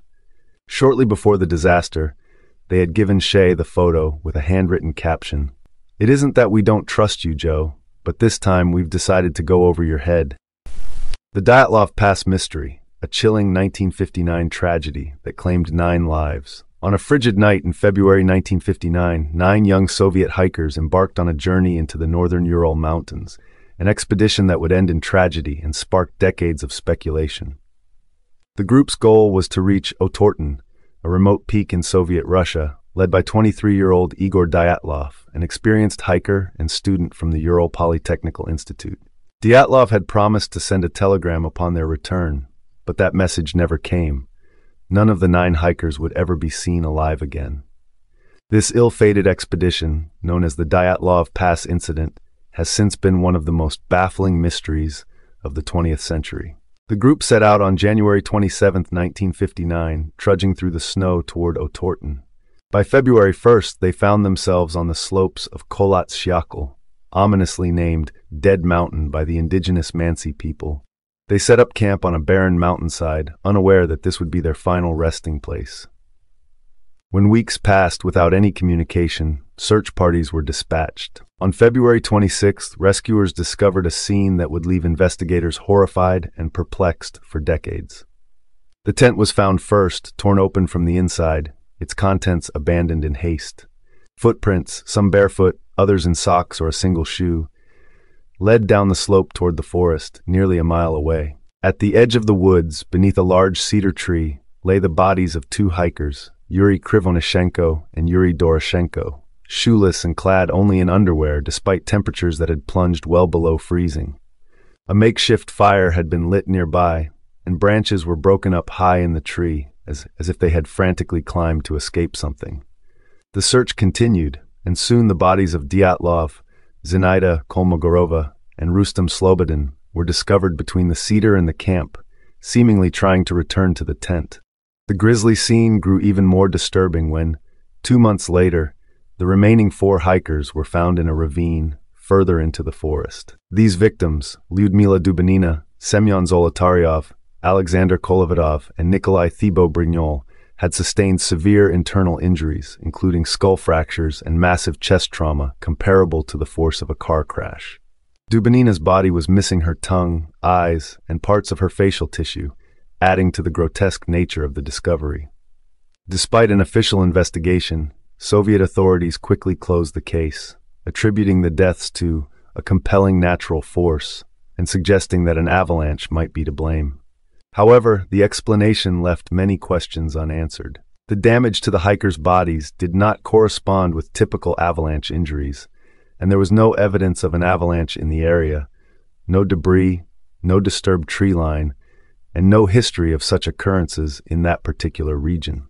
The uncertainty only fueled speculation and the imagination of amateur detectives and conspiracy theorists alike. Over the decades, numerous theories emerged. Some suggested that the hikers had been disoriented by an extreme weather phenomenon, such as a katabatic wind or infrasound, which could have caused panic. Others pointed to potential secret military tests, citing reports of strange orange orbs in the sky around the time of the incident, possibly linked to a classified weapon.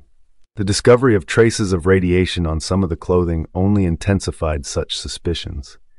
Alternative explanations ranged from the outlandish, like an attack by a Yeti or extraterrestrials, to more grounded but equally grim possibilities, such as an encounter with violent escaped prisoners or a deadly argument within the group.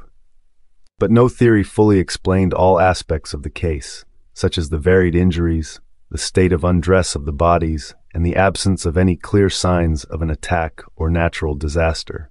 In 2019, the Russian government reopened the investigation, narrowing its focus to 3 possible explanations: an avalanche, a snow slab, or a hurricane. In 2020, they concluded that a small avalanche forced the hikers to flee their tent in the dead of night, leading to their deaths from hypothermia. However, many experts and amateur sleuths remain unconvinced, arguing that the avalanche theory still fails to explain the extent of the injuries or the lack of physical evidence for such an event. In 2021, Swiss researchers Alexander Puzrin and Johann Gaum published a study proposing that a specific type of avalanche, a snow slab, combined with the slope's particular conditions, could account for the group's sudden flight from their tent and the subsequent injuries. Their theory gained some traction, but for many, it remains speculative. As of today, the Dyatlov Pass incident is officially considered solved, but many questions remain unanswered, leaving it a mystery that continues to captivate and confound. The tragedy of Dyatlov Pass has since been memorialized. The pass now bears the name of its doomed leader, and a monument stands in Yekaterinburg's Mykajlov Cemetery, honoring the 9 hikers who perished under such enigmatic circumstances. To this day, the true nature of what happened on that desolate mountainside remains locked in the frozen expanse of the Ural Mountains, a puzzle that may never be completely solved. The Hilo Tsunami of 1946.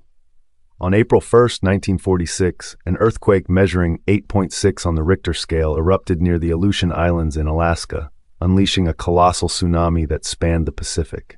The powerful quake generated massive ocean waves that surged to heights equivalent to a 13-story building. The tsunami swept across the Pacific, ultimately crashing into Hilo, Hawaii. The impact was catastrophic, claiming over 170 lives and cementing its place as one of Hawaii's deadliest natural disasters.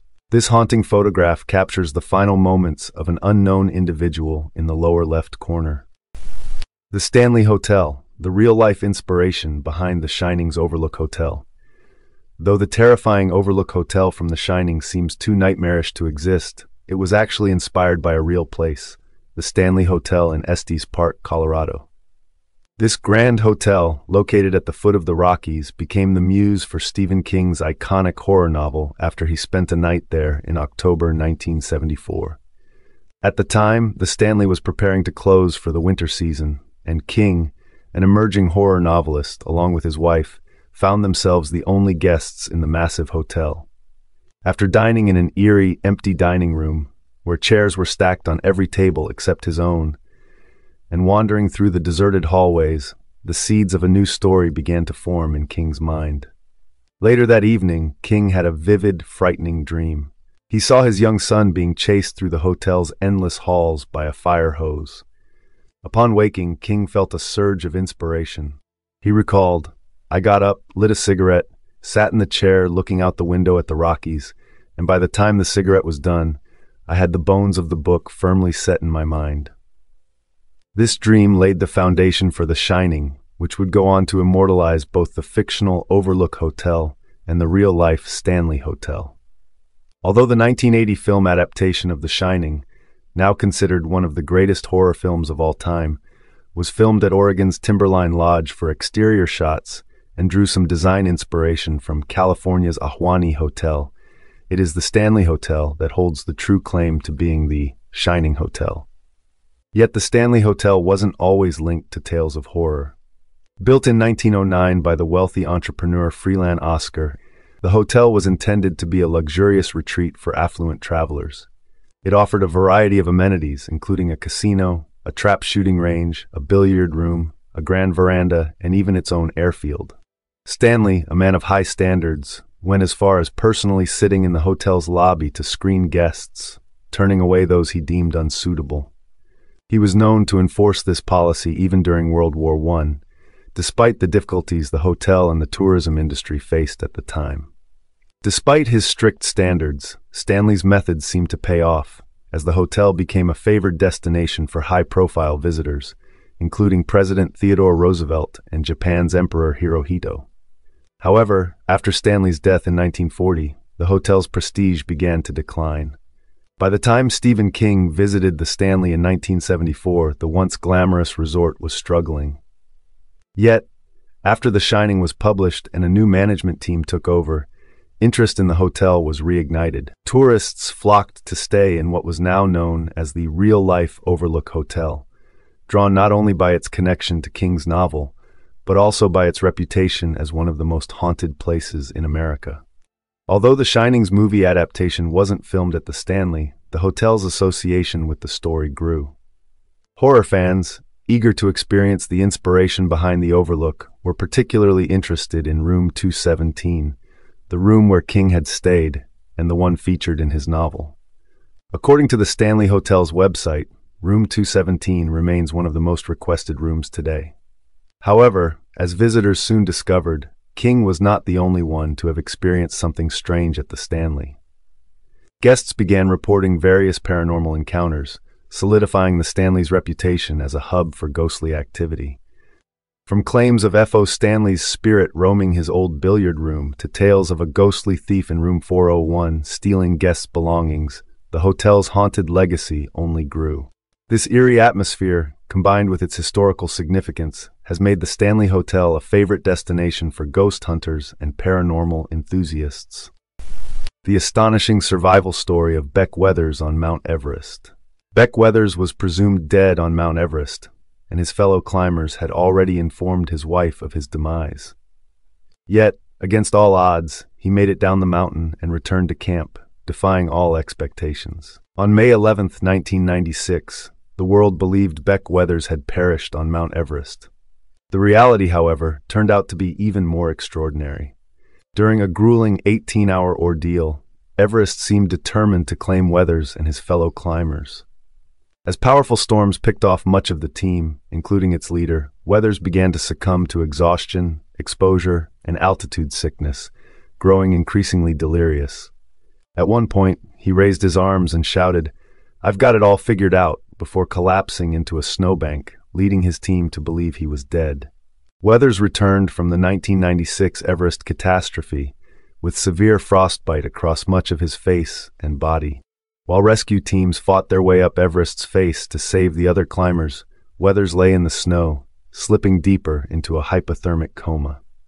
Two rescuers assessed his condition and decided he was beyond help, leaving him as just another casualty of Everest.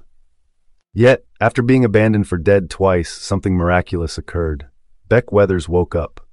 His face and body were covered in black frostbite, yet he somehow mustered the strength to lift himself out of the snow and eventually find his way down the mountain.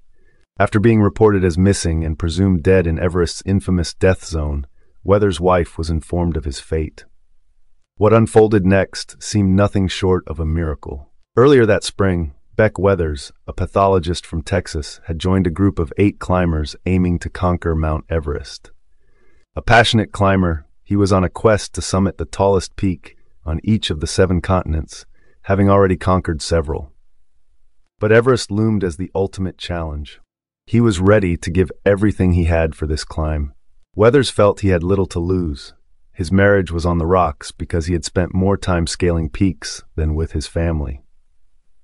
Unbeknownst to him, his wife had decided to file for divorce upon his return. Yet, focused solely on the ascent, he pushed these concerns aside. However, the environment he entered was unrelentingly hostile, with temperatures averaging -21 degrees Fahrenheit and wind speeds reaching up to 157 miles per hour. On May 10, 1996, Weathers arrived at Everest Base Camp, fully prepared to tackle the ascent. The expedition was led by seasoned mountaineer Rob Hall, a New Zealander who had scaled all 7 summits and summited Everest 5 times. With Hall's confidence, the group felt assured. On that clear May morning, 8 climbers set out full of optimism. The initial hours of the climb seemed almost easy, but they soon discovered how unforgiving the mountain could be. Before the expedition, Weathers had undergone a routine surgery, radial keratotomy, to correct his nearsightedness. Unfortunately, the high altitude altered the shape of his still recovering corneas, leaving him nearly blind in the dimming light. Recognizing the danger, Hall ordered Weathers to stay put on the trail while he led the others to the summit, promising to retrieve him on the descent. Begrudgingly, Weathers agreed. He waited as numerous other climbers passed him on their way down, some offering to take him with them. But he remained steadfast, trusting Hall to return. Tragically, Hall never made it back. After one climber became too weak to continue at the summit, Hall refused to abandon him. He remained with the climber, ultimately succumbing to the cold. His body still lies just below the south summit to this day. Nearly 10 hours passed before Weathers sensed something had gone wrong. He waited alone, hoping another team member would pass by. Around 5 p.m., a climber informed him that Hall was stranded. Despite knowing he should descend, Weathers chose to wait for another teammate said to be close behind. Mike Groom, another experienced climber and team leader, eventually arrived and decided to guide Weathers and a few others back to their camp for the night. As they made their way, a violent storm erupted, engulfing the mountain in snow and reducing visibility to almost nothing. At one point, the group nearly stumbled off the mountain's edge while searching for their tents. Weathers lost a glove during the journey and began feeling the effects of altitude and cold. While his teammates huddled together for warmth, Weathers, overcome with delirium, stood up, raised his arms, and began shouting incoherently. A fierce gust of wind knocked him backward into the snow. That night, a Russian guide rescued the rest of the team, but seeing Weathers' condition, left him behind, believing him beyond saving. As is often the practice on Everest, Weathers was left where he lay, destined to become one of its many lost souls. The next morning, after the storm subsided, a Canadian doctor climbed up to check on Weathers and another climber, Yasuko Namba. Finding Namba's body encased in ice, he determined she was beyond help. Then, turning to Weathers, he saw a man barely alive, his face covered in ice, his jacket open, his limbs rigid with frostbite. The doctor concluded that Weathers was also beyond saving and left him there for the second time. But Beck Weathers wasn't dead. Incredibly, around 4 p.m., he awoke from his hypothermic coma. "I was so far gone in terms of not being connected to where I was," he later recalled. "There was a nice, warm, comfortable sense of being in my bed. It was really not unpleasant." As he came to his senses, he realized he was lying on the mountain, not in a bed. His right arm made a wooden sound when it hit the ground. Adrenaline surged through him as the reality of his situation dawned. This was not a dream, he realized. If I don't get up, if I don't move, I'm gonna die right here. He summoned his strength and staggered down the mountain, stumbling on frost-bitten feet that felt like fragile porcelain. When he reached a lower camp, the climbers there were astounded. Despite his blackened face and frostbitten limbs, Beck Weathers was alive, walking and talking. News of his miraculous survival quickly spread to the base camp, shocking everyone. Not only was Beck Weathers alive, but he had seemingly come back from the dead. After the Canadian doctor left him for dead, his wife had been informed of his demise. Yet there he stood, battered but very much alive. Within hours, a rescue helicopter was dispatched, the highest altitude rescue mission ever attempted, to airlift him to a hospital. Weathers lost his right arm, most of the fingers on his left hand, several toes, and his nose to frostbite. Remarkably, doctors fashioned a new nose for him from the skin of his neck and ear, growing it on his forehead before transplanting it to its proper place. Ever the joker, Weathers quipped to his rescuers, "They told me this trip would cost me an arm and a leg. So far I've gotten a better deal." Beck Weathers has since retired from climbing and focused on his family. While he never completed the 7 summits, he believes he achieved a greater victory. His wife, furious that he had been left to die, chose not to divorce him and instead supported him through his recovery. Weathers' near-death experience not only saved his life, but also his marriage. He later chronicled his ordeal in his memoir, Left for Dead: My Journey Home from Everest. Though he emerged from the mountain physically diminished, he claims he has never been more spiritually whole. The Rothschild Surrealist Ball of 1972 remains one of the most enigmatic and unsettling gatherings in modern history. Attendees adorned themselves in bizarre masks and elaborate costumes, creating an atmosphere of mystery and intrigue. The Rothschild family, long a subject of conspiracy theories that accused them of everything from manipulating global finances to instigating wars, only fueled such speculations with this extravagant event hosted by Baroness Marie-Hélène de Rothschild at the Château de Ferrières in France. The guest list was just as curious, including Salvador Dali and Audrey Hepburn, while the dessert featured a life-sized female figure made entirely of sugar, adding another layer of surrealism to the affair. 20 chilling images from inside Ed Gein's House of Horrors. Inside the home of Ed Gein, authorities found a gruesome assortment of macabre items, including a trash can and several chairs upholstered in human skin, a belt and corset fashioned from severed nipples, and skulls transformed into bowls. While Ed Gein may not possess the same immediate recognition as notorious killers like Ted Bundy, the discoveries made in his home following his arrest sent shockwaves through 1950s America, leaving a legacy of horror that endures to this day. Gein's morbid obsession with his deceased mother served as a direct influence on Robert Bloch's 1959 novel Psycho and its subsequent film adaptation. His penchant for memberment and the crafting of grotesque items such as skin-covered chairs, masks, and lampshades became essential elements in the visceral horror depicted in movies like The Texas Chainsaw Massacre and The Silence of the Lambs. Yet, before Gein's atrocities found their way into the pages of world-renowned literature, silver screens, and the collective memory of a post-war nation basking in the glow of perceived innocence, he was merely another resident of Plainfield, Wisconsin. It wasn't until authorities breached the walls of his House of Horrors that the full extent of his derangement was revealed. The contents of Ed Gein's house become even more disturbing when one considers his life story. Like many serial killers, Gein's gruesome interests took root early, often stemming from abusive, sexual, or masochistic tendencies.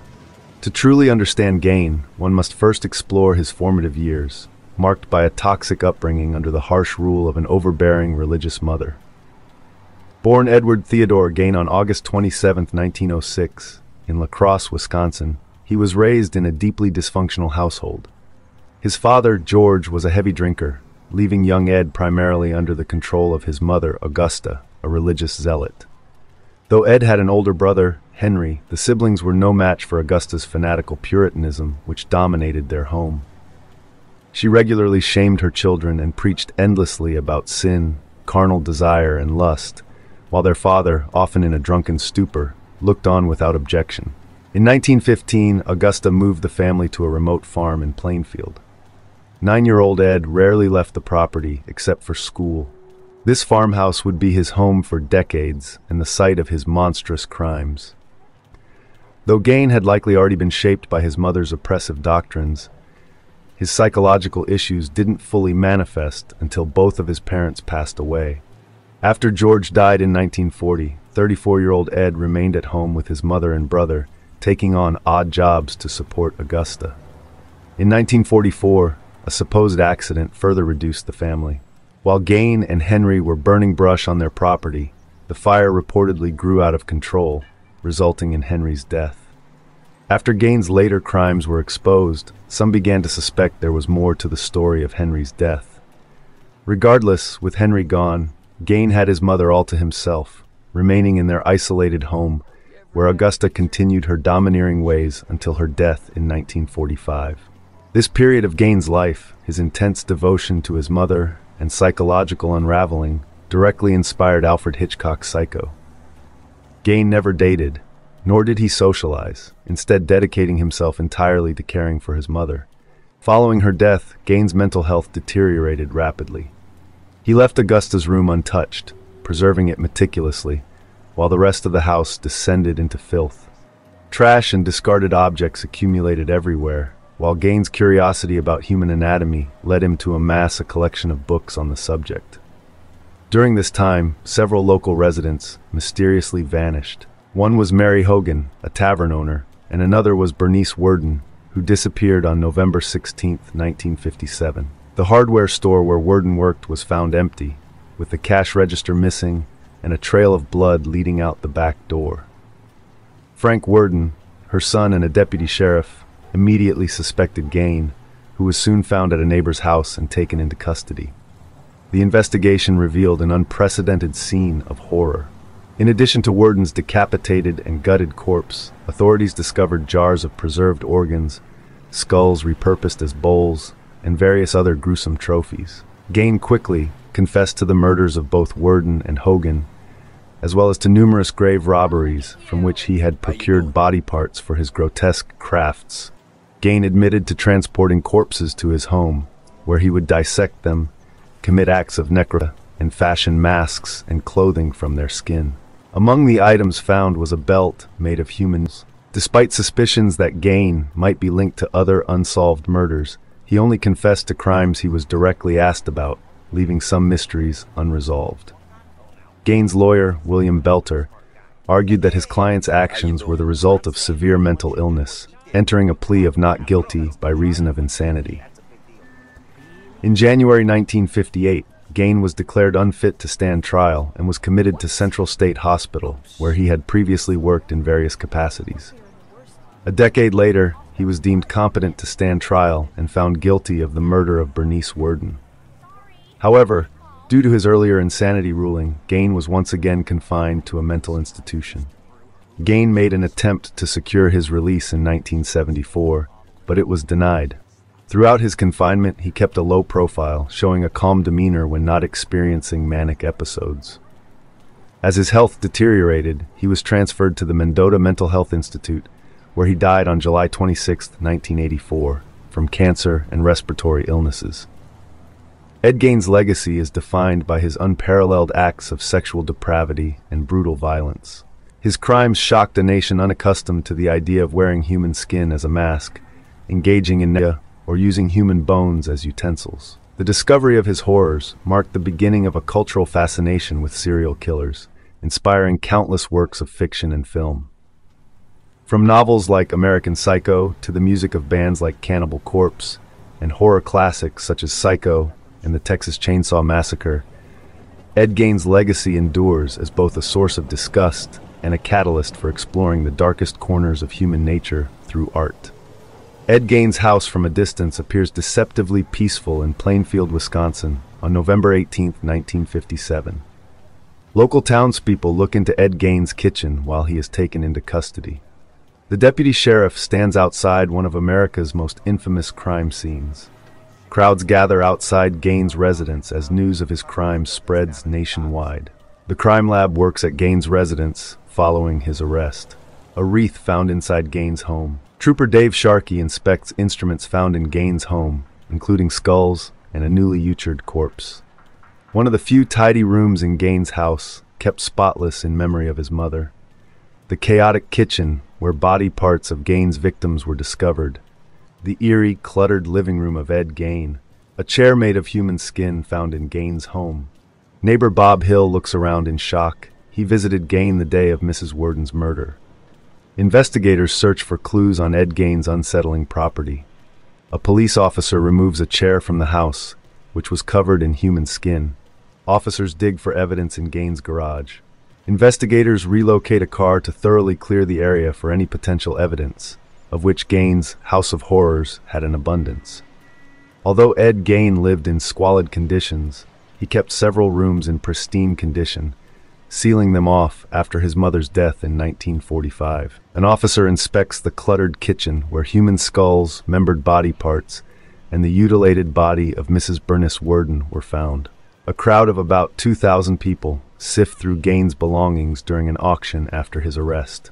The remains of Gein's house, reduced to smoldering rubble after a fire of unknown origin destroyed it,